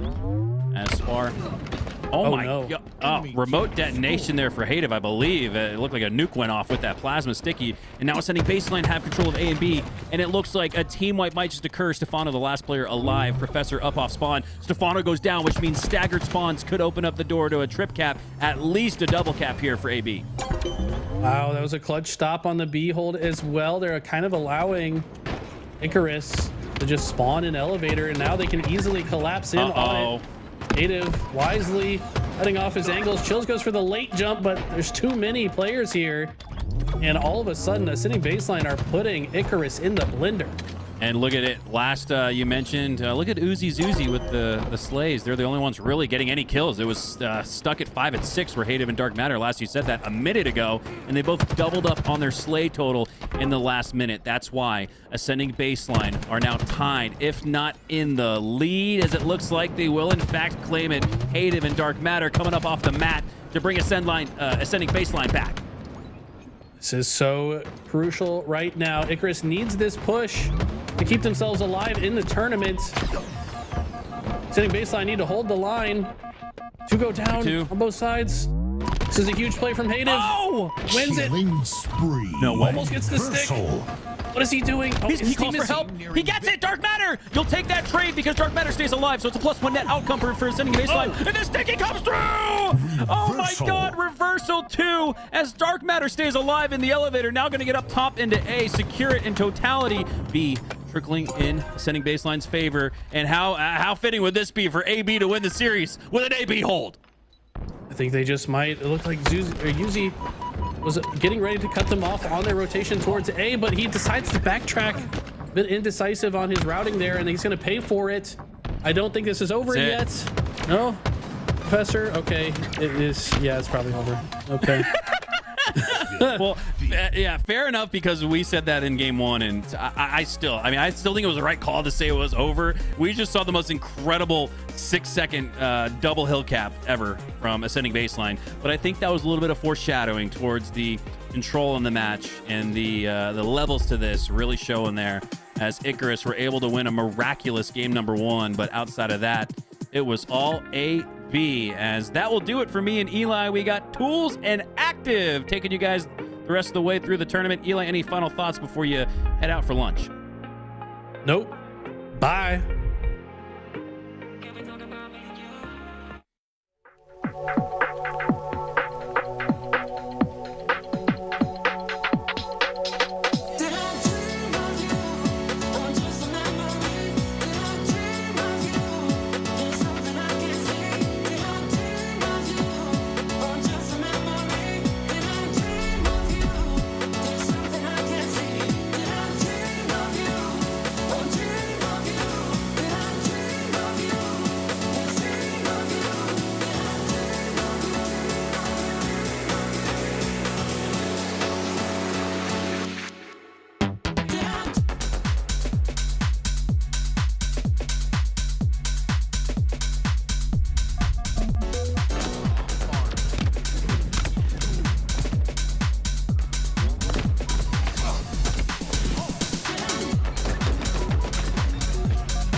I'll be the one you call.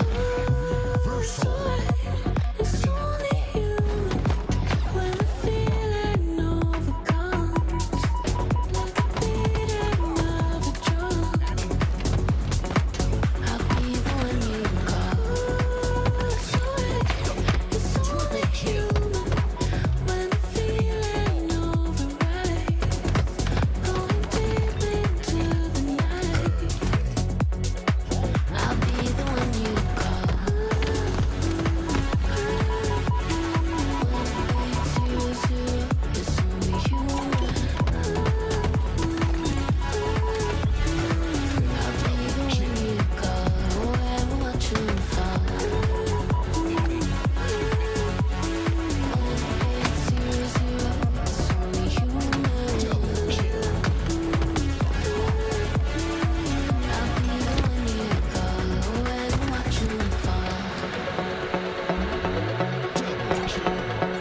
You got me hypnotized. Just one look, I get lost in your eyes. You got me mesmerized. You playing tricks and messing with my mind. You got me hypnotized.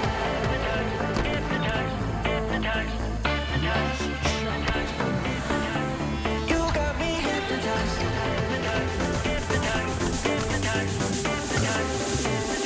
Just one look, I get lost in your Double kill.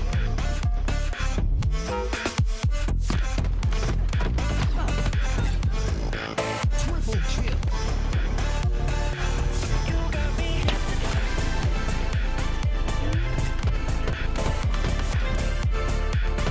Double kill. Triple kill.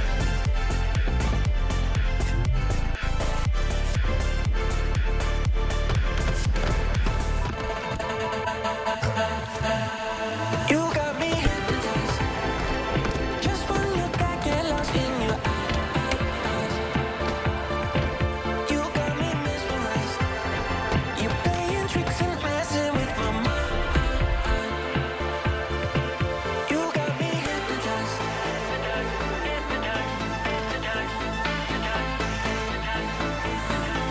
You got me hypnotized.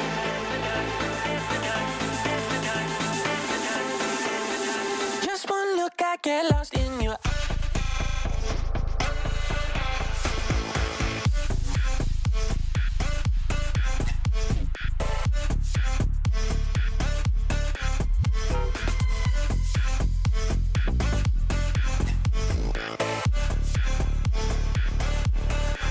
You got me hypnotized. Just one look, I get lost in your eyes. You got me mesmerized. You playing tricks and messing with my mind. You got me hypnotized.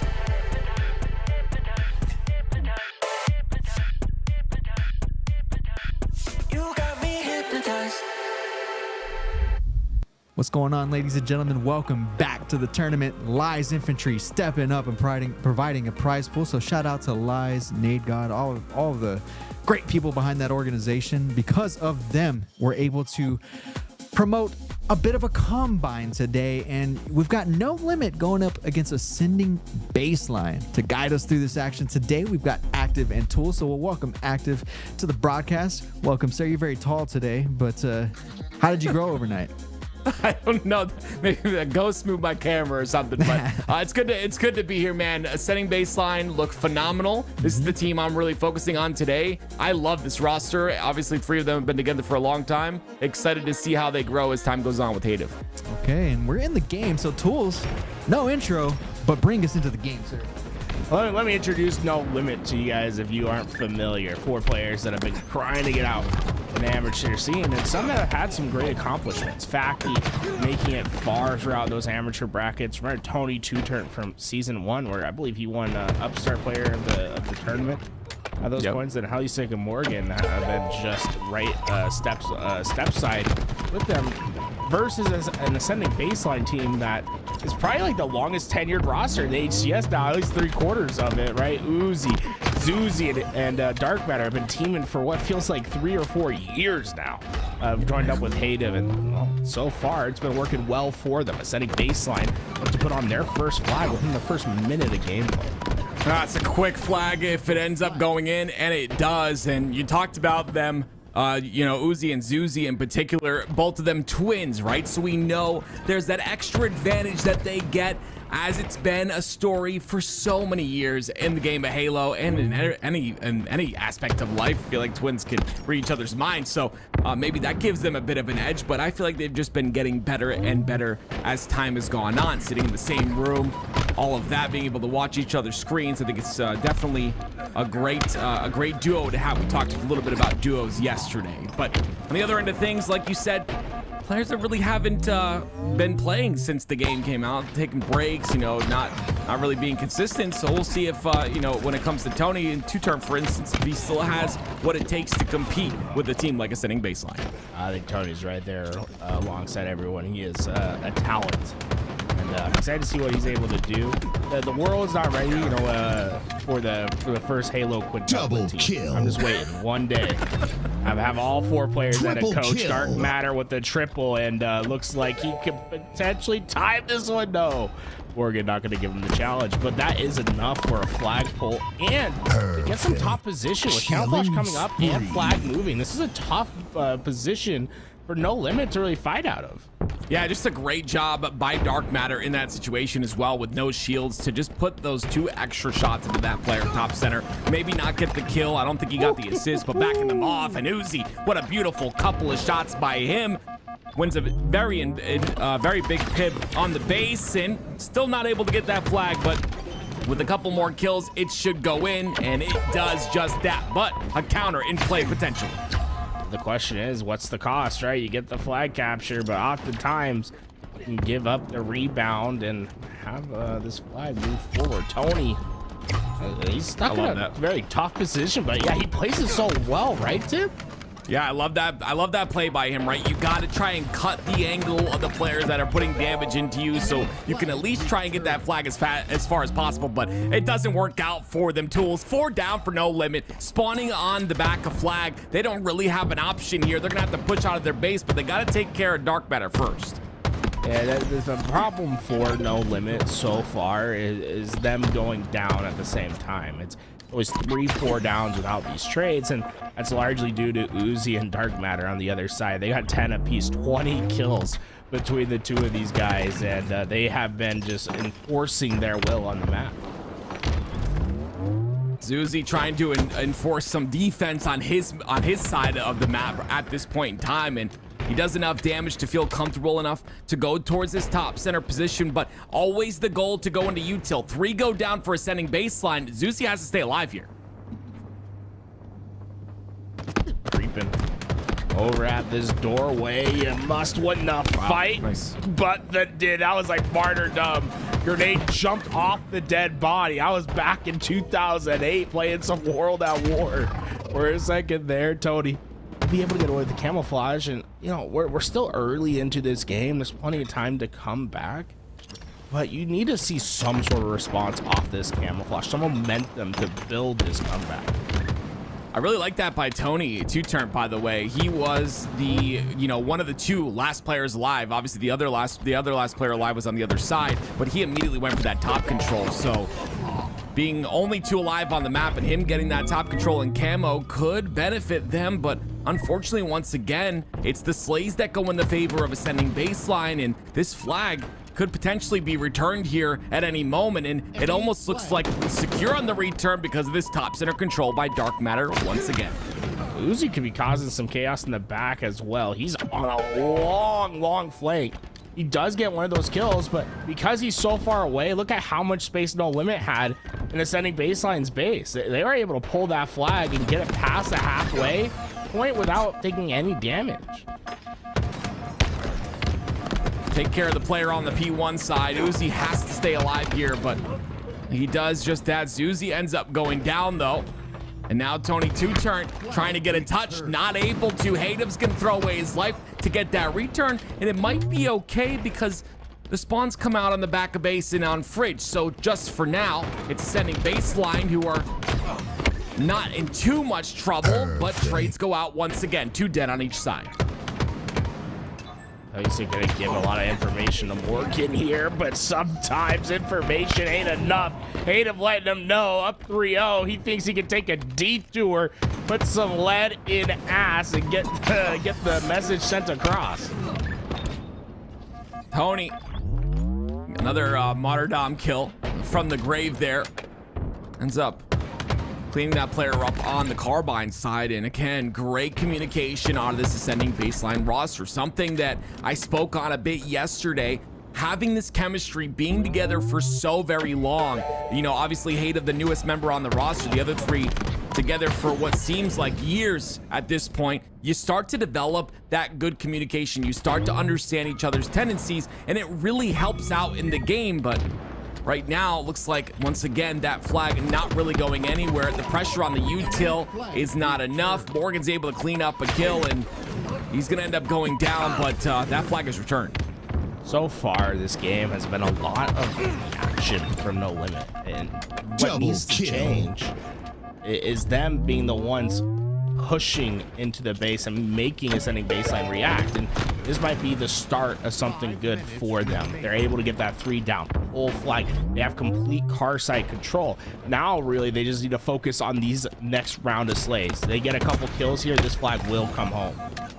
That's just beautiful right there, too. You don't see the overextension on the P side by ascending baseline. Instead, you see them cut the map because they understand that Hative is on the other side with the pinch. It's a 4 down once again, a flag return, and now No Limit has to be worried. This is going to be a situation where this flag can get pulled with a couple of kills going out, and all they need is 1 kill, and that flag's already going. Remember at the start of this game, we talked about Uzi and Dark Matter having 10 kills apiece.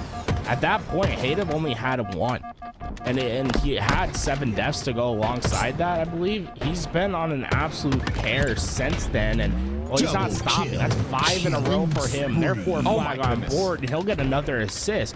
I've been so impressed with the gameplay sequencing from Hative in the most crucial parts of these games. He's still dominating as he's putting shots down range, but when No Limit started getting aggressive and getting into the base, it was Hative the one that was causing the playmaking for his team and stepping up in a big way. 13s across the board for him as he started to really heat up in this game. I was gonna say he needs to be stopped at some point. You can tell the way he's moving and the way he's shooting and how snappy his reticle is that he was in that flow state. And if you don't stop him quick enough, it's gonna turn into another cap, which means a win for ascending baseline. Hative absolutely popping off, like you had mentioned, being a part of so many of the engagements here. Finally, it is 1 kill, make that 2 that go into the favor of No Limit. They are 2 down though, so this kill on the util side makes them a bit more comfortable to pull this flag, but still it's trade after trade.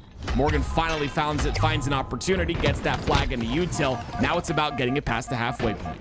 Everything ascending baseline's done so far has been so connected on the map. They have 41 assists through everyone on this team, and they're really supporting each other, and that's why they've been so effective at being able to react to these flags. No one is taking a one-on-one fight. Like, just look at Zuzi right here, the double kill that he's gonna try to turn into more, but both those players come in 3 shots down. It's easy work for him, and then his teammates still push through to clean up the damage dealt. Every kill that they get is assisted, and when they need to win the pin, they do so. Triple Dark Matter, no help needed. What a kill to cap that off.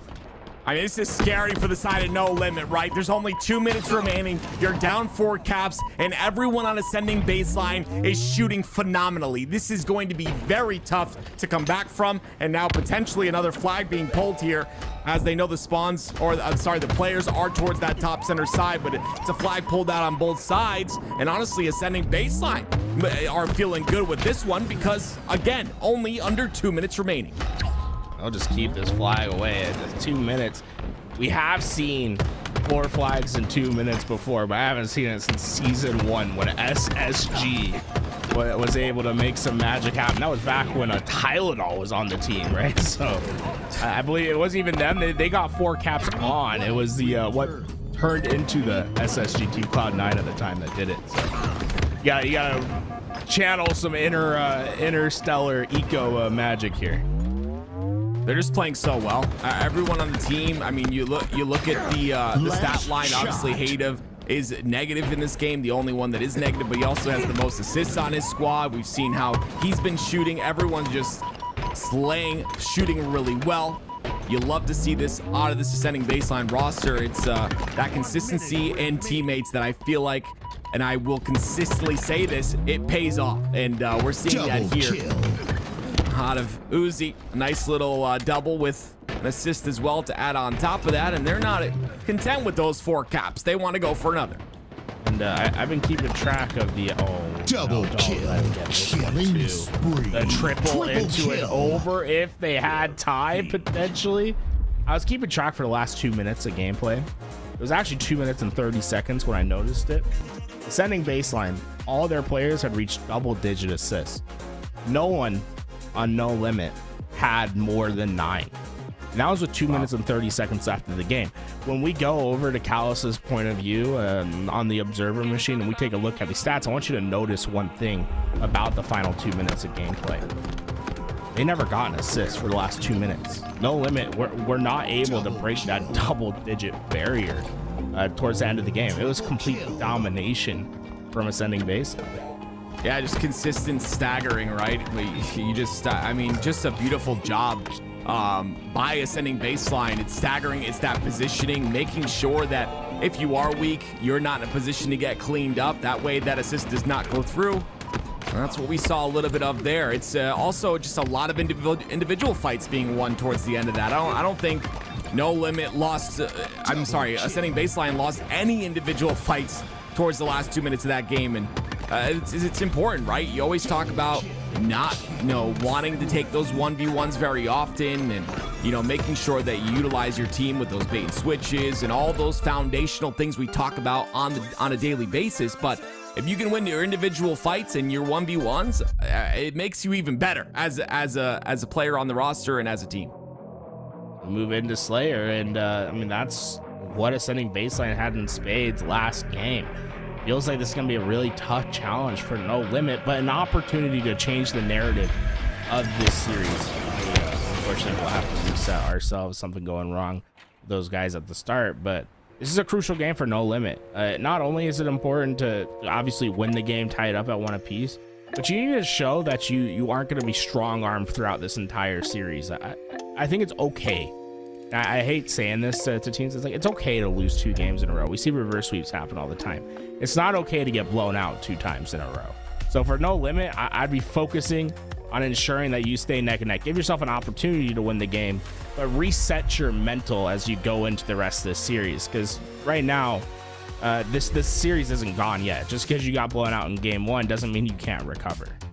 Yeah, and it comes down to endurance. It's something that we've been talking about a little bit more recently, and it's something that's been a factor for so very long, and not only in Halo or esports, but also in regular sports. You saw a lot of energy go into that match for Ascending Baseline. Maybe this is a chance where No Limit can take advantage of the energy being a bit lower at the start of this game. It's obviously a Slayer. Everyone's going to be flying, but again, to play at the level that I just saw Ascending Baseline play at, it takes a lot out of you. So we'll see if they can maintain that throughout this best of 5 series. And of course, we've got a couple of best of 7 series as well coming up. So that's going to be really interesting to watch, how that endurance plays a factor there as well. We hop into game 2. Ladies and gentlemen, it is Slayer on the streets, Ascending Baseline with a very convincing game number 1. We'll see what they can do in game 2. Ascending Baseline, they opt to overwhelm on the high side of the map, and you see both of them drop down. 4 down for No Limit. This is the worst case scenario. Blown out 5-0 in the flag, and they've yet to get a kill, and it might just be a triple for Uzi. They're lining him up. They're knocking him down. There's nothing No Limit can do. Yeah, it's actually crazy too, because Ascending Baseline have trapped No Limit. Now they're trapped. Tony's trapped on the PD side. The rest are trapped on B Street, and they continuously swarm here. Finally, No Limit get out, but they have to get out towards that bottom center side, one of the most exposed areas on the map. Finally, you see a couple kills go their way, but that's it. It's just a couple. 3 down for No Limit.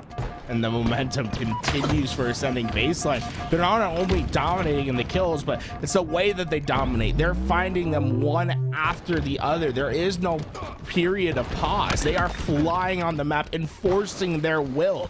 No Limit need to change pace. Throw the change up down the plate. Make Ascending Baseline swing and miss. Force them into a trap. The question was, does Ascending Baseline have the energy to continue the dominance? And as of right now, it's been an answer of yes, a resounding yes. 17-7, a 10-kill lead. No signs of stopping here for Ascending Baseline. And it's Zuzi right now on the screen, pairing up with his twin brother.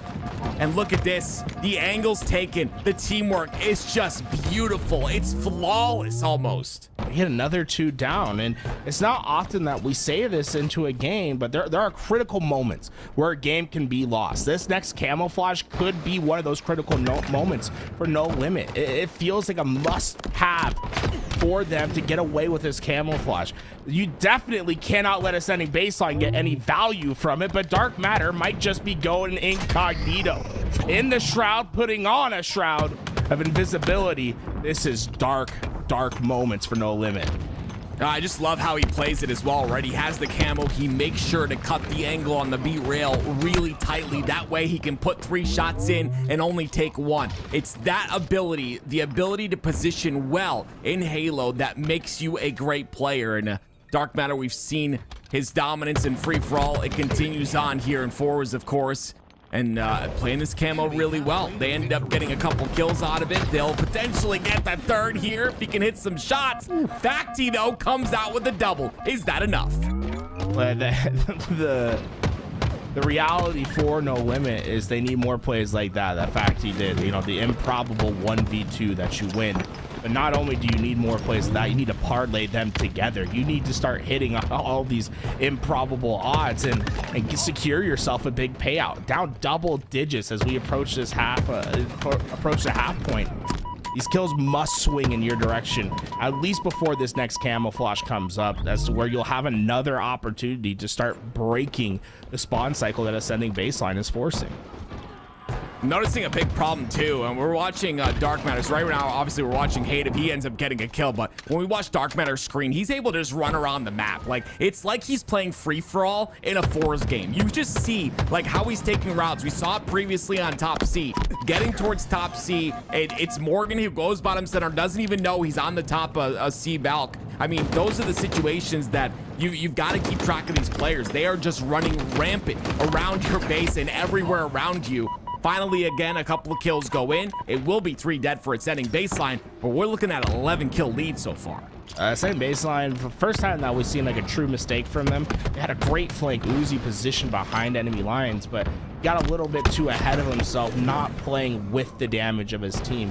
He went down, and it gives No Limit an opportunity to get away with this camouflage, but makes up for it, right? Comes off that respawn, puts that last step behind him, and wins a crucial fight. Notice not popping the camouflage until the spawners come up. Once he knows that they come up, you pop it, you get an extra 10 seconds, basically, of camouflage to walk with. He did miss Tony on that C-Stairs side, so that could be a problem, and it ends up being 1. It's Morgan and Tony 2-turn that end up doubling up on him. It's 3 down for each side, but again, Ascending Baseline not really worried about it as they have many more kills in the bank to work with. It's a 12-kill lead maintained. 7 minutes on the clock, not going to be a factor whatsoever here, and I'm not seeing enough out of No Limit. We need to see much more. We need to see more movement like Ninja on New Year's Eve. Yeah, it's just at this point in time, you're almost hoping for a spontaneous bout of thumbnotic necrosis, right? Like their thumbs have to fall off at this point in order for this game to swing the other way. There's just too much momentum for Ascending Baseline, but No Limit, play through the bell, right? Make sure that you continue on as if you can win this game, and try to find a way to recover yourself in time for the rest of this series. Not a lot to work with here. 3 kills is all Ascending Baseline need, and you see still a couple 1v1s being taken. They won a couple of trades, but you know Ascending Baseline are just prepping for these last couple kills here, and you can see the pinch already happening on the purple side. It'll be Uzi on your screen, gets a double. Kill. That's 2 out of 3 needed. They only need 1 more, and they'll close this one out, and there it is. It goes in, and that's, again, another decisive victory, a 2-0 lead now in the series for Ascending Baseline. Uzi and Dark Matter have been problems for No Limit in this series thus far, and it's tough to find a solution. They'll have to search for it on Livefire King of the Hill. But this might just be the difference of a team that's stuck together for a long period of time and has that teamwork and that time in the lab together. I mean, No Limit, this is a team that we really haven't seen together until now, and this could be a make or break series for them. If they get dominated in the next series, they're probably going to be having some hard conversations with each other about what their ceiling could be, because this is not what you would expect. I mean, these players at this level, these are all fantastic players. This is, to me, had a game 5 written all over it. And I still think we could go to that game 5 It's just up for No Limit to steady their mental, steal their resolve, and start to fight against a seasoned team that knows what each other is going to do, that won't make simple mistakes that most amateur teams do make because of their inexperience. You know, that's something I'm seeing so often as well with these AM teams that you'll never see with a pro team is the mental side of things, right? You can never count one of the top 3 teams out of a series ever. There's always a chance for comeback because you know, like you had mentioned, their mental resolve is strong.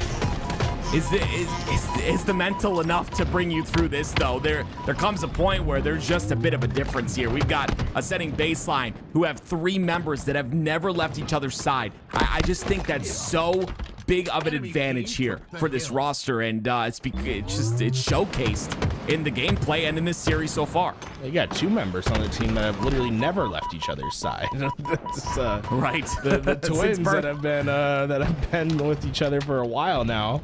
And it's always, I love watching siblings play. I think it's also a little bit more special when you get to see the twins go. But Tony could be making a quick impact. Love that they have the sniper early on, and he's not missing much early in this game, putting everything else behind him. This is a great start for No Limit. That's a little bit of a just confident movement here by Tony. It's a really confident play to go for that guy in the nest bridge and just put yourself right in front of B. I mean, you have to just know you're going to hit the shots, and he did. Can he hit more, though? They've got halfway. It's a big shot miss onto Uzi. That could have opened things up, alleviated a bit of pressure here for No Limit, but more damage has to be output, and there we go. We're starting to see a little bit of a difference here so far for the side of No Limit, but a lot more work to do. It's much more dynamic for No Limit this time. It doesn't feel like they're playing for kills, but rather they're playing for assists, trying to line up with each other and collapse. And even then, that 2 down and eventually turns into 4. Oof. That's just a series of unfortunate circumstances, in my opinion. They were playing it right, collapsing in on each other. Now the question is, can you recover? Because this is a tough moment. You've had 2 rough games, and you're 99.9% of the way done on a hill. Are you able to recover this hill and score the point? Just like that, I think we're seeing a new leaf for this No Limit squad. I'd be maybe getting yourself prepared for a longer series. Dark Matter played that a bit weird, right? He was looking towards the camo side. You have to understand, if you're looking at a spawn, most likely they're not going to spawn in that direction. So they end up spawning a little bit lower out of his line of sight, and they get through and take him out. He was the most important player on that play. And because of that, it's not only the first cap, but a bit of control here on the second hill for No Limit. Dark Matter is going to try to break this tower side control, and that camo's up. So a couple of kills go in the favor of No Limit. They could get camo here as well. A couple in this hill, No Limit. I've been able to stop ascending baseline at every stage so far in this hill. Morgan been alive inside tower this entire time as well. He's been really the pivot foot for this entire team. Well, we wonder where that camo went. It's going to be on Facty. 3 down for the side of ascending baseline. And it's No Limit starting to believe in themselves just a bit. That's exactly what this start does for you. It helps you believe in the team. Helps you believe that you can win this series. Like you said, it could be a long one, but No Limit do go 3 dead. And it is immediately ascending baseline who are stacked up on Seaside. This hill's a hard one to break, right? We've seen No Limit struggle with it. Primary resource that you need to find is that tower player, right? Take down the anchor of the map. So far, that's Hadev, and they have not been able to do that. He is top priority for No Limit. There is a player sneaking on the mud side. Hadev has to be careful here. He's going to have a player behind him. Looks like that player's playing very slow on the mud side. Hadev's ready for the timing. That's so beautiful out of him. He gets traded out, but again, the awareness is key. He might have heard the sprint, or he just has that great sense of timing in his head. Oftentimes, you have an idea of like, okay, they spawned at this time. It should take them this long to get there. Unfortunately, too many players get traded out, and No Limit do get that capture. They're up 2-0, and I love the momentum that they're building. This is resilience, the definition of it, right? I mean, you couldn't ask for 2 worse games to start a series back to back. To come out the gate this strong is very telling of the potential of this team. but it's time to finish the fight, push through the adversity that's going to meet you in the rest of this map, because ascending baseline isn't just going to roll over. Slays slightly in the favor of No Limit. That could change quickly though. And Tative in that top center position now. They get a kill. Means they're going to be able to get some hill time, but information is given. Hative does get shot in the bottom center of the map, so they're going to have to pressure on this camo side. You see a couple spawners come out on camo, and I don't think Dark Matter has enough firepower here, but he's going to come out anyway, and he gets one, almost gets the second. Unfortunately, it's not a frag. It is a spike, but he gets the kill anyway, and spawns come up on a Brutes. He has to do his best to wiggle around here, stay alive, use the movement like a king. Camo's still there. He's not able to grab it, and he's getting pelted from every direction. Nowhere to go, but the camo is still up for grabs, all because of how long Dark Matter stayed alive. Hate him. Put him in a blender, had him looking completely the wrong way as well. And when things start to go wrong for a team, you often look towards the individual performances. And so far, it starts to feel like we're starting to see that next level of these individual plays step up, right? Hative had a great slay. We saw Dark Matter going absolutely crazy at the camouflage, and now No Limit find themselves 3 down. Uzi with the camouflage. Completely different game for No Limit. They are on their back foot, and this game could quickly get tied up. Love that play by Uzi as well. You saw he doesn't overextend into Big Door. He stays back on Big Door a bit so he can allow the spawns to happen onto A, and then he decides to go top center and push. This is just beautiful. But it is No Limit who do have sniper on the tower side. It's Facty with a sniper in his hands. A couple of body shots could really change this the trajectory of this hill. But Ascending Baseline have gotten a lot of this hill already. At least you have 5 bullets for Facty to work with. Looks like he was going to go down early, but he did a great job of playing his life and buying an opportunity for his team. They're 2 down. It's up to him to hit crucial snipes to keep this hill for his team. In the head, but there's one that remained. It wasn't enough. Oh, such great shots. But we're tied up. Is that momentum gone? That is my question here, right? It is everything that was built up, the resilience we talked about at the very start of this game, is it all gone? Or is No Limit, or do they still have gas left in the tank here? Those snipes on a Facty had to make them feel good.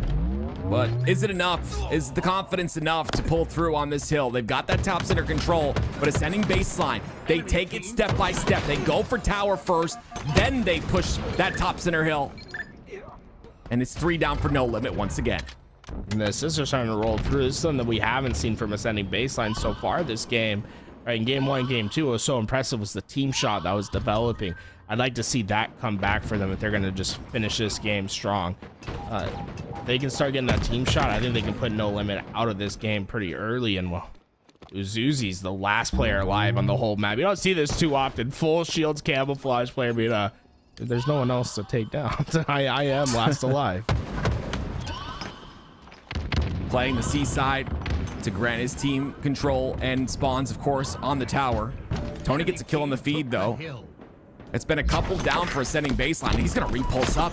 Zuzi's insane. He gets the stick as well. Ooh. Beautiful stick right there. It is still 3 down, rated though. R. I wouldn't call it beautiful. It looked a little rated R on the screen, Tim. 3 down, though, for Ascending Baseline, and that's now time for No Limit. Morgan's got control of the C-flat side of the map. He's in a good spot here to defend. No Limit, they've been, they've been sent 3-4 down multiple times so far in this hill, but impressed by the way that they've been able to get back into this hill a few times, and they're 1 true round of slays from getting this hill, but with Helisic, the last one alive, that seems unlikely. This is going to be a tough moment. These first initial spawners winning their gunfights are going to be crucial.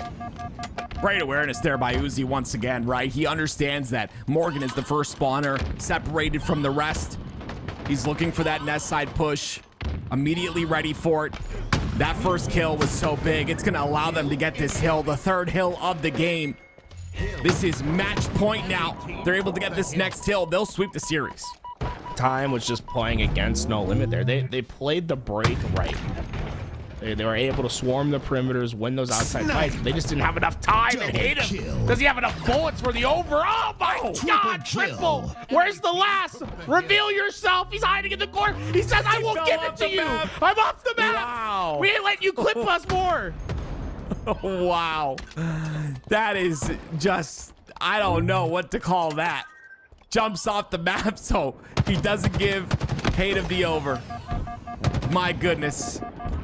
I don't know. That could have been the statement they needed here. Killing Setting baseline. 3 down. Last player alive on the back of B. He shares the same fate.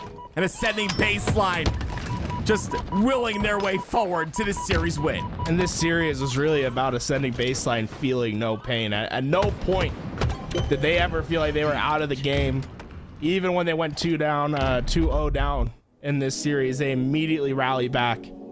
And that is the momentum, the wind beneath the wings that they certainly will need as they go into our elimination finals, where the best of 7 start. And that's what I love about this tournament. Shout out to Lies giving us the money to help do this. But these are teams that don't normally get to play the best of 7 series. Now, you got to test yourself, see if you can get through these BO7s. That's what it is. It's the test, right? Hate calls him out for jumping off. Yeah, you saw it in the chat. Jumping off the map, not giving him the over. But yeah, I mean, it's that's what it is, right? It's a test. A best of 7 is it's a long series, especially if you stick an oddball in there. It can get really difficult. But here it is, the double, the flick. As he was no shields for the triple, and you can see at the bottom left of your screen, Hella 6 like, hell no, I'm out of here. Yeah, it would have been prime position. He would have had perfect timing, right, for the over. His teammates were desperately trying to give it to him. Oh, man, if he would have hit the first shot on Tony as well, he would have maybe had the time to get the over.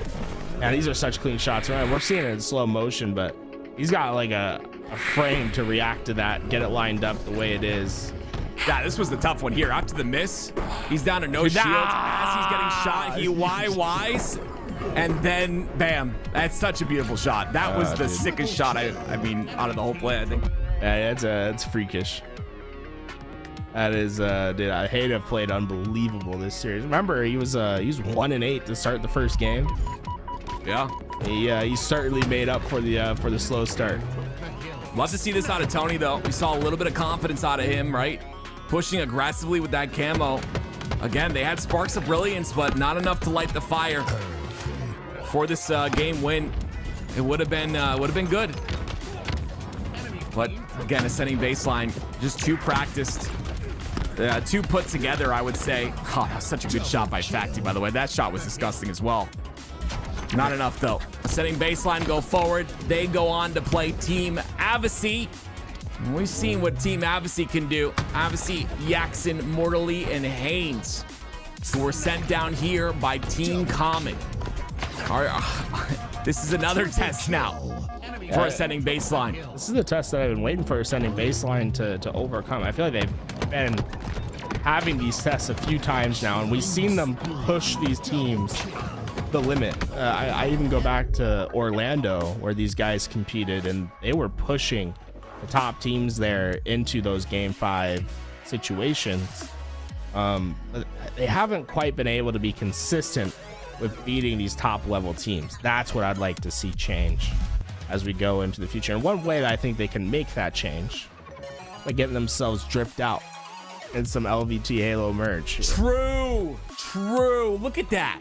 Are you kidding me? I still owe you money, by the way, so you can buy one. But yeah, look at that. That's crazy, man. It's so beautiful. I call it the foundation shirt because that's what we are here at LVT. We are the foundation of competitive Halo. We get to put on these tournaments due to these incredible orgs like Lies that allow us to fund these tournaments, to allow us to broadcast these for you guys while this off season is going on. And it's a great prelude to the new season and a great chance for us to get in and watch competitive Halo. And again, you get that shirt on, you'll get it before the first event. You can rep LVT before the first event. You can wear it for the first event and come by the booth and say hello if we end up being there. And yeah, it's very exciting, ladies and gentlemen. And get yourself one, man. Exclamation mark merch in the chat. Let us know if you bought one. Let us know if you pre-ordered one so that we can show you some love. And yeah, it's been a journey here at LVT, hasn't it, Garrett? Yeah, it's been an absolute journey. It's been great to have such a supportive community helping us along the way, and we are glad to be able to give you guys such a great piece of a merch to come along the journey with us. So we love to see people rocking out in anything LVT. No, maybe I can convince Louis one day to make some LVT socks. You know what I'm saying? We get people dripped out from the bottom of their feet to the top of their head. It's always about I've feet been here at pushing for LVT. socks, dude. I've been pushing for socks. It's always about feet here at LVT, but yeah. Let's go to break while I go. Yes, sir. While I go think about some socks.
Ladies and gentlemen, welcome to the Losers Bracket Finals. And again, We've seen what ascending baseline can do, but Team Avicii have literally dominated. The only team that took them through was Team Common, who are sitting in that grand finals, and it was a best of 7 that went to 7 games. Now ascending baseline have that test in front of them. The question is, are they gonna be able to pass that test with flying colors, or will it be a big fat F? We'll find out right now, hopping on board with Hayden. Hayden doing maximum damage. 3 players occupy his lane. He's able to take 2 down. Dark Matter cleaning up that rest. It's just about as good of a start you could ask for ascending baseline. Not only do they get all the kills, but they took the space on the map necessary to bring that ball back. Now, it's the follow-up that's going to matter for them. If they can find these entry frags, they can really start to put some serious time up. The push has commenced, though, and 3 go down here for ascending baseline, so it's going to be Team Avicii after they take out Susie in control, and it's staggered spawns now for ascending baseline. Yeah, you know, hey, everything started off great. Unfortunately, the follow-up not as good. Haynes not only got the camouflage, but he was able to hold it, and he has found all 4 players. He decides to go for the solo, calls out the rest, and look at Avicii reacting to that. They're rotating perfectly away from the damage, but there's no way you can rotate away from 3 perfect shots from the stalker rifle. Love that by Uzi. At least gets the camo off the board, off the field. Yaxon, though, defending Commando really well here, and you can see once again putting shots down as he's no shields.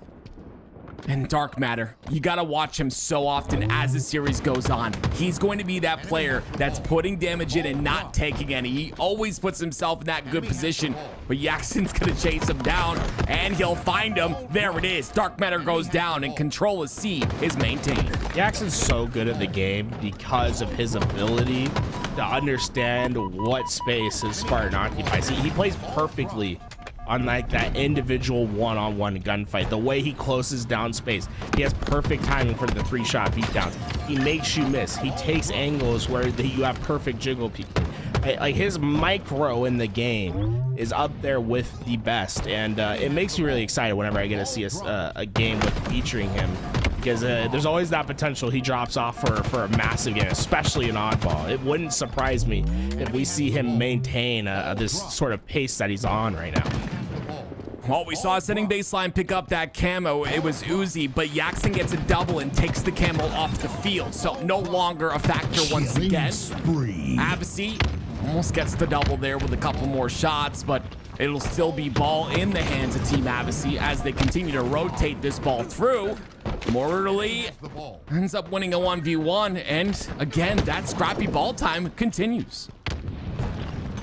Haynes is ready to hunt down the 1-shot. He might get more than he bargained for, but he'll take it. 1v2 does not matter. Double kill for him, and he still has presence in his lane. Eventually, all 4 players will get a little bit of damage into him as he goes down, but already Team Avicii are playing fast. They're aggressive. They're meeting them on the front lines, and I love when teams have this play style. It's just so fun to watch. A bit too aggressive there by Morley in that situation, though. They end up playing ball anyway, but he didn't play ball, and they'll get it back to C as well. So they'll play the ball, deal with the pressure, bring the ball back to C. They don't have a numbers advantage, though. So it is Team Avicii who are going to push with their advantage, and that ball will still stay at the tram side of the map, and it'll be Team Avicii continuing to score. Yeah, the big difference, right? The kills that are coming from Avicii is turning into ball time at a very efficient rate so far. They get a couple kills, they're getting right on top of that ball, they're getting time. On the other side, ascending baseline, it is a struggle, not only to get the kills, but then to work the objective after. They've gotten plenty of kills on the map, but only 17 seconds of oddball so far. That camo ends up falling as well, so it's just unfortunate for them. They're really not able to use any tools to their advantage. Hativ's gonna get a stick, though. He's starting off the game really strong. 13 and 7 thus far. A triple for him, and he's got Yaxon in front of him as well. This will be a huge kill if he's able to get it. He's not gonna have any help, but he stays alive somehow. He doesn't get a kill there, but Hadev showing that he can definitely put in the work and make himself a tough kill. Against a player any worse, that he probably gets away with a kill and maybe a little bit more. Unfortunately, though, all that damage that Hadev did and so much pressure on the purple side, it's still only 26 seconds for ascending baseline. The objective efficiency seems a bit more difficult for them against a team like Team Abyssy. We talked about this being a test. We're seeing that come to fruition here. It is 2 down, though. This kill is huge, but there it is. The stick comes through, the double, the confidence out of Yax and a Chow, but Hadev says no. Hadev might have shut him down, but Hadev knew that he was in trouble as soon as he saw that spike come through the back. And luckily was able to get the trade out, but once again, Avicii team just picks up the ball right away. Okay, well, hey, maybe don't nade Mortally out, but so far we have seen just hyper efficiency from them. They're getting kills, immediately picking up that ball whenever they have that advantage. Seeing a lot of singular pushes here from setting baseline. It seems like they're staggering their pushes a bit more than what we saw in the previous series. Hadev, though, as the last player alive, gets himself another kill, double anyone on his team in terms of that kill category. You can see how much Team Abyssey is outslaying them at the moment. And that's a big factor in this game. Hadev's not going to be able to do it all for so long. And now, on top of that, the story is a camo in the hands of Abyssey. This is not going well. In fact, Team Abyssey in these last few minutes, I've really gone slay heavy and stopped really worrying about the objective efficiency. But you can do that when you start to approach the final minute of the game and you have such a massive lead. For them, they no longer need to pick up the ball. Sorry, assault on the mine, but they can just play this like prolonged game of Slayer now, and it's way too easy when the other team can just start playing Slayer this early in the game. They can just catch you in the most inopportune moments. 69 seconds to 32. And that ball, like you said, will you think stay they did that down. on purpose? Is that why he grabbed the ball for 1 second? There's a possibility of that. Everyone needs a cold shower, in my opinion. 3 seconds, though. Nice shots by the side of ascending baseline, but they end up going 3 down. The ball's on the floor. No time left, and Team Abyssey will take round 1. There's no way that's why he picked up the ball for 1 second, right? Maybe you need a cold shower as well, Twist. Unbelievable. There we go to round 2. I'm not seeing the same teamwork out of ascending baseline. And again, when you get to these higher level teams, you know, teams that are going to test you, like we've said multiple times, it comes down to a positional thing, right? Where you have these bad habits or these things that you do that just won't work against these better teams. And that could be what's happening here. There's a lot of singular pushes by this squad. 1v1s and individual fights not being won as well, and it just makes it tough. Team Abyssey, on top of all that, is very good at that scrappy ball time. You see Abyssey and Mortally with the majority of the ball time here. Even then, like, they get 3 down. Let's see how much time they're able to get off this. I'd love to see ascending baseline be able to pick up more. If you go back to the beginning of the first game, they won the start, but they were only able to get 17 seconds from it.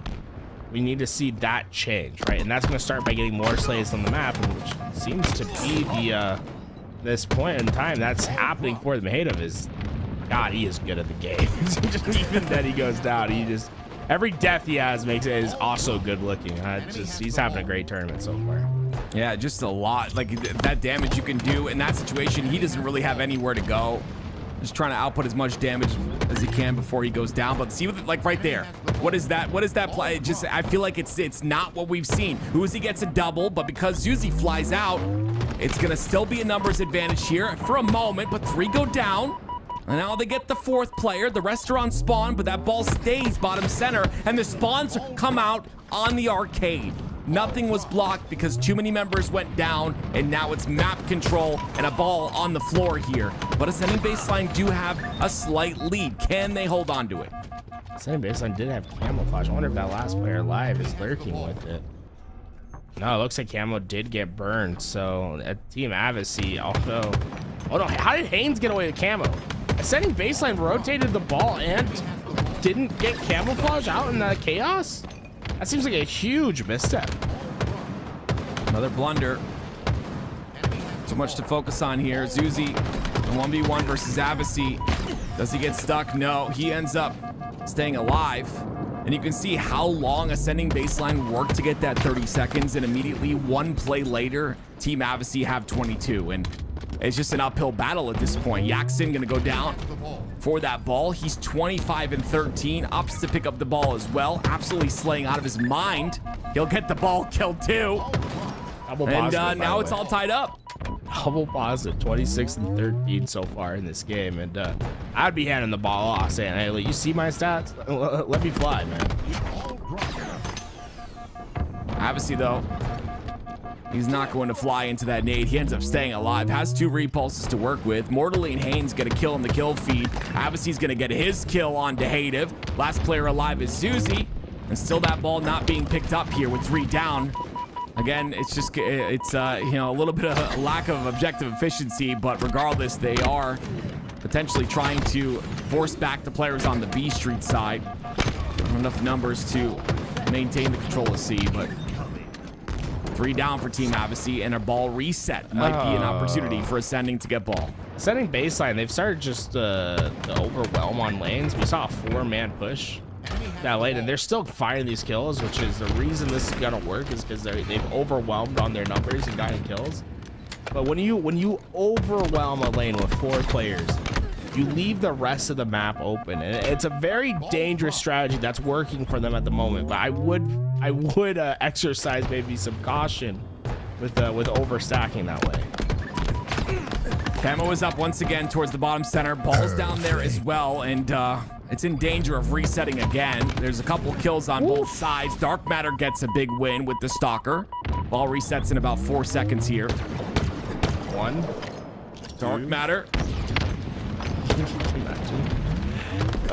Look, this is a 4-stack from Avicii's team this time, but that 4-stack, they're expecting that ball reset, so they'll be the ones to gatekeep that ball right away. And Uzi, he's grabbing it. You're the last player alive. Everyone knows where he's at, and he doesn't last longer than a couple seconds. Yeah, it's just they're getting overwhelmed here. They're not able to play their game comfortably. It's just, again, there's some habits and some play styles that players will utilize, and when you face these tougher teams, it's exposed, right? That's just how it goes. That's how you get better, though, is playing these better teams and understanding what lanes didn't work, what pushes didn't work. And this is another push here with 2 down by Dark Matter. Love this out of him. They'll catch that ball in the bottom mid and bring it back to C. An opportunity here to score. Love this expansion that they're taking out. They're not going to let them get any closer to that ball. And Haynes is, look how he's 1-shot. Look how far away he is away from that ball while being 1-shot. That means he can't move up really on the map for a long time. And it's buying so much more time and ease for their ball carrier this time, which I think is why we're seeing a much more efficient Ascending Baseline this time. Yeah, the Slays are starting to go in their favor. 3 down once again. Mortally somehow stays alive, but he gets taken out pretty quickly as the pings come out, and this camel's going to be a big factor here in this round. If Ascending Baseline want to tie this up, they got to make sure not to allow Team Avicii to steal that camel like they've done so many times before.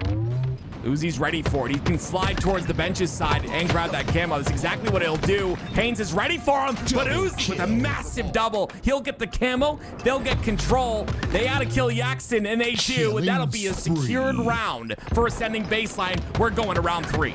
That's about as clean as you can get it in the back half of that game. Hayden continues on his trend, 29 kills so far, and honestly, very impressed with how they were able to generate some advantage, and they took a lot of risks to do so. Remember, they 4 stacked on top of each other to overwhelm their numbers, and if that goes wrong, they probably lose the game on the spot. Instead, they overwhelm, they get kills, and they start generating a lot of space on the map to make it so that Avicii had to play through the bandits of Ascending Base. That's tough. Yeah, full reload there. So if you don't know, folks, what just happened there is he shot all 15 bullets in the bandit, and when you do that, the reload animation takes much longer than if you reload before you run your clip dry. And so he just had to helplessly sit there and watch his teammate die while he had to do the extra animation. Clips are for hair tools. It's a magazine. Okay. Do do not care. I'm gonna be honest. Roast me on Twitter. It's okay. 4 dead for ascending baseline. 19 seconds and counting here for Team Avicii. A bit of an answer back from that round number 2. They've got the power in their hands as well. That's an isolated spawner on Hative. Avicii knows it too. I wonder if they manipulated this spawn. If they did, that's beautiful. The rest spawn inside the C, and they rotate the ball all the way towards the mid side of the map. Ooh, gets stuck. Nice, nice job leaving a to-go present there and sending baseline. They'll have some early time to make up, but so far they got great spacing on the map. Team Avicii's gonna have to fly through a ton of bandit damage to get there. Avicii reloading, still putting damage in. Great pressure. This is beautiful. Capitalizing on the weak players. Going to continue. Hative was down to no shields, I believe. He should get cleaned up here, but he goes bottom A and somehow stays alive. Are they aware of him? Finally, they are. Hative, the slippery snake, goes down. And it's still Yaxin, the player on your screen, dominating in this game. 38 kills and only 22 deaths. Man, they are expanding on the map so quickly. I mean, look at how they're taking their fights. Yaxin pushed up basically all the way up to purple while his teammates are fighting through tires, but the problem that arises was Zuzi that got behind everyone with the camouflage. Because they took so much space, they didn't have that immediate help when they started taking damage from the back ranks, and ascending baseline are able to take what looked like a very tough situation and turn it into points pretty quickly. Yeah, speaking of tough situations, it's Zuzi right there who has his camera run out as he's traversing bottom center, which is not what you want to have happen. It is 3 down for Team Avicii, though. This is a weird position for ball. I think he's waiting for maybe some information. That's exactly what's happening here. The spawns come out in the red room. You see the massive push, the 2-man push, I'm sorry, towards the C side, but they split the push on the A side as well. Team Avicii are breaking apart, ascending baseline. It's 3 down for them. That's almost systematic. The way that happened to ascending baseline, that's very proficient play from Team Avicii, ensuring that they had every lane occupied, that there was no escapes, and they methodically took down each player. Yaxin trying to take down Dark Matter, who ends up going down anyway in the kill feed. That's 2 down now. Setting baseline. It's just they're getting out rotated here so heavily. It's actually crazy. The ball ends up on the B side of the map now. Pressure is obviously forming on the purple side. Take a look at Mortally just continuing to rotate this ball through. Knows he's getting pressured. Ends up getting a kill, but it is 4 down. And now it's a bit more time here now for ascending baseline. Take a look at the clock, right? They were down 40 seconds when they picked up this ball, 44 to 84. See how much value they can get and see how far they can pull themselves back into this game. It all depends on Zuzi here with this camo. Gets one, has information on another front C, but decides to help his teammate instead. Mortally. Oh, he missed a shot. Mortally gets a massive double. Oh my word. Those are the plays that win you games. It's 3 down ascending baseline. Dude, this wasn't a PG stream. I would say the nickname, but my God, Mortally makes his presence known. 15 seconds of holding this ball, and they will secure game 1. It's been a fantastic effort from them in this 3rd round, and you can see ascending baseline starting to get desperate. The pushes aren't as together, and it is just forced pushing. But Dark Matter has that red gun. 3-shot kills, and although Team Avicii was well set up, they gave up a little bit too much opportunity. Yeah, the rotation's weird as well, though. Like, we saw bad plays on both sides. Mortally a bit too aggressive. The rotation goes towards Team Avicii spawn, and it's 4 down, ascending baseline. Haynes just having a bit of fun, and Team Avicii will take game 1. 42 for Yaxin in that game, by the way. Kept that pace up all game long, and was an absolute terror to deal with. I think everyone on the roster of Team Avicii just looks so solid here. I mean, we saw multiple plays. The double kill by Mortally really just put the nail in the coffin for any sort of a return or any sort of a comeback from ascending baseline. We started to see them perform better in that round number 2. But let's take a look at the stats here. I think they're going to tell a bit of a better picture than I could. 42 kills and only 27 deaths for Jackson, a 20.7 KDA. You love to see that. And of course, the damage done. 3 players above 10,000 on the side of Team Avicii. That's probably a big difference in the game. I mean, even Wardley is just a couple hundred damage away from getting to that spot. Jackson was a bullet away from 12K. Just the damage output, I think, was enough to put them over in this game. Well, ladies and gentlemen, don't forget this is a best of 7 series. The elimination final. After this, we obviously will go to the grand finals where Team Common is waiting currently. They'll be waiting for the winner of this series here. And you said it before, and I want to agree with you. The fact that, you know, these players don't really get to play best of 7s in a tournament format. Now they do. I think, you know, with the best of 7, you get the most competitive integrity. Both teams have a chance with 2 Slayers potentially, you know. Do it. It's a little crazy. Well, let's just do full. What's the longest series you can do? What, 7? There's like 17 games. That's the 17. I have no idea. I don't know. I think best of 7 is good. So that's you have to win 9 in a best of 17. That'd be crazy. I like best of 7s. Those are fun. Solitude Slayer up next. And we'll see what happens here. Ascending baseline, need an answer, and they need one quick. That game 1 still, you know, went the distance. It wasn't pure dominance. It was a lot of dominance from Team Avicii, but Ascending baseline showed some light. We'll see if they can do so once again here, but Jackson finds himself with a camo shock.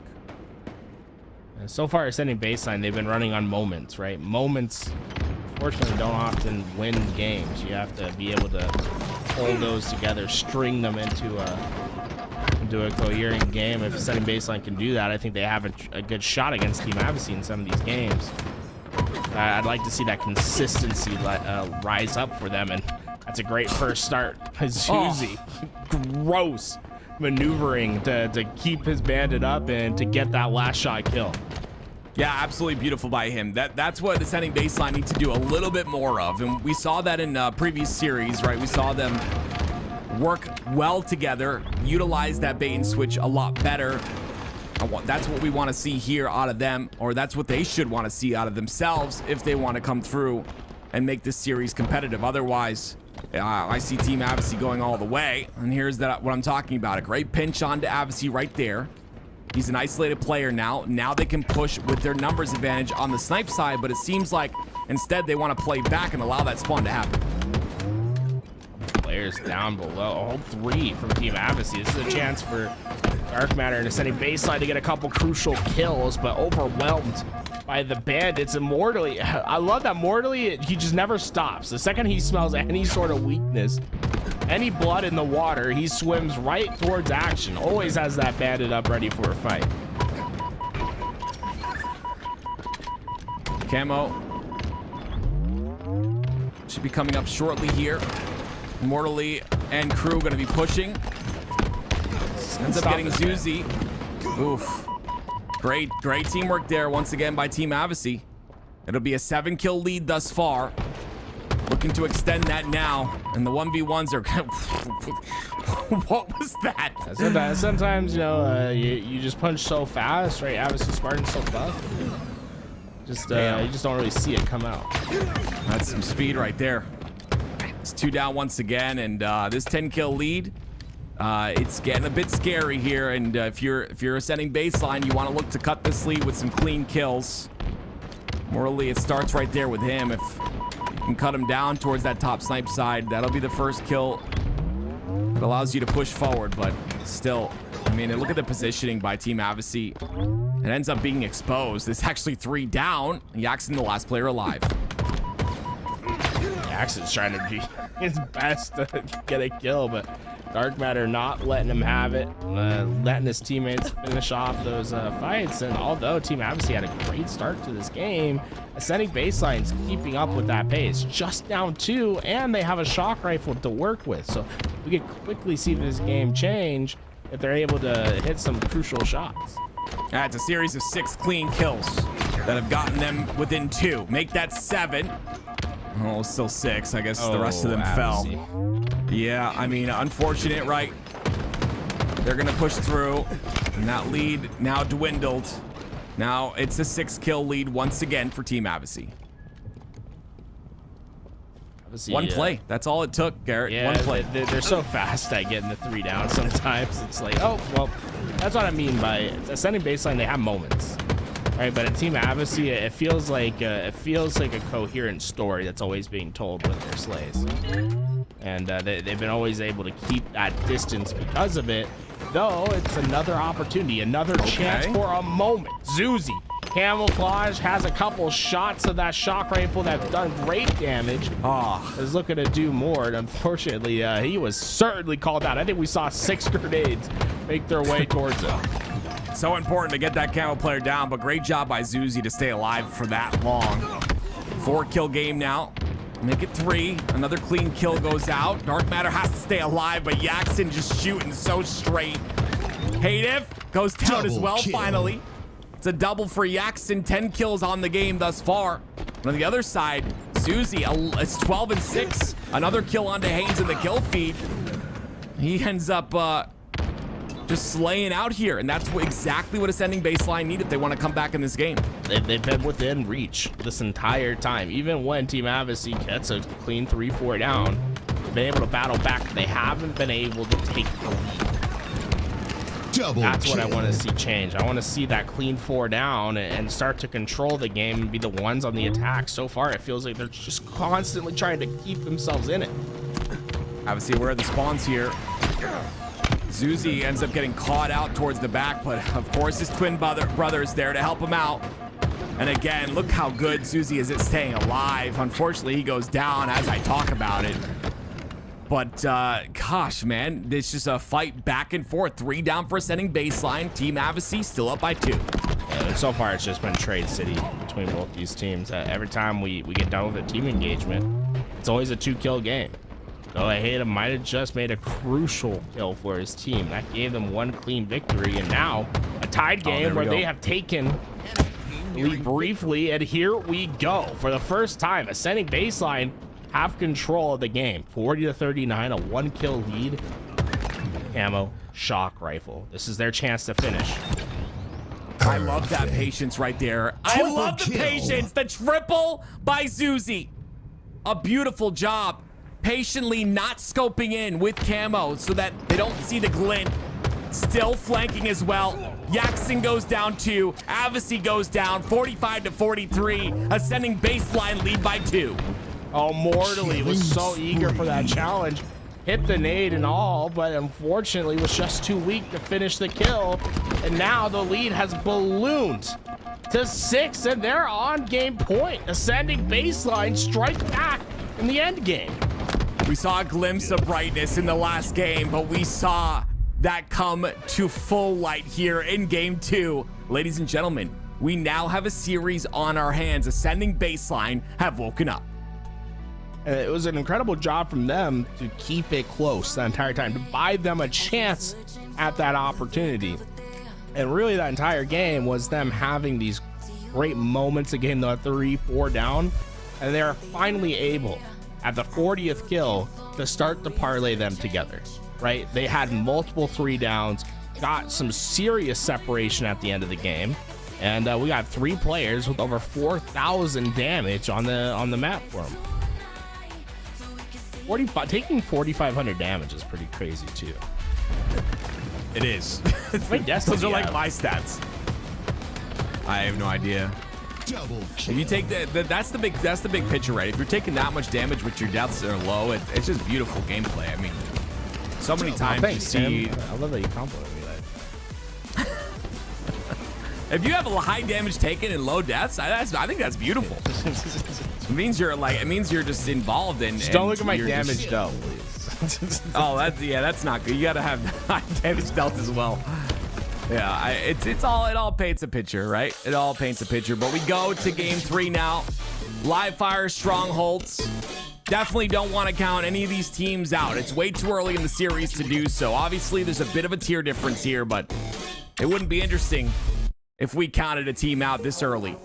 Great job by Ascending Baseline to stay in both games. You love to see that, right? They go to round 3 in game number 1. Solitude, they end up winning. I mean, I think this next game is going to be good. I truly feel like if they can stay confident and they can utilize the teamwork we've seen like in those moments, I think they could make this very competitive. Well, folks, it looks like they're taking their sweet time. The map is starting to load, but while we wait for that loading, we'll tell you about a couple great things we have going on here at LVT Halo. Tell me. First, we got some merch. Check it out. ! Merch in the chat, or if you're on YouTube, go check out the description. We have a link to it there, lvthalo.com. You can get your pre-order in now. All that comes to help support what we do here at LVT. And the other thing is this tournament was able to happen due to the support that we got from Lies Infantry. Shout out to Lies. Unfortunately, man, they had such a great team coming into this event, and I think it was like a day or two before it just we saw it all go and split apart because Ryan Noob and King Nick picked up 2 of their members. So they weren't able to have their team here today, which I think is a bit of a shame, but I'm excited to see who they pick up next. And it'd be one of these teams that we're seeing on screen right now. I mean, this Team Advocacy team, I would be pretty excited if I had them representing me. Yeah, I mean, I think, every tournament you enter, every game you play, it is just it's almost like a resume to any orgs looking to enter Halo. And I think I'm not an org owner and I won't ever be, I don't think, but I would assume as an org owner, going into Halo would be a good start, right? It's kind of like a good opening. It's a small, tight-knit community, a niche community. Getting a start here and then kind of expanding. Obviously, you'll be at a loss for a little while, but I feel like it's a good start for any org to get into Halo and find one of these teams. And if these teams are performing like this, it's a bit of a resume for them to get picked up. And I think Team Advocacy definitely looks like a team that could contend at the events this year, at least top 16, I would say. Topher wants to start one with you, bro. Y'all got to come up with the name. Also, Lies does have a tournament poster. It's pretty cool. You go check it out in chat. It's !Lies. This tournament poster is pretty neat. So go check it out if you like to have some Halo posters on the wall. And they did a pretty good job with it. I think it's a nice looking poster. Yeah, Topher, if you want to lose thousands of dollars for years and years, then yes, that's absolutely fine. We can start an org. What are we naming it? It's definitely not an investment at first. I will say that. Dude, they should start an org where if you lose, the owner is determined by who wins a 1v1.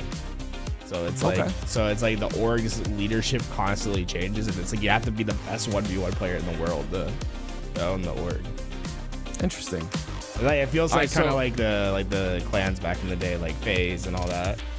Yeah. Way back in the day, it was like you just got to be good at the game, and then you get your invite. I like that. So what's happening here is one team doesn't like the fact that they're playing on East. Well, just gonna put it out there. Might be the team with 2 players from Utah. Yeah, I don't think we can. I don't think we can control where the host goes. Well, not anymore. Not. I don't think. Right. So I think we just got to go. We got to do it. We got to do this thing. We got best of 7 to play. Yeah, we got potentially 3 best of 7s to go, boys. Come on. Yeah, Spar's in the chat. Yeah, Spar's in the chat. He said, I have to play East versus them 2 times in a row. Where do you live in Utah, Spar? Can I tell you something, man? That mentality that Spar has, I like that, man. There are players out there that play on 200 ping, bro. Let's just go. You know what I mean? I don't want to hear this. Goodness. I mean, yeah, guys, I think East is gonna be pretty. Uzi and Zuzi both live in New York City. You're just not gonna get a good host. I'm just gonna let you know. SLC, I was hoping Spar would say St. George. If you lived in St. George, you'd be close to me. Regardless of that, though, we'll get this started very, very shortly, ladies and gentlemen. Like Tools had just said, we have 2 best of 7s, maybe 3, potentially, if it goes to a reset in the grand finals.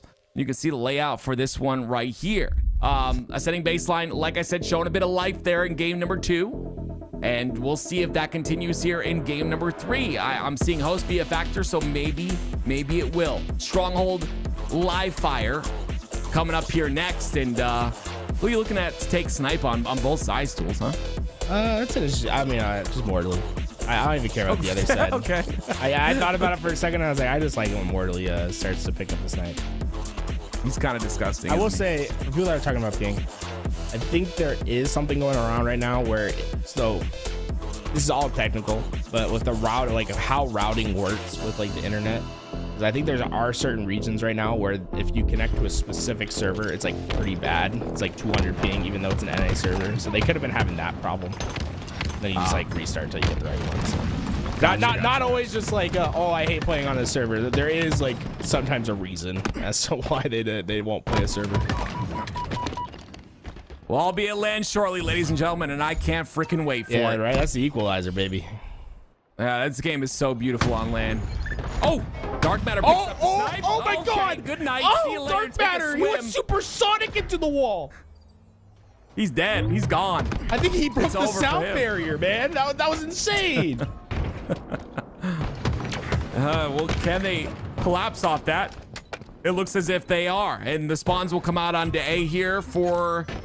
Nope, I'm sorry. Yeah, Team Advocacy. Okay, I was correct. I don't know why I second guessed my beautiful analytical knowledge, but it'll be a double cap here for the side of Team Advocacy, looking for the spawns onto C.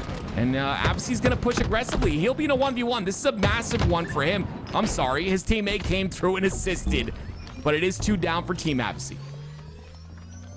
So far, ascending baseline with 2 players alive, it's gonna be up to Hayden to be aggressive and to generate that space before his spawners come up. He got deep into green, but his teammates are going down. But even though they go down first, because of that space that Hayden generated, they're able to overwhelm that player at back green. Yax is the only player alive, and although they were down numbers on the initial push, Hayden was quick to get to his spot, waited for the support, and now they find themselves with an A-B setup.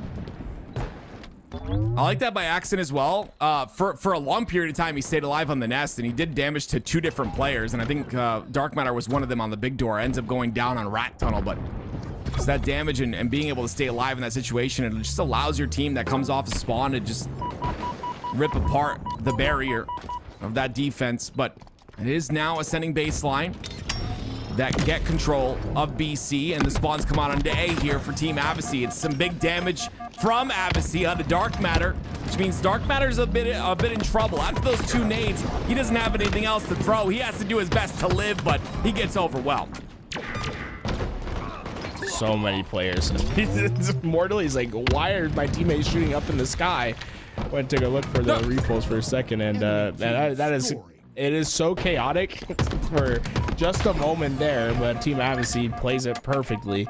Not a player going down during that engagement. They were able to get themselves a setup, and they might just be looking for a bit more here as well.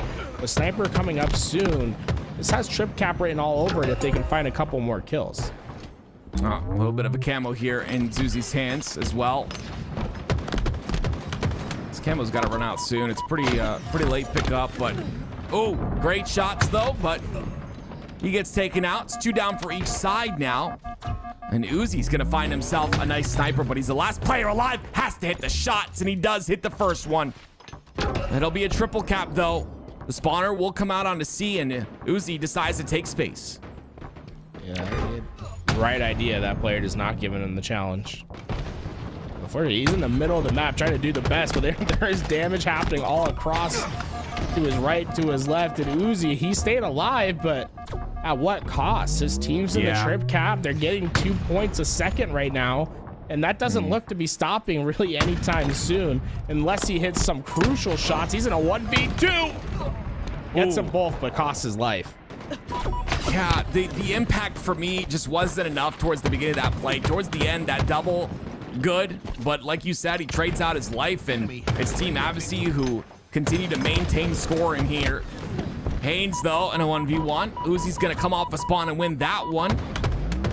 And some good teamwork. They should take out Avicii, but again, look at Mortally. Just beautiful positioning by him on the nest bridge. Yaxing flies in to help him out. Mortally takes out Haynes. This is just clinical by Team Avicii here. Finally, the double push comes out onto B, but is it enough? Good stuff. Oh, that looks so close. I thought it might have gotten his ankle. Uzi staying alive as long as he can, and now it's just a 1v1. Haynes versus Hadev. Oh boy. Oh, that almost worked. It's very rare you see someone dodge a shot with the quantum translocate. He basically went to his own portal, but timed it with the shot.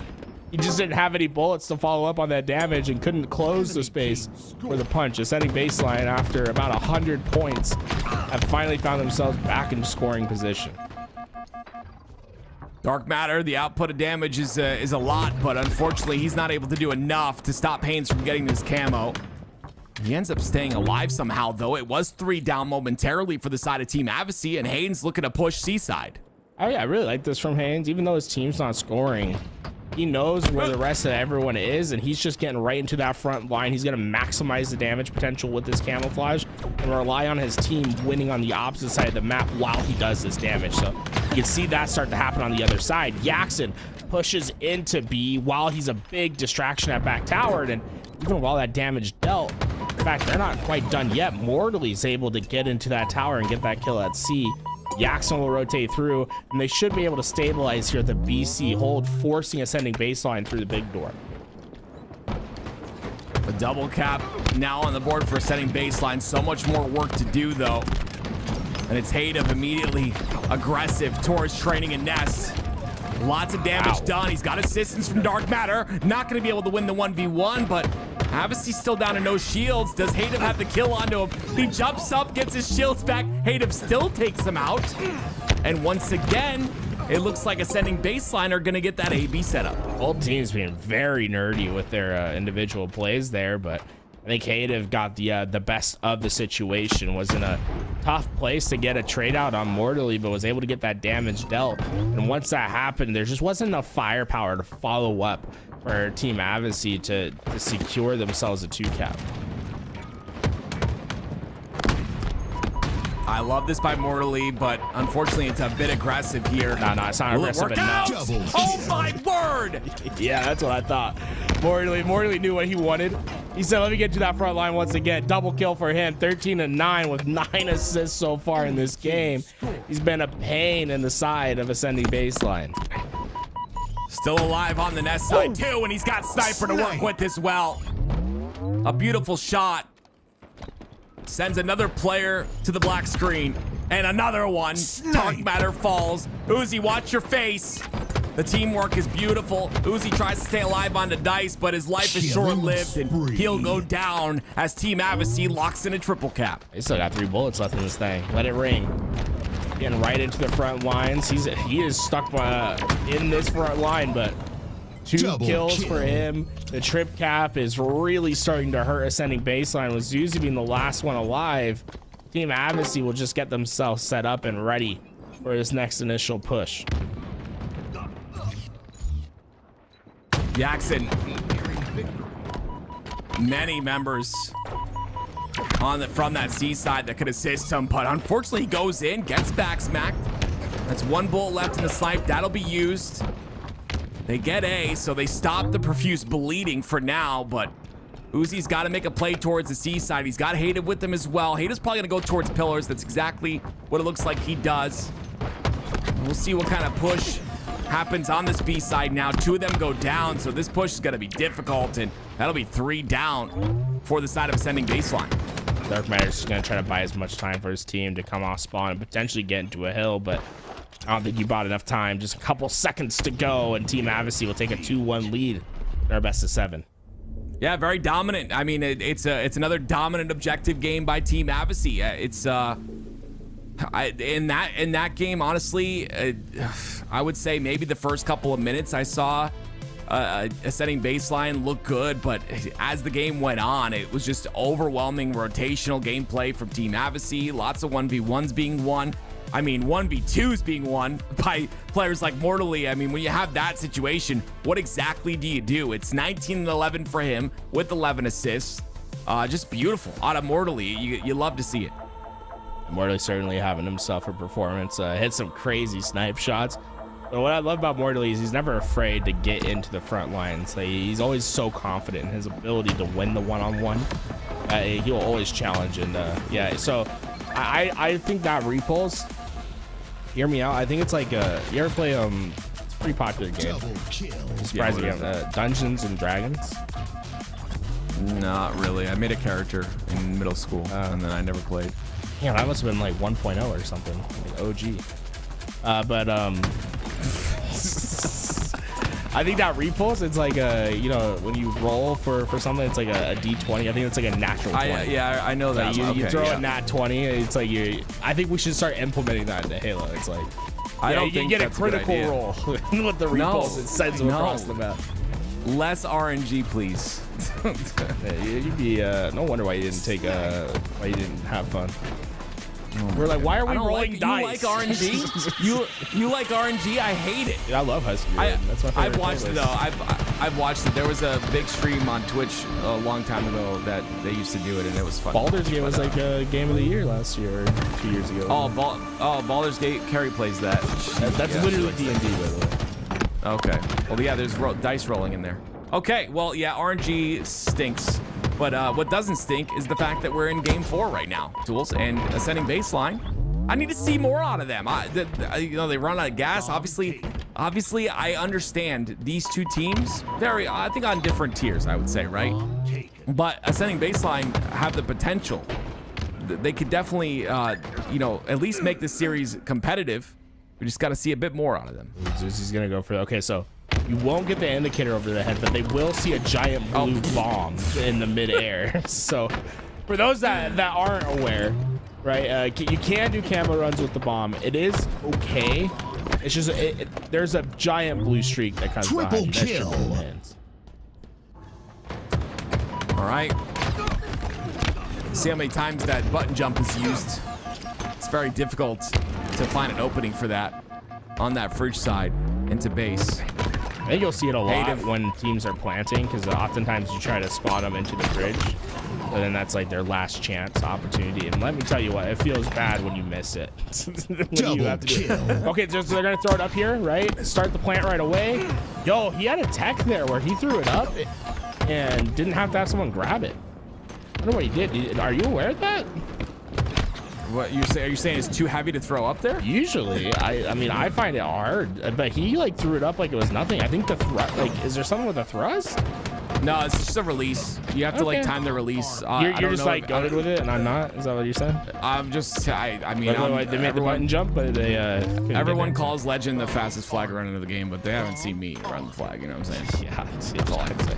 Yeah, they haven't seen you run. Wow, that is not kind. Listen to me, sir. No, I'm saying you're really fast. Like they wouldn't. Oh, gotcha. Yeah, Okay, it like, makes sense that you're good at flag running. 2 down. A bomb goes for Team Avicii here. The first cap. And I mean, it's a good start. And Haynes is making it even better as he gets a killing spree. Haynes is just living over at on the side. In fact, he's still alive, and now he has the support of the camouflage and more. They're gonna throw it up into the base again, or are they gonna go stairs this time? Oh, looks like yeah, looks like this hood push is fine. Oh, dude, Haynes is still alive. They're on top of it. They can't deal with him. He's gonna live. He hasn't died from the killing spree yet, has he? No, he's just he's a menace. Look at it. This is such an annoying spot too. They're gonna look for sure. They're not gonna check it. No, they're not. They're come not on, guys, check the corners. They don't check. Did your mom not tell you to watch both places? Oh my when you cross the street, double kill. No way. He's going forward. Look, he's gonna get the plants. He's gonna get the plants. No way, dude. Do the button jump. Do it. They're not doing it. Oh, he's still alive. Oh no. He got a bomb kill too. Oh, okay, he's finally down. I mean, I'm gonna be honest with you. That was insane. That was an insane run. Haynes showing he's still got it, man. Beautiful plays. Some of y'all didn't listen to your mother growing up. Simple rules. You That go is not somewhere, a street, Tools. Does that look like a watch street both to you? ways. You go somewhere. Look both ways. Check both corners. Simple. Haynes was doing a fantastic job though, just living as long as he could. I mean, it gets him off to a 14-5. Let's say we get 15-5 start, triple positive, and he just cannot die. Double kill. Oh my word. Bomb take. I don't know what to say. I mean, he's just taking over the game. 16-5. Avicii's got the ball with camo. yeah. They definitely saw him right there, by the way. It is a giant blue ball that is in midair whenever Camo's holding it. Avici trades with Hayden. Hayden gets 2 there. It's 3 down for Team Avici. Now Haynes, of course, the last player alive. He's going to get behind. Oh, Uzi's ready for him this time. Gets behind the team, but look at the damage he's been able to do. Look at this. It just frees up everything. Oh. Yeah, it's just beautiful. It frees up the entire map. His team's able to come off a spawn, push freely. Bomb is inside of the util, though. So there are times where being in the opposing side on assault can be pretty rough, right? If you give up your side of the map while bomb's there. But Haynes fortunately hasn't had to deal with that problem because he just keeps getting kill after kill. He's about to get another spree here if he can find one more. He's getting a double assist. There's only one player alive. It's Uzi. They're planting the bomb, and Haynes gets another. He says no. He's not. They win. Wow. There's nothing to say. I'm gonna be honest with you. There's absolutely nothing to say. 20-6. Listen, Tools, and I think you would agree with me here, right? There are very few times that we see, I mean, we've seen it with Renegade time and time again, but it's not as easy to take over in the game of Halo Infinite as it was in Halo 5. In Halo 5, one player could legitimately take over a game. We just saw Haynes take over that game, and that was beautiful. You gotta deal with him at some point. It's like, I would have given up a bomb secure just to get the kill on him because of how much of an impact he was playing.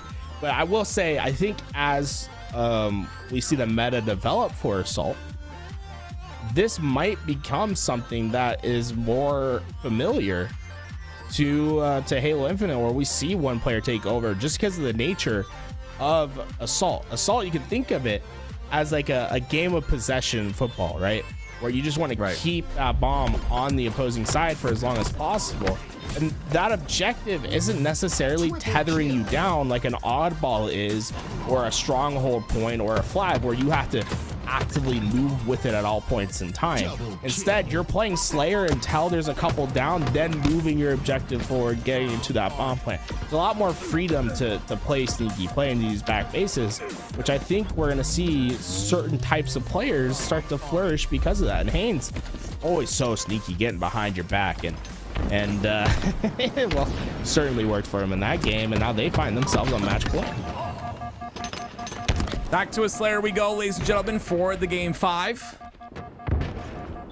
And you saw there the bomb toss. It looked like he tossed it like at the very bottom of his jump, and then he flicked up. So I don't know. I honestly haven't tossed the bomb enough to know. There's some tech that must have just been revealed, because that is not. It's a very heavy bomb. Well, it's like with flag. I wonder if you can do it with flag too, or if it's like maybe because the bomb size. I don't know. Flag has changed a lot since the game. It's so weird. I used to be much better at running flags, but it's like different now. There's like a delay. And anyway, if only we had good players in Twitch chat that can tell me the technique. I wouldn't go to Twitch chat for techniques at this point in time. There is one goal player that's running the chat at this point. So. Come on, Jim. It's private. What? Like, I didn't say anyone's name. Our Twitch chat's very good at Halo, bro. I love Twitch chat a lot. Here we go, ladies and gentlemen. But yeah, Dark Matter. If we saw sitting baseline take game 2, right? That was a Slayer, obviously. I think, like, we talk about Slayers all the time. It's kind of, I wouldn't say that. Pros call it a dice roll, right? Because there's just, you know, it's just all about slaying. There's a lot to do with obviously staying alive, getting triple kills if you're Avici. Wait, one second, Tim. This is bad, by the way. It is bad. They are spawning them all in the same spot, and they are ready to collapse. All stuck at sea. Mortally. Good shots. A little bit of a trade there. Avici, though, just got a triple kill. He's on 2 right now. This could be another. Hey, great It's a job. killing spree. Hey, he gets the killing spree. Dark Matter, though, hey, make yourself a hard kill. I respect it. It forces the killing spree to be a trade. 4-kill lead now for the side of Ascending Baseline. And Hative, I believe he was the one that took over in that Slayer as well. He's got the camo. He's got 5 kills on the game thus far, and he's also got information. Havasy's the first one to fall, and the rest of them on that seaside control. And Hative is there to clean it all up. The triple kill for him. And the spawn's coming out onto A. Just triple after triple all over this map right now. 7-kill lead. And Avicii, I don't think you're staying alive for much longer. He did. Dude, Avicii got one. I was about to say there's 3 players running in there to get him. So getting that value there is pretty important. But so far, Team Avicii struggling on staying alive. And, Ascending Baseline, they might be thinking to themselves, we can win any Slayer. We just need to win one of these objectives at this rate because they are playing fantastic at the moment. Yeah, the Slayer just really, it helps with the aggressive play style, right? And I think that's exactly what we're looking at. It's players like Dark Matter, like Hative that play that aggressive play style, and it works out on a Slayer game. You can get one dead, stagger the rest of the spawns, whatever you need to do, stagger 2 players. They do that really well, and their aggression continues to work. Zuzi gets the kill onto Mortally. Now they push on the pipe side. Shock rifle is up. Their entry frags have been so strong in this game. It feels as if they're constantly being the first one to get kills. It's allowing them to get all the goodies on the map. Uzi having his chance with the shock rifle. That'll be enough damage for an assist. But here comes the cavalry, and there they go down. Wow. What is going on? Like it's kind of frustrating because the games like this make you want to believe this team could win this series, but then they play an objective and we don't see anything like this. 35-18. Steamroll.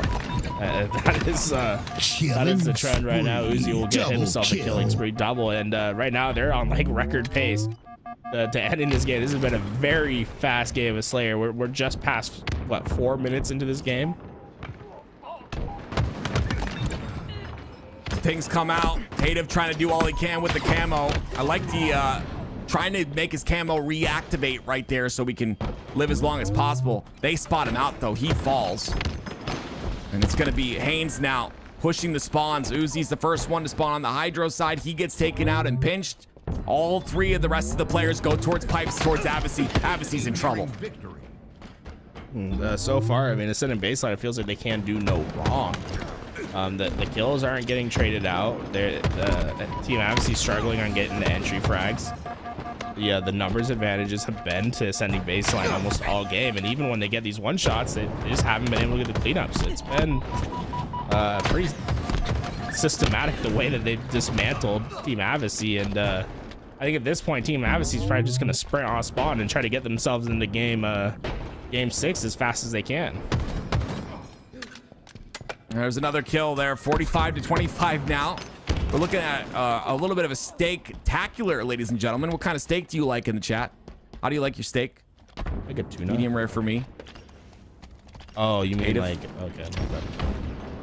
Yeah, like how do you like it cooked? 4 more kills is all they need. Ascending Baseline.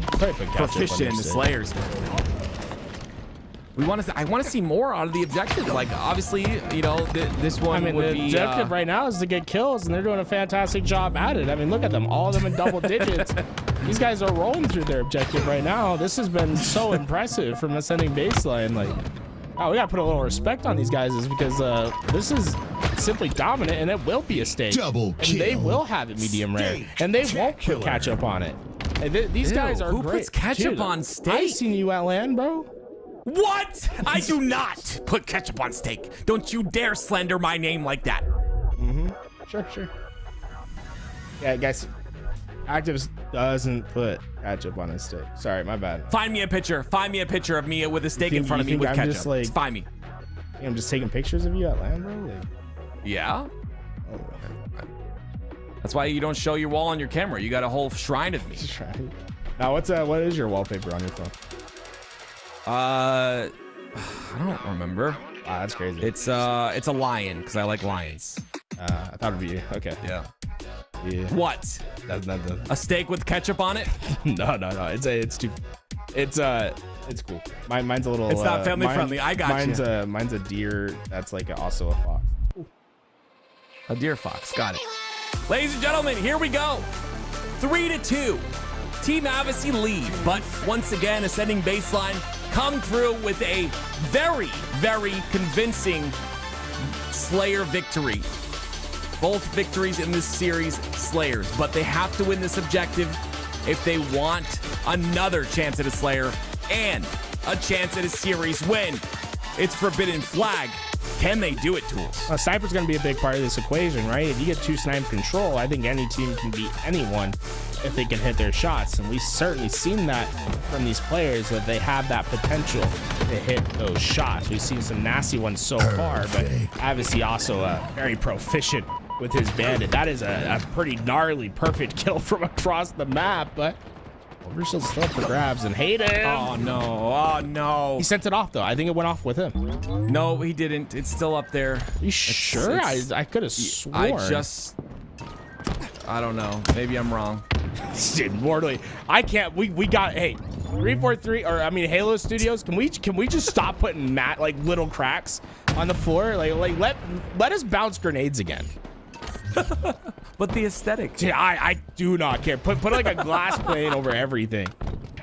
Nothing makes me more mad in this game. This is my crash out for this game. Nothing makes me more mad than when I throw a grenade and it bounces back at me.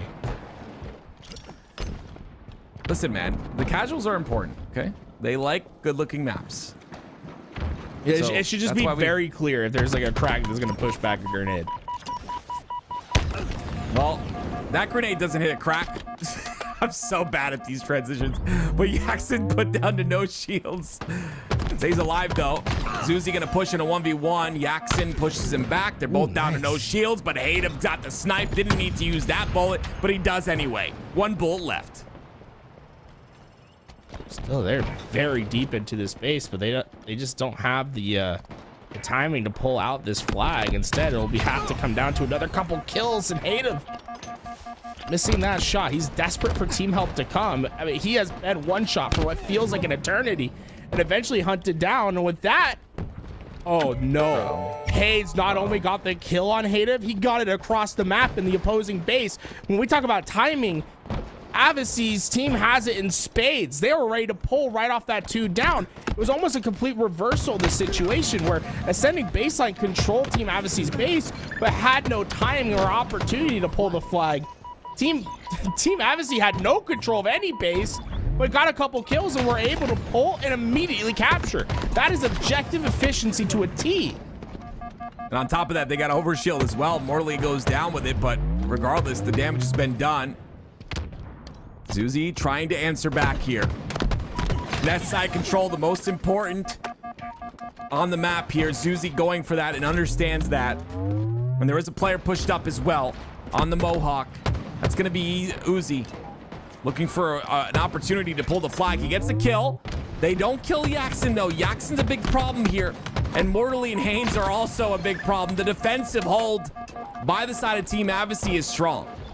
They just have not given up the space near flag, and it's almost like they're content with giving up this sniper. They realize it's going to happen to them. They more just don't want to give up a flag capture opportunity. And in fact, you could be seeing an overextend from someone on Team Avicii to go pick up the opposing sniper. Uzi's going to be the one to try to prevent that. Yep, he's stopping it. Someone's got to pull a flag at some point, though. I mean, they have been dominating this base. These skills need to start to translate to some objective movement, and there we go. First flag. This should equalize as long as they execute on a couple of slays here. Yeah, I like that shot by Uzi, but unfortunately just couldn't find the angle clean enough.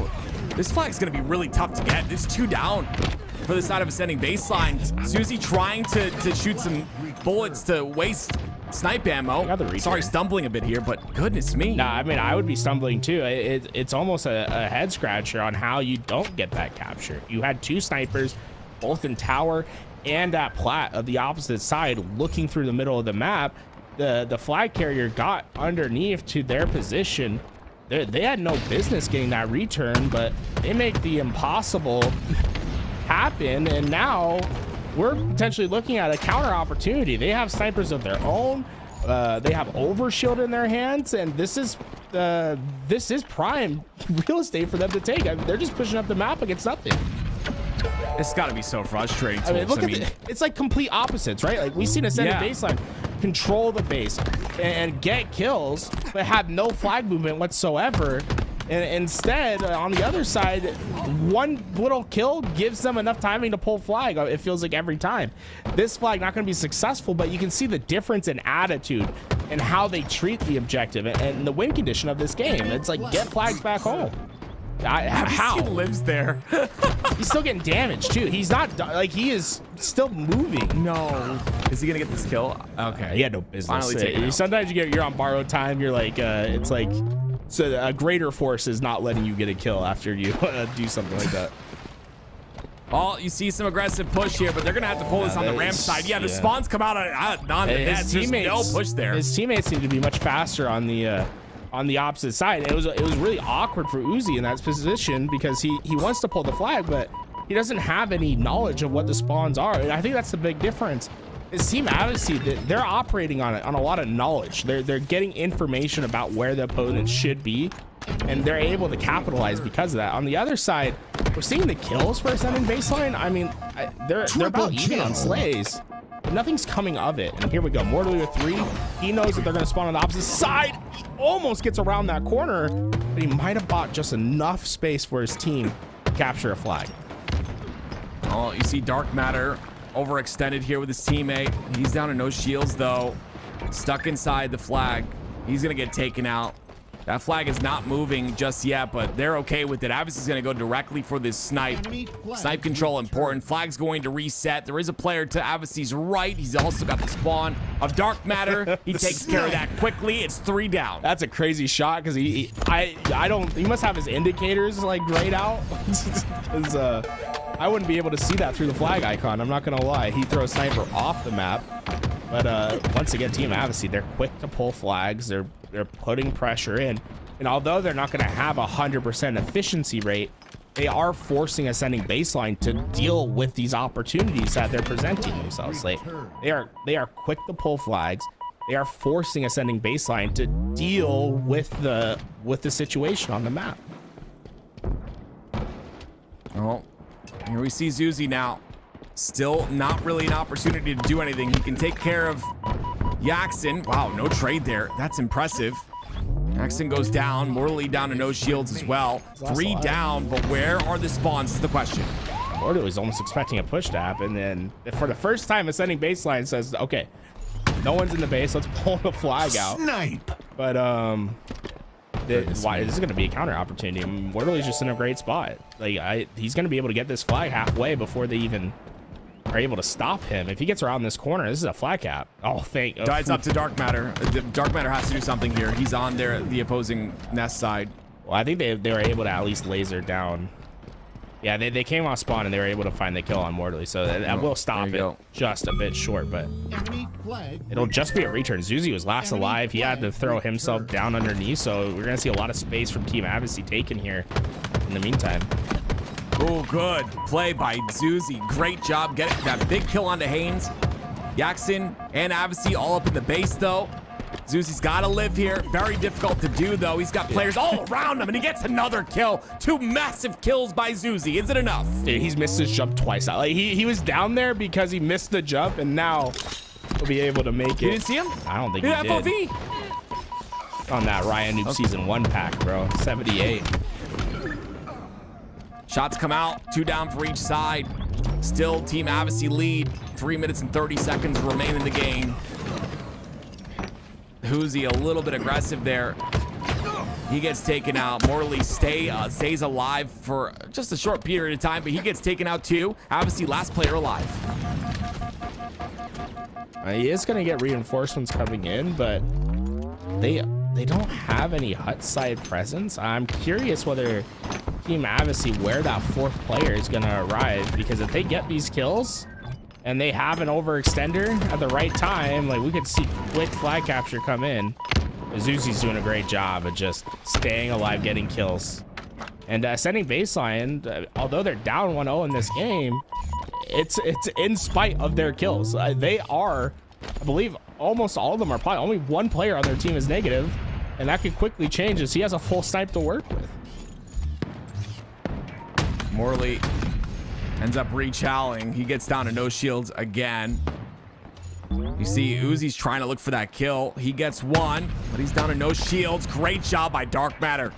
The defense onto Uzi makes sure his life, he stays alive. But again, it's being pulled towards the nest side. 2 players from Team Avicii on the nest side. 2 players spawn in the back of base as well. They have no movement for this flag. But the individual play of Dark Matter might have just given them the opportunity. He gets 3 kills in this situation, and he finally goes down, but not before that flag should be well on its way. I believe that should be a game-tying capture. So although it's not the cleanest opportunity, they do get this flag back home. There it is, tied at 1. Yeah, watch, this is going to be almost an immediate counter cap. This is systematic the way that Team Avicii played it. So they played that with the intention of giving up the flag the entire time. They overwhelm their numbers onto the sniper side to force the spawns into back base while getting the kills. And they had overshield to basically guarantee the space for Mortally to push up. And that is almost certainly a guaranteed counter cap as long as Mortally can stay alive. Okay. No, it's 3 dead. 3 dead, but they will spawn close to flag, so they have a chance to fight this. Hadef can get this out. There he is. All right, so it's all about the slays that happen next. Great counter, great stop there, I would say, from the side of Team Ascending Baseline. But Dark Matter, that's just bad damage taken right there by him. He's gonna get taken out. That's unfortunate too. Exposed his angle a little bit too much. Gets taken out quickly, and because of that, both flags return. It looks like it's awkward timing. I'm curious. Yeah, this is very awkward timing for Avicii, but for him, he's just distracted. He's not gonna let these players push up, and the help is gonna come almost immediately. Not that Avicii needs it, I guess. Like, he's just finding slays. Spawner in the back of base. He's aware of that as well. Nades himself a little bit here. He's giving himself a handicap in these fights. That's how good he is right now. I mean, he's just 2 dead. Beautiful job. Can he get the touch here? Yes, he does. He's not gonna be able to go for the curb slide, so he has to win this fight. Oh my goodness gracious! What? Someone kill him! He's still alive. He's been in the back lines for this long. He's still alive, and they're getting kills. Finally, he goes down, but damage might have been done. Hate is the last one alive, and there is the flank from Mortally. This is guaranteed at this point. They're gonna block the snipe side. They spawn so far away. I mean, I wouldn't be surprised if they sent down their controllers. That's gonna be it. Team Avicii secure themselves a spot in the grand finals. Oh my word. We got to talk about that. We got to talk about that, Tools, right? It was Avicii and another member of Team Avicii as well. I think it was Yaxin that stayed alive so long. Tim, I like, we'll get the replay up, but what made it so impressive to me is the fact that his flag absorbed like 3 shots in that gunfight. Like, not only was he not supposed to win that gunfight, but like his flag was like saying, "Get down, Mr. President," was absorbing shots. He still got the kill. You'll see Yaxin too, as Avicii gets those massive kills, 2 of them, by the way. You'll see Yaxin too. He's got 2 players on him, and he also stays alive with no shields for about 10 to 15 seconds. So I just like, it's just crazy to me. Yeah, let's take a look at this from the start, right? And this is such interesting play because both these flags basically have returned at the same time. He gets into the space, and he doesn't really have great timing here, right? If he decides to pull the opposite way, they just shoot him as he goes up the ramp. The other spawners probably spawn in back base as well. But look how aware he is. He understands that he's back in the base and that he has to play both lanes. He gets damage on the front and then is doing a great job to take down this isolated player, even though he made himself weak with that nade. And then gets this last second touch. But we're gonna slow it down right here. Look at when he takes this damage, he shoots that flag like 2 times in this gunfight and still gets the kill on Hayden, which is unbelievable. This is like, I saw this in real time. I was like, ooh, that's unfortunate. Like, he shoots the flag right here. He shot it once already. Boom, right there. And right? You see right there, he shoots the flag. He's down to 1 shot. I mean, he's basically, he's full shields. That's 1 shot against full shields. Gets the kill. But look at Rewind it again 1 second as well. Look at Yaxon this entire time. Oh, you don't have to rewind it, but there's 2 players on Yaxon this entire time too. Watch. So if you look at the top right of your screen, Yaxon's got 2 players on him. He's down to no shields. We swap over to him. He gets a kill and he stays alive and he gets the second one as well. Like, there's just 2 massive plays by both players here that allow this flag to go freely down the lane and into the cap. And the victory goes for Team Avicii once again, winning another objective in that game. And it's like, even, I mean, like, Avicii, it's like almost salt into the wound. Because even if he doesn't win that fight with the play that Yaxon was making up top, they still might get that capture just because they were dominating on that run. Adam comes in the chat, says cave his ass. Unfortunate sequence there, Adam. We give our condolences. Grand finals is set though, Tim. Team Common versus St. Basin. Last time we saw these teams was a 7-game series. I think we're going to see a little bit of the same. And guys, strap yourselves in, get yourself a snack, and maybe get yourself some merch. Exclamation mark merch in the chat. LVT has their very first shirt, guys. We've been around for a while. We've been the foundation of competitive Halo tournaments for a very long time. And you can show the support to us and your love to us by purchasing a nice, comfortable shirt. Obviously, we got the best shirt we could, and you can have it, pre-order it now, and have it for the first event of the year. You can wear it while you watch on TV, or you can wear it to the event itself. But exclamation mark merch, get yourself a pre-order. Let us know when you pre-order so we can give you some love. And of course, we always appreciate your support. You guys are the reason we're able to do this, so we appreciate you guys. And if you want to, get some good room decoration with your shirt, you do exclamation mark lies in chat. They got a poster, of the tournament itself, a little tournament poster, which I think it looks cool. It's like I think it'd be a nice little feature to have in your room if you want some cool sort of Halo themed posters. Well, ladies and gentlemen, we're going to take a bit of a break here as we prepare for this grand finals. Don't forget, go up, get yourself a snack, get yourself a drink, get prepared, because this potentially could go to 14 games. These 2 teams very evenly matched. Next up, we will see Team Avicii versus Team Common.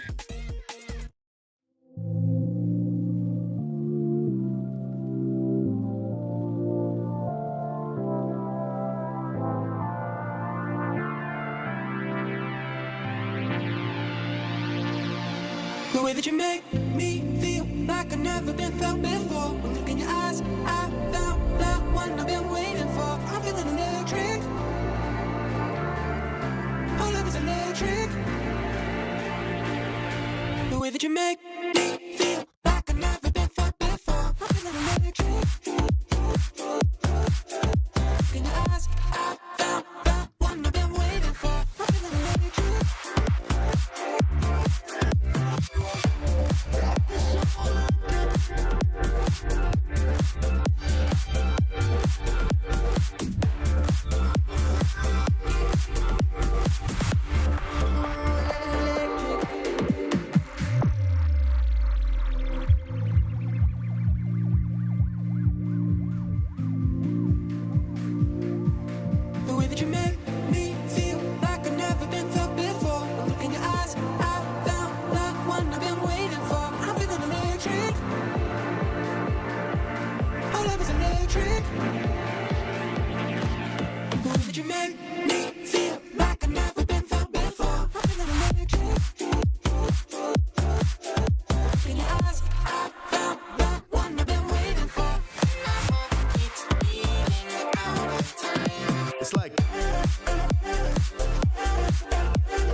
go. It is time for the grand finals. It's your boy, Louis V. Titan here. I just want to take a quick moment to thank the support that's coming through the stream. I believe that we've sold a total of 7 shirts on the day. And I believe since last weekend, we've only pushed them during live events. That puts us around 40 shirts sold. So sincerely, thank you from the bottom of my heart. I will bring back Active and Tools. These guys have been doing a killer job. You got another best of 7 with the chance of a reset, Active and Tools. And we're getting started in game number 1 here. We got Team Common versus Team, excuse me, that should not say, it's Team Avusi. Dude, that's crazy. All right, Active and Tools. We're in game number 1, so go ahead and take it away. Let's get it, ladies and gentlemen. First of all, thank you guys for the support on the shirts. Second of all, it's grand finals time. This is the last tournament, I believe, before the season starts next week. Next week? So let's see. I believe it's next weekend. Am I right? Nah, it's crazy. It just creeps up. It's crazy. It's coming fast. Oh, they sent You know what else is fast? sniper? What? Yes, that's what I was going to say. A lot of pressure on the snipe side from Team Abyssy. Yeah, but you're giving up rockets for free. You're also giving up an opportunity for the players to overextend to rock side and like pull a flag out. But Team Abyssy gets through, and they are quick on the flag pull. I'm curious where Abyssy decides to take this. As he goes through the middle, just able to dodge those spawners, and hey, the 4 snipe strat works to a T. Triple kill for Haynes. Abyssy will put the first flag in, and we're less than a minute into the game. Tools, I love this map so much, man. Origin is the one of the best maps in Halo Infinite by far. It is so beautiful, so fun to watch. The first cap, like you said, for Team Abyssy. But now it's Team Common on the aggression. We'll see if they can get a couple of kills here. It starts with Yaxon. Mortally dies in the feed as well. The spawns come out of the rocket elbow, and Breaking Shot's going to go down pretty quickly there. Yeah, Breaking Shot needs to have a little bit better of a sense of timing there. Those spawners came up just a little bit too quick. Remember, folks, that's everything on this map is the timing that it takes to pull out those flags. If you can pull before those spawners can see you, then you can almost guarantee captures. That's how strong these sight lines are. But if you don't, oftentimes they just die right away. A great job by Team Abyssy to take out Ryanoob there. That's going to be a sniper in blue basement that can be picked up here pretty quickly.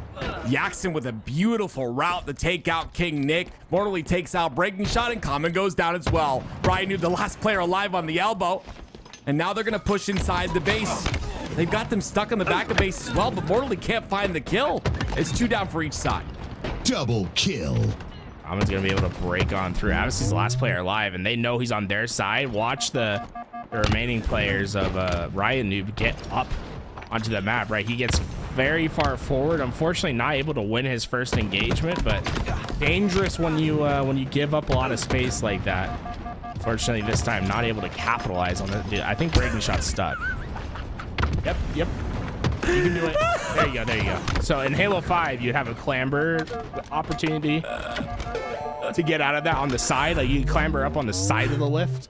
You can't do that in Halo Infinite. You can see it sometimes just get stuck in the lift. Oh, nice shots, Yak. I'm sorry, it's funny. Oh, he's still shooting straight. Couple players on the elbow. But this flag, I don't think it's going to get contested. And flag number 2, that's going to be punched in. This is a quick game. Team Abyssy showcasing that they've been playing this entire time. Obviously, they went through a best of 7 series just a second ago. And of course, Team Common have been waiting in the grand finals for a long period of time. I always talk about it because I feel like although you're playing 2v2 flag warm-up or whatever you're doing Octagon to keep warm, it is nothing like playing in an actual series. So maybe a sign of, Team Common having to warm up a bit. Yaks and plenty of days to take care of him there. They sent 3 and able to find those kills, with snipers still in the hands of Abyssy. Oh, killing spree Double that kill. could translate into plenty more if he can find. Is he just gonna jump out and catch these guys on spawn? takes a different angle here, and that angle doesn't work out for him. He gets taken out. It's crazy to me that Morley just pulls out that flag so aggressively. I thought he was going to get that kill, and Jackson's in a perfect position to get 2 of his own. It's 3 down. Last alive is King Nick. I don't think the clamber worked right there. Oh, it did. He clambered and got the flag on the flag plat. King Nick, that's going to be his 12th death of the game. So far, 3 and 12, having a little bit of a rough one, and Jackson running this flag through, but a couple more slays have to go down here. This might be a reacher, and obviously the last player alive. He gets the kill, but can he get this one as well? He does! Oh my word! Oh my word, he got the kill! 3 down for Team Common. King Nick has to just hold them off. This is like an impossible task. There's no way he's going to be able to do that. 3-0. What just happened, dude? Dude, Jackson had no... Was that another flagpole block? Jackson had no business winning that fight. No business. I think Jackson is just really good at understanding how, like, I said it earlier, where he has a great understanding of how far away he is from a player. See how he gets that beat down? Obviously, yeah. Yep. It's like he does that so often to players, where like players think, oh, okay, this is going to be like a bandit fight. And he just shuts down the... He's no shields tools. He's no shields. I mean, now he's no shield. And he just punches faster. Like, he recognizes his window a little bit quicker than crazy opposing team. He's very, very good at that in particular. Like, that play where he's down, he's weak, and like he closes the space and gets a 3-shot beat down and doesn't trade out. He does that a lot. Like, it's something that I notice all the time with him. And honestly, I wish I had the talent that he does at recognizing his Spartan space. I wish I had talent. But here we go, ladies and gentlemen. It is game 2 coming up. Team Advocacy coming out the gates very strong here, and we're going to see a little bit of that in the replays. It's Haynes finds King Nick, and that's where King Nick unfortunately has a rough start to the game, and it all starts right there with those couple of shots from Haynes. Tim, Biggie Brown brings up a good point in chat. He says he thinks Coliseum, or Origin as it is in this game, should be a 5 flag capture. I could agree with. Was it 3 in Halo 5? Yes, it was 3 in Halo 5, but do you think Halo Infinite's faster than Halo 5? I would say in Halo 5, Splice famously finished games in like 2 minutes and 30 seconds all the time. That's crazy, dude. Like there was series in Halo 5 where Shotzi and Renegade would win their best of 5 in like less than 15 minutes, depending on the map rotation. Like, yeah, that's crazy. I think you could maybe it's something to consider. I think you could consider, but I'm kind of a fan of games ending like during score. I'm not gonna lie. I don't necessarily mind us having quicker games in these best of 5s. Yeah, we don't want this to turn into Counter-Strike where games are 40 minutes long, because then I'll fall asleep. You know, well, playing them, I'll fall asleep. But yeah, oddball games are already 25 minutes. So that's a nice quick game. I just like the map. Honestly, I'd watch that map for 5 caps. I would. It's such a good map on this game. It's just so clean, so beautiful looking, plays really well. But now we go to another beautiful map. It's gonna be Live Fire Slayer. Team Advocacy come out the gate strong. Can they continue the momentum in game number 2? And we're hopping on board with someone who had a very rough first game. It's King Nick. We swap over to Ryan Noob because he's got the blainer. It doesn't, you don't often see it with the opportunity to pop off with that sniper. Unfortunately, shut down by Jackson early on. We'll see that snipe change hands right away. And also, Team Advocacy off to a very hot start. They have 4 kills that were in quick succession, and that'll earn them the camouflage sniper combination. I mean, so far, these guys are really running with that momentum that they had from the previous series. No, Ryan Noob ends up going down, still wearing a Z United skin from season 1. Love to see that. RIP United. But 2-kill lead here so far for Team Advocacy. It's gonna get another trade, but King Nick has a snipe in his hands. Definite player that, even though you saw him in that first game struggle a little bit, he's definitely someone that can come back. He's got that overwhelming confidence in his gameplay that he can easily make a break and start to have a really solid Slayer game here on Live Fire. Bringing shot quick to take this challenge, wanting to win the sniper for his team. And King Nick getting the double. That means Haynes last alive, and Well, he goes down at almost the worst time as his teammates spawn. Hilgi on the respawn, so they have a 3v4 to deal with for at least a few seconds here, and you're seeing it once again. Just notice the kill feed. These guys are dying at very inopportune times at the moment.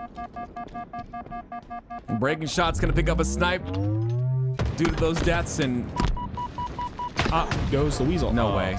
Oh wow. Imagine Oh, that. Haynes just. Oh, Haynes. I agree with Haynes. No. Oh my goodness gracious. I mean, I agree with Haynes right there. That Breaking Shot should have had that. He definitely. You're down 2 kills in the game. I don't know, man. You gotta. I mean, yeah, it's a little early. Gets Breaking Shot again though. 3 down for Team Abacy. Yeah, Team Common, like I said before, it could have been a warm-up thing there in game number 1. It's also a brand new map. To Halo Infinite, I should say. I mean, I'm sure a lot of people know how to play it from Halo 5, but 20 to 18 now. Common, I love the utilization. Here's the slide as well. It's so good. Great play, but only a trade there. We love a good quant translocator. Oh! Abacy cleans up Ryan Noob as he scurries away. Yaxon stays alive as well. There's a couple kills left on the field that are not cleaned up, and Abacy tried to get the double mind the gap, but barely gonna miss that one. Yeah, unfortunately, he didn't roll a nat 20 this time around. Failed his athletics check, and King Nick and his partner able to stay up on the map. Breaking Shot wants another chance with the snipe. This time he hits it. He's a scary player with his sniper, let me tell you. Lots of talent in this man's thumbs. Gets another one there. It was 3 down momentarily. Yaxon comes off a spawn towards the back tower, but that may mean splits for the rest of Team Abacy. They split towards A side, and Haynes directly takes a route towards the top center. And again, the sniper's gonna switch hands. It's 2 down for Team Abacy, but Yaxon's got the snipe now. I don't think the sniper stayed in anyone's for too long. It's a bit of a first situation. I'll be curious if someone can put this thing to use. Lots of damage from Yaxon, but the cleanups just aren't quite there yet. And King Nick, although he's as exposed can be, the sniper doesn't do much. And Tim, we can say the line once again. Sniper switches hands. It switches hands. Time and time again. Poor Betty. She's being used by so many men. Breaking Shot though. Nice shot, breaking shot. That's a good shot. Wow, yeah, Josh and another one, dude. That's great. I'll do it. Nice. 2 kills for Breaking Shot. I told you, don't let him pick up Betty. This snipe, he's gonna put it to use. He wants another chance. And it's a 4-kill lead now for Team Common. You're like writing a sad country song. Betty's the name of the sniper. Okay, I got you. Couple at towers so far, and we've seen this lead start to spread out. And honestly, I think the sniper's been the big difference. We saw someone finally start hitting shots with it. And I don't think it's much to say that it's causation, not correlation, that the score starts to balloon. I love to see it. I love to see King Nick 13-7. I love to see the comeback story here. Like I said, it's a bit difficult winning in that grand finals, and they're showcasing that here. 10-kill lead now. 7 left for Team Common, and a little bit flat on the side of Team Abacy. Yaxon and Abacy having a little bit of a rough game, which is hasn't been common this entire time we've watched them. Well, past a couple series. He's on the other team. Huh? You said no, Common. Because I said Common. I hate you. I hate Double you. And kill. you have dad humor, and you're not even a dad. That's not. Trust That me, doesn't work.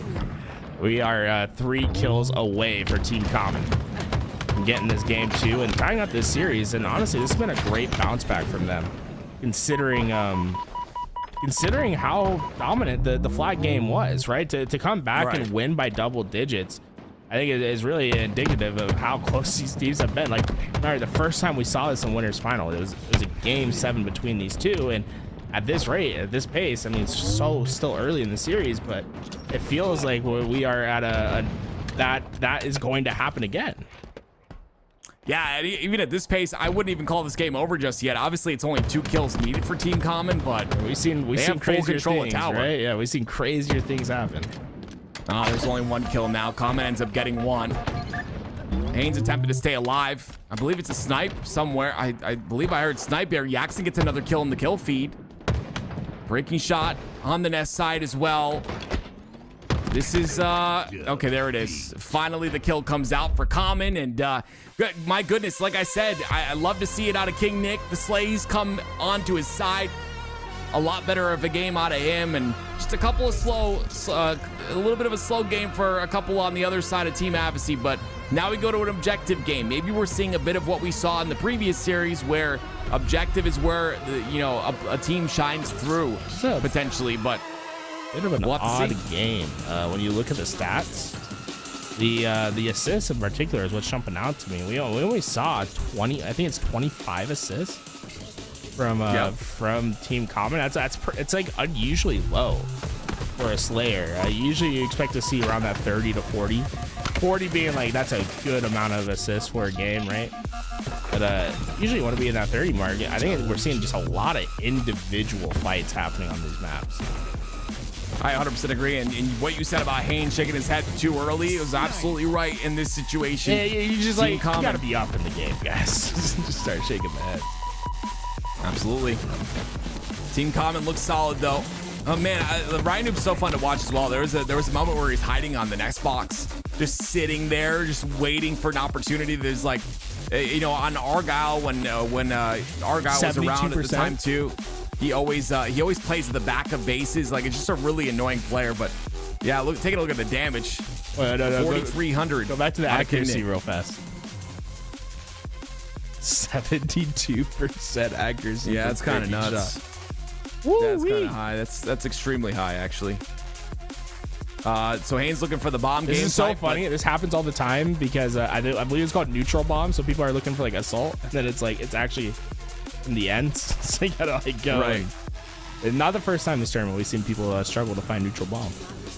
Yeah, so Fortress Bomb, obviously, we don't know yet if it will be in on LAN gameplay or whatever, if they make changes before then. But for me, it's a game type I struggle with often, and it's like, I just feel like, you brought up a good point about forcing the spawns on the armory side. It's actually something I never really thought about, and it definitely seems to work. There's no direct line of sight, so maybe teams will be looking to do that, forcing, getting the slays, forcing those spawns on the armory side, and making sure to block that snipe side elbow. There's a couple schools of thought as to how you can get a bomb plant down, and the first side that you spoke about is the armory side, right? And the reason why you want to potentially put someone into armory is because the line of sight is just not as good as it is on the sniper side. So although armory is a very powerful position on the other game types that we've seen, Fortress and Slayer and Capture the Flag, it becomes kind of a hindrance sometimes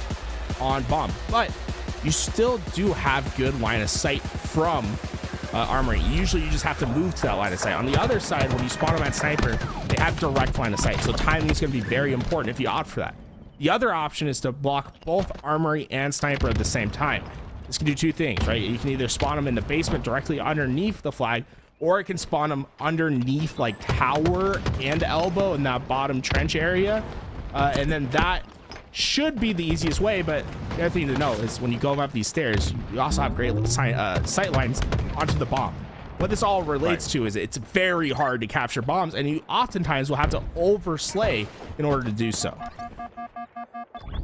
Yeah, blocking both sides seems like a little bit of RNG there. Double kill. Something to worry about. Double kill for Breaking Shot. 72% accuracy in the last game. Shooting straight in this game as well, but Jackson's going to take him out, and because of that, he'll be awarded a snipe, and he'll start to inch that bomb forward, and that's not going to work because Common's got a snipe of his own. Yeah, it's so you start to see a reticle move still, you think, oh man, he's going to line it up, and no, it's a little sniper from Common instead. And I love this position from Common, right? He wants to block out that elbow so they can't get direct line of sight. The arm's almost there. Jackson, though, last alive for his team. The elbow spawns could come in time. No, the plant is in, and Team Common are able to detonate a bomb very quickly in this game. And oftentimes we can see these neutral bomb games end 1-0. Yeah, it's honestly just a lot of staggering, a lot of like scrappy play right there. You saw it was Rhino who ended up finishing that cap, but The slays are definitely such a big factor. 2 down once again for Team Common. Absy playing some incredible defense here so far. And Common's going to attempt to get away. That nade placement will give Absy the information of where Common is. The bounce off the wall. But trades go back and forth. And you tend to worry that bomb's still on this side of the map. It's still on Team Absy's side, and they're 3 down. The repo is actually a very important piece of utility because the ability allows you to throw the bomb. The bomb very heavy in this game compared to something like the oddball where people are used to throwing it around and juggling it to get it to spots. Mostly the same. 3 go down for Team Absy, and about to try to get this done. I don't think anyone's going to spawn. Nope, they get the bottom spawns. That was due to them blocking both elbow and armory once they took down that first player. And Team Common look very proficient right now. Yeah, teams are starting to understand this game type map combination pretty quickly, it seems. Great manipulation of the spawns, and bomb obviously ends up bottom center once again. 2 players will be down on the screen, and this is a 3v3 situation as the tower side once again is getting pushed, but snipers coming up on both sides. Definitely something to watch out for. As you can see, Team Common already inching that bomb forward once again. Ryan wants to steal a snipe. He has his eyes on the prize here. And that bomb's moving. Snipers in hand. They get 1 round of slays. This should be a bomb plant. The spawn behind on the elbow. You have That's to basically stand on elbow. It is a very heavy weighted spawn, and that's why I think a lot of teams struggle with getting bomb plants on this map. The awareness is needed on those spawns at the top level. It's just so easy for those spawns to flip. Bomb taken. Well, it's 3 down for Team Common. Now a chance for Avicii and team Snipe to make something happen here, and it's Yaxon with the snipe in his hands. Kills 1, gets a body shot on another, and the spawns are known. All of them spawning on the elbow side as Yaxon continues to put damage in, but they're not blocking these spawns as good as they could be, and because of that, a couple players make it through. The bomb does fall. It's up to Yaxon to get a double. He does just that, but he ends up falling. My goodness gracious, Mortally picks up the snipe out of his dead body and gets another kill. Mortally was 0 and 8. He's on a spree right now. He had a donut to start this game. Instead, he's found himself right in the prime position, and in fact, getting 8 quick kills. And oh my goodness!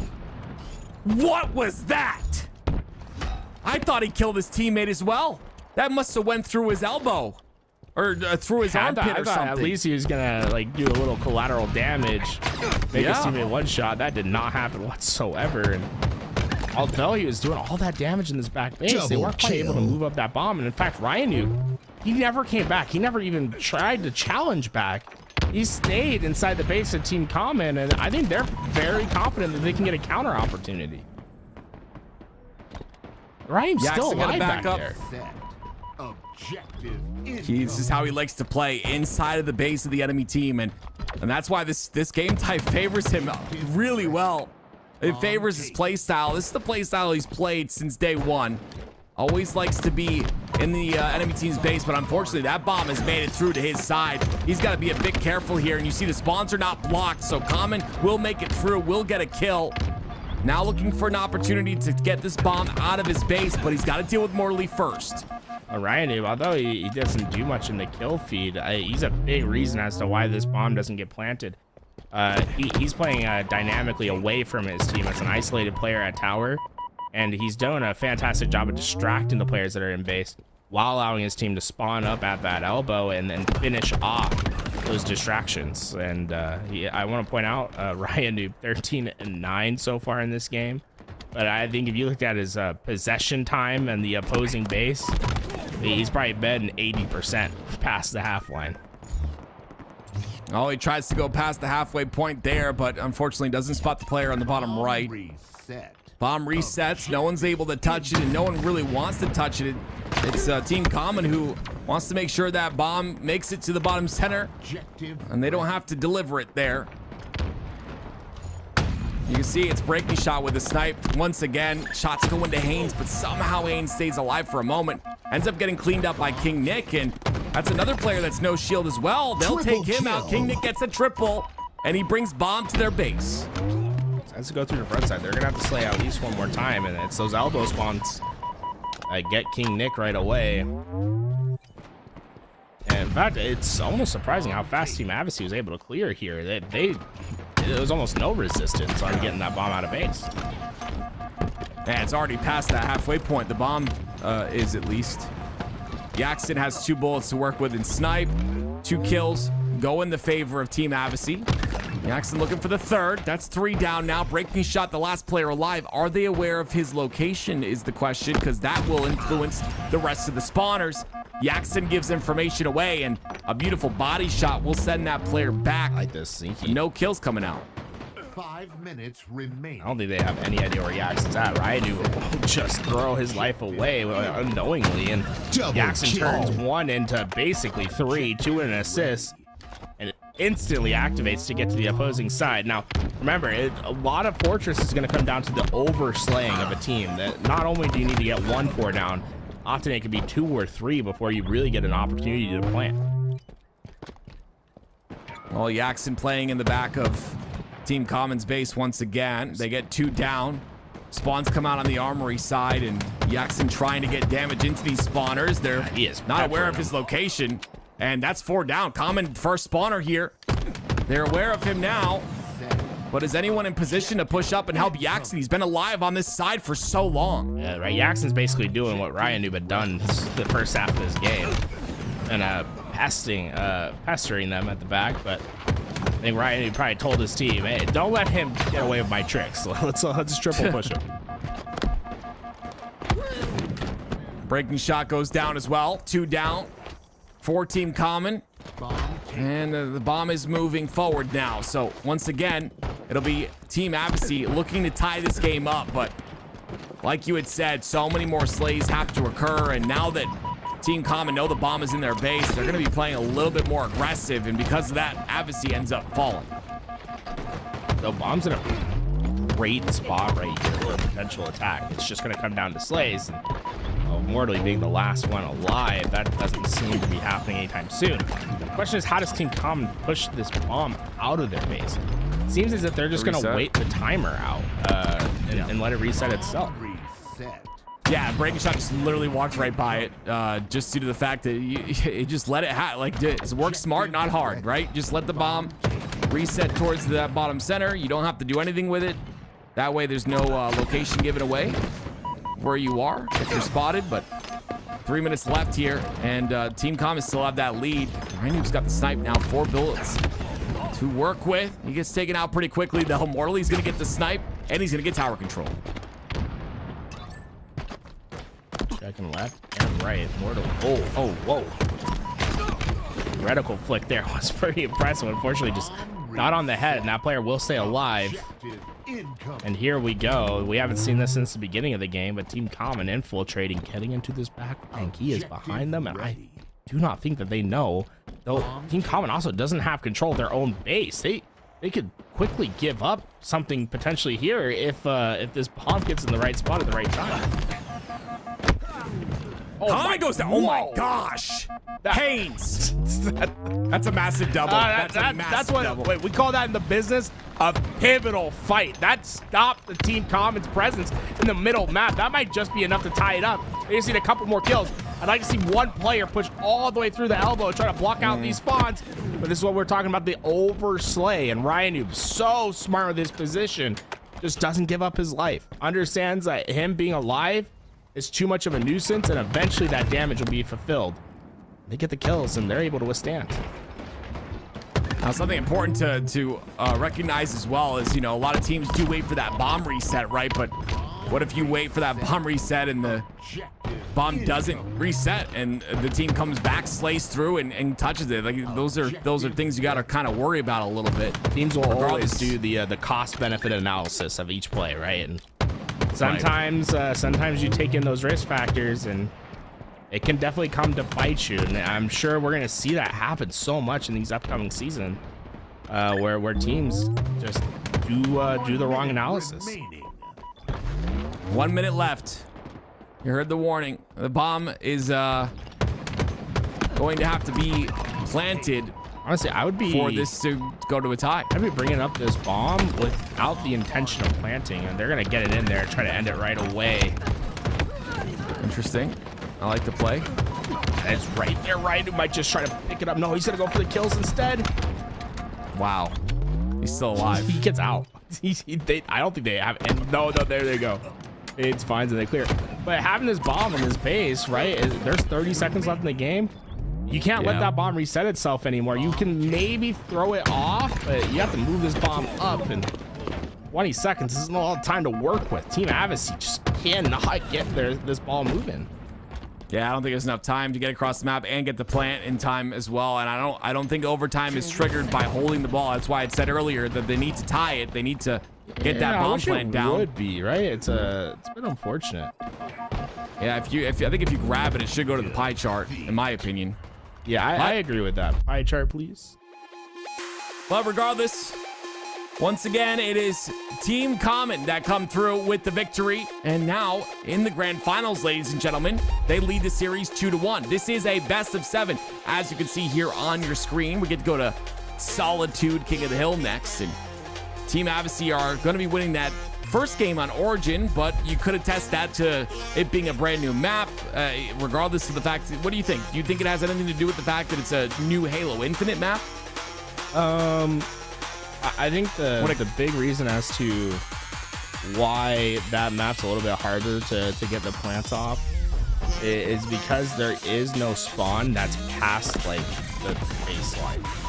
So like on Aquarius, you can spawn like in the front of the base, right? Like further up on the map, which allows you to like push.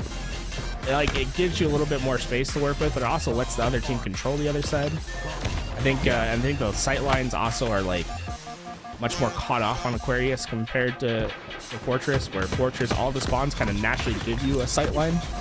So it becomes really hard to capture bombs occasionally, but I will say, like, you can see how explosive a team can be at moments. So we saw it from both sides, right? Where both these bomb plants that they got, they weren't battle of attritions. They were quick, decisive movements, impactful plays, and it seems like Sniper is going to be a big reason as to why some of these captures happen.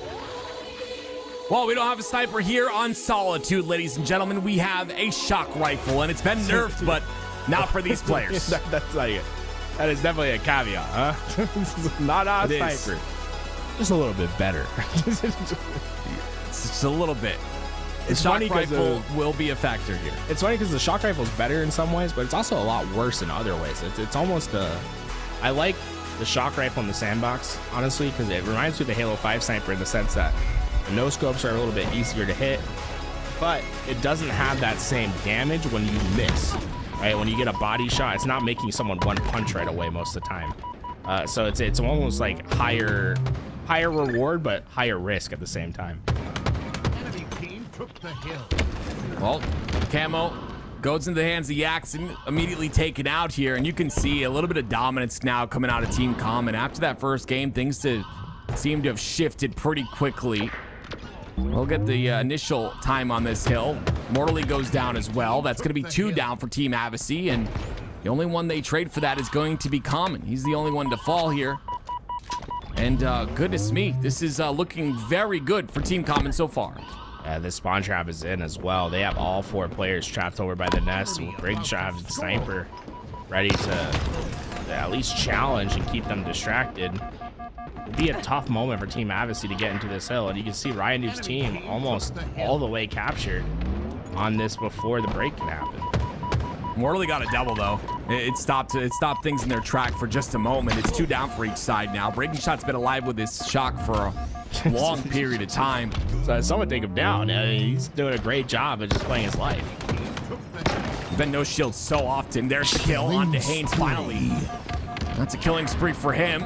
Still alive, still no shields, still not taken out. He hasn't died to start this game.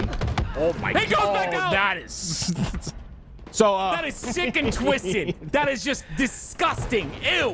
we call that an overheat sometimes when a player is feeling themselves maybe just a little bit too much. An unnecessary challenge, but the psychic damage that would have been done to Mortally if he loses that gunfight might have just been worth it.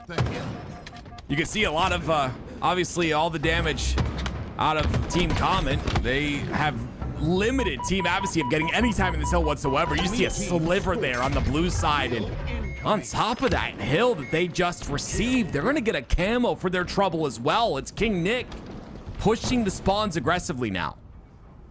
Nick using that jump. I don't see that jump utilized quite as much as I had imagined in this game, but it's worked just about perfectly here. He's got a ton of information for his team and now ready to get onto the attack, being able to get the first strike. Some of the teammates hanging from the rafters as Jackson desperately tries to get them off the hill. Yeah, very difficult hill to break here for Team Advocacy, and you see that going down the kill feed. Advocacy himself, though, finds one. Not going to be able to convert on the second. He'd have to get through King Nick first, and King Nick's not going to allow that to happen.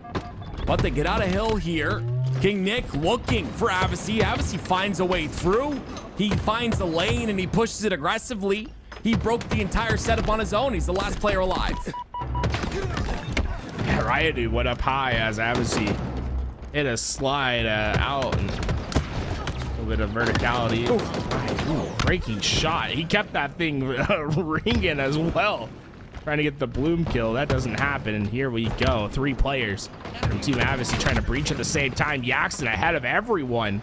Drops into the 1v2, but honestly, I think he could have like potentially waited a bit longer, kept his life. I think this is going to make it pretty hard for Team Advocacy to secure this hill. Instead, they're having to expand. And although they're finding all these kills, Tim, there's no one close to hill. They finally get the 4 down, but none of this matters if you don't get some time. Yeah, they just lost 7 seconds just now, not getting in that hill as the 4 dead happened. I will say it is 4 dead, and you have them spawning as far away as possible, so it is worth it to do that. It's just it was a very interesting play to be, and even now, like they're still being very aggressive out of this hill, and the loop spawns have come in. Does Advocacy know? No, they don't. He doesn't know. He doubles back. That's not good.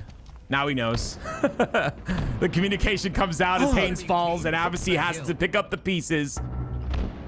That's a blunder, Tools. It's a huge one. I mean, it's so tough because you want the camo, you want the shock rifle, right? But you were responsible for your kills. But I mean, execution can make situations turn, right? And that so far is what's happening. Advocacy is hitting the shots. They are getting the kills. They are out muscling Team Common in this hill, and I think it will get them the capture, but it's not without controversy or even reflection from them, because Team Common are still having opportunities. We're at that 7 seconds. It could. Whoa, wait. 7 seconds could come to haunt them. I mean, this is it, right? You get it 99.9% of the way there, but a capture's not there because of the inefficiency of getting into that hill. It did come back to cost them. That's insane. I thought they had that hill. I really did. I think they outslayed like a 3-to-1 basis. They should have had that hill. Riot sent it right back. First class mail. USPS put the stamp on it. This is insane. Team Common have come to win this event. Dude, return to sender pancake in the same life? Oh my word. This is nuts. They've really playing time this early. Maybe. It's a Riot noob call. I wouldn't doubt it. I think they are. I'm letting you know. Okay, they got to the hill finally. No, that's Team Advocacy. I think they are going to play time this early. It's a Riot noob call all day long. Look at the slay difference. It makes sense. Camo and Shock both coming up here. Well, it's interesting because a third hill would basically guarantee you a win here. In my opinion, with such little time left, it always feels just a bit riskier. The 2 minutes, that's 1 minute for each hill, but now at this point, probably much more comfortable 90 seconds. And oh my, dude, this shock rifle is just obliterating today. Nerf it more. I'm kidding, control players. Don't yell at me. 360 no scope. Breaking shot. Killing spree for him. Dude. Looking for more, finds another. Haynes is the last player alive, and the spawns are known. Unless, wait, they could spawn snipe here. Nah, I don't think so. No, I think it's King blocked. Nick has too much influence. It's blocked. They do spawn blue, and that's not a good thing because Breaking Shot is continuing to stare down the scope of the shock rifle. Both spawn in Oh, blue. they're splitting. Yo, this King is Nick so knows. smart. King Nick pushed up as the spawn cycle was happening, so two of them spawn into blue. The repulse continues to terrorize Team Advocacy. King Nick gets the double, but that's so smart because the other two teammates are gonna spawn basically what is the equivalent of Mordor in that situation, where they'll have no help. Whereas the rest of Team Common is ready to collapse in on those players, and they've done such an efficient. I mean, look how much time they've gotten into this hill. It's like what, 3 seconds? This has been fantastic from Team Common. It's impressive to me that Ryanoob, or I would assume Ryanoob makes that call with 2 minutes remaining, understanding the kill trend, right? There is a massive slay difference here. Understanding that and knowing, hey, we can play time at 2 minutes. It's impressive. It really is. 2 minutes all the way down to 5 seconds remaining in Team Common. Give Team Advocacy no chance of coming back in this game. They will lead the series 3-1. Yeah, it's a bit of a brutal 2 minutes for Team Advocacy, and it just felt like they couldn't quite get together on the same page, get their timings quite correct. A lot of times, like, change of pace is kind of needed in those situations where when the other team has such a dominant control on the map, you have to almost make them doubt how dominant their control is, right? So I think Piggy said it in the chat, right? If you stand still for a couple seconds, right, make them doubt themselves for a second, that it's like, maybe we didn't spawn trap them where we think we did. Come through, like, you can maybe get some timings that way. 16 assists by Ryanoob, by the way. Crazy stuff. You love to see that. It is, yeah, Piggy's right. It's all about information. If you can minimize the information given, it'll benefit you. Breaking Shot with no shields here in that life forever, by the way. I would assume it was at least a minute and a half, which is crazy. And he had shock rifle the entire time. Well, I mean, we saw Advocacy here. This was nuts. Yeah, they had just gotten on 4 down. This is when they got that crazy spawn. But they were able to get in and contest and eventually get that capture. And that's one that's, I mean, the difference in this game between going to basically probably full captures and the 2-0 that we saw is that 1 second, right? It's literally 1 second of difference that completely changed this game. It maybe even less than 1 second, by the way. We talked about Ryanoob calling, you know, to play time at 2 minutes. It was like 2 minutes and 30 seconds. Yeah, that's why I was a bit surprised. I was questioning it at 2 minutes because I was like, man, they haven't stepped in. It's like a bit surprising. Well, we'll see if the play calls work here. This is, of course, a Slayer now. We'll see if Team Common can come through with another Slayer victory. Red hot right now, Tim. They got 3 down right away, and there's no trade outs that are happening. The rest of the team is going to be at B, but with the shroud screen up, they should be able to get away with this camo for relatively free. In fact, they spot the player that was lurking behind. Oh my god. 6-1 start with still a full camo to work with just about. Oh, great kill by Advocacy. That might just top it enough. Advocacy, we're going to push more. It's Ryanoob with that stalker rifle in his hands.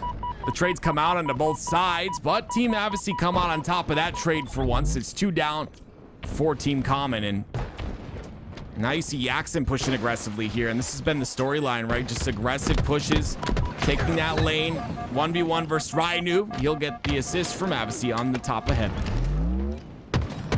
This is the best of 7, so if Team Common wins this game, they will win Grand Finals. Team Advocacy, they need to win 3 in a row, and after that, that's only to reset the bracket. They'll have to win another best of 7 after, so a long journey ahead of them if they're going to make this comeback a reality. King Nick unfortunately spotted, but it doesn't matter. Look at the routes he's taking. Stays alive, almost stays alive from the player on to C, but that's going to be Yaxon on that C stair side. With the nades, Advocacy gets a quick double there. It was 3 down momentarily. Breaking Shot was the last player alive. He at least gets spawns onto PD, which allows them to fight off their spawn, but they go down once again. Team Common still lead by 3. More shots. get them the kills. And honestly, remember, it was a 6-1 start. It was just absolutely terrible. Put it away. 16 all. Might as well start a new game. Camel's up as well. I'm not sure who was able to grab that. It's Absy. They did a great job hunting him down, though. They did not let him get any value from it. Oh, he backed up and baited the... Oh my gosh, I love the footsies right there. That's what it's called in fighting games. Beautiful job backing up, baiting the melee, winning that fight. It was 2v1 this fight. Nothing feels worse, right? When you send out the elbow and you don't connect. So beautiful. And now, like you said before, it was tied up at 16. We're looking at a little bit of a lead here. 24 to 17 it's actually, now. it was tied 16, so it was a 6-1 start. What essentially happened once again. So it's a lot of work for Team Advocacy, but the problem is just keeping that next play in mind and not letting off that gas pedal. Team Common have continued to dominate, and Yaxid finds the kill on the breaking shot. That'll open things up a bit, or you would think. Morley ends up going down across the map, I believe, so he wasn't there to assist, and because of that, Team Common come out on top of the trades. It's 2 down for Team Advocacy. They'll spawn on the Red Room side. Is this stack? There's 3 here. King Nick finds a double stays alive somehow as well. I don't think he's done yet, Tim. Oh, just a little bit too much damage as he took down that challenge, but I think the damage is just about done. We're looking at a double-digit lead now for Team Common. New camo soon as well. You see, they're all prepared for it. Whoa, you saw all of them rotate. Okay. Goodness me. I think a little bit of discipline might have been needed there for Team Advocacy. They saw all 3 on the rotation, thinking they could catch them. They all pushed at the same time, but their timing's just a little bit off from each other. It essentially turned into one player pushing individually 3 different times into 3 players ready to stand their ground. And it results in a 3-kill swing for Team Common. Common at least gives information. That's crazy work. Oh, come That's on. crazy. Yo, come on. Wait, Buffett. Halo Studios, come on. I mean, that's a bit far to see across the map to see Camo just I think you should be almost completely invisible if you stand still, and then you can make it so it's much easier to see if someone's like moving. But that makes me sick to my stomach and spotted from across the map while standing still. It's insane. Common and team looking to end this grand finals that we expected, especially after that first series in that winners bracket. We expected this to go the full 7, maybe even a reset, but as of right now, it's looking a bit difficult, but it's not over just yet. Rynoob somehow stays alive, uses the repulse, tries to go for a stick, a bit crazy, and you want to minimize those deaths. It's not over. I don't hear no bell yet. Still plenty of opportunity to make something happen. Now, that's not to say that it can't become over quickly, right? Your lives are going to matter much more than the kills that you get here. Imperative that you do not get traded out on these deaths, and so far it's going good, but Rynoob, he finds 2 important kills, and he might only have 5 on the game, but he might have found 2 of the most important ones at the end. 5 kills, 9 assists. Assists pretty even across the board, but a 10-kill lead just makes this look so grim for the side of Team Advocacy, and Camel coming up as well makes it even worse. It's 49. It's only 1 more, and it'll be Team Common who win the grand finals. Looks like it's in front of Common's face, and there it is. Team Common gonna win the Lies X LVT 4v4 Halo Infinite tournament.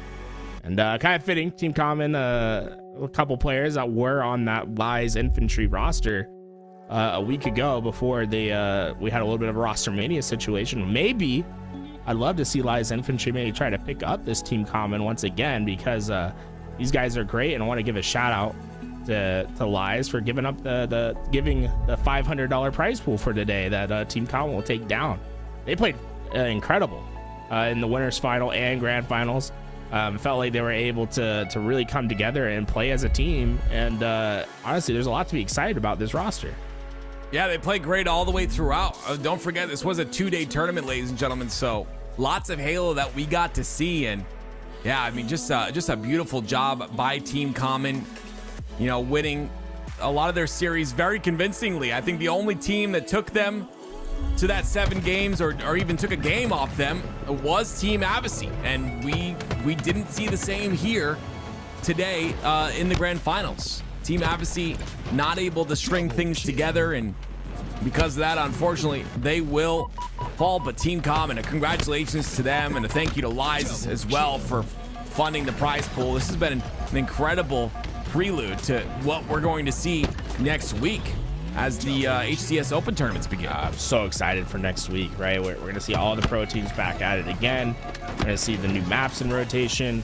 And we'll get an idea of like what potentially the HCS season is going to be like this year. 4,000 damage for Common, by the way. Big pickups from him. Exclamation mark Lies in chat to go get a poster. If you guys like what you saw here today, like go support Lies a little bit. They made a tournament poster that had like basically the announcement graphic on it, which was sick. So go check it out. I think it's definitely a hang up. Yeah, let me look at this thing. I mean, I'd love to have this thing in it. It's actually pretty sick, right? It is actually very sick. Yeah. Go get it. Love the aesthetic. Love just about everything about it. They have a cool logo too, right? It has like the Lies logo with the elite head in it. Like, super sick poster. The other thing that's super sick, the LVT merch. Dude, we've been having so many people supporting us today, buying the shirts. We appreciate you all. Go check it out, guys. I think this is such a badass graphic. It's a great foundation to start for our merch that's going to come in the future. And guys, like, we have some cool stuff that we're planning for in the future, and just help us know that you'll buy things that are cool that we make. It helps us decide what we're going to do in the future, what directions we're going to go. And if you have any feedback about what you'd like to see, you can always feel free to reach out on the Twitters, whatever you want, or you can get involved with our community email. We're gonna start sending out little updates about what's happening over in the community. You can get signed up for that email newsletter as well, and I'm very excited about what that could be in the future. So just keep an eye out for that. We'll do a bigger announcement when we're ready to go with the newsletter, but I'm very excited for the future of like what we're doing here at LVT Halo, Tim. Yeah, I'm excited as well, man. I got my start with LVT. I remember my very first Halo 5 cast. It was terrible. I'm so sorry. It was really bad, but I feel like I've improved a little bit over the years, and just blessed to be here and have the opportunity to commentate over Halo and get to watch all these competitions and all these competitors. It's LVT, the reason that I'm able to cast as a part-time job. So please, if you can, ladies and gentlemen, show them some love by buying that merch. And yeah, make sure you go to the first event with it, because if you get it now, if you pre-order right now, it will get to you in time for that first event. So even if you're watching the first event on TV, you can wear it, take a picture of it, tweet it to us, or you can come up to us at the event with the shirt on and show that you love us here at LVT.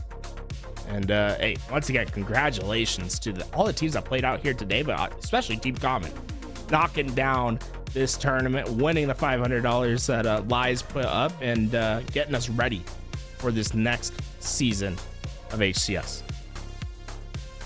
Well, ladies and gentlemen, it has been an incredible day. A shout out to Lies for providing the prize pool. A shout out to LVT, and a shout out to Team Common, your Lies X LVT champions. We will see you next week for the HCS Open First Tournament.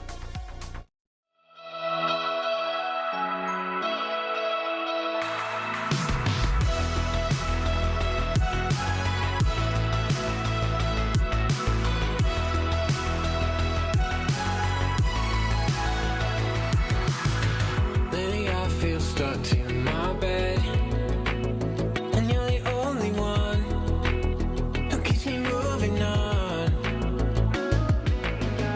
And I know it's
feel stuck to my bed, and you're the only one who keeps me moving on.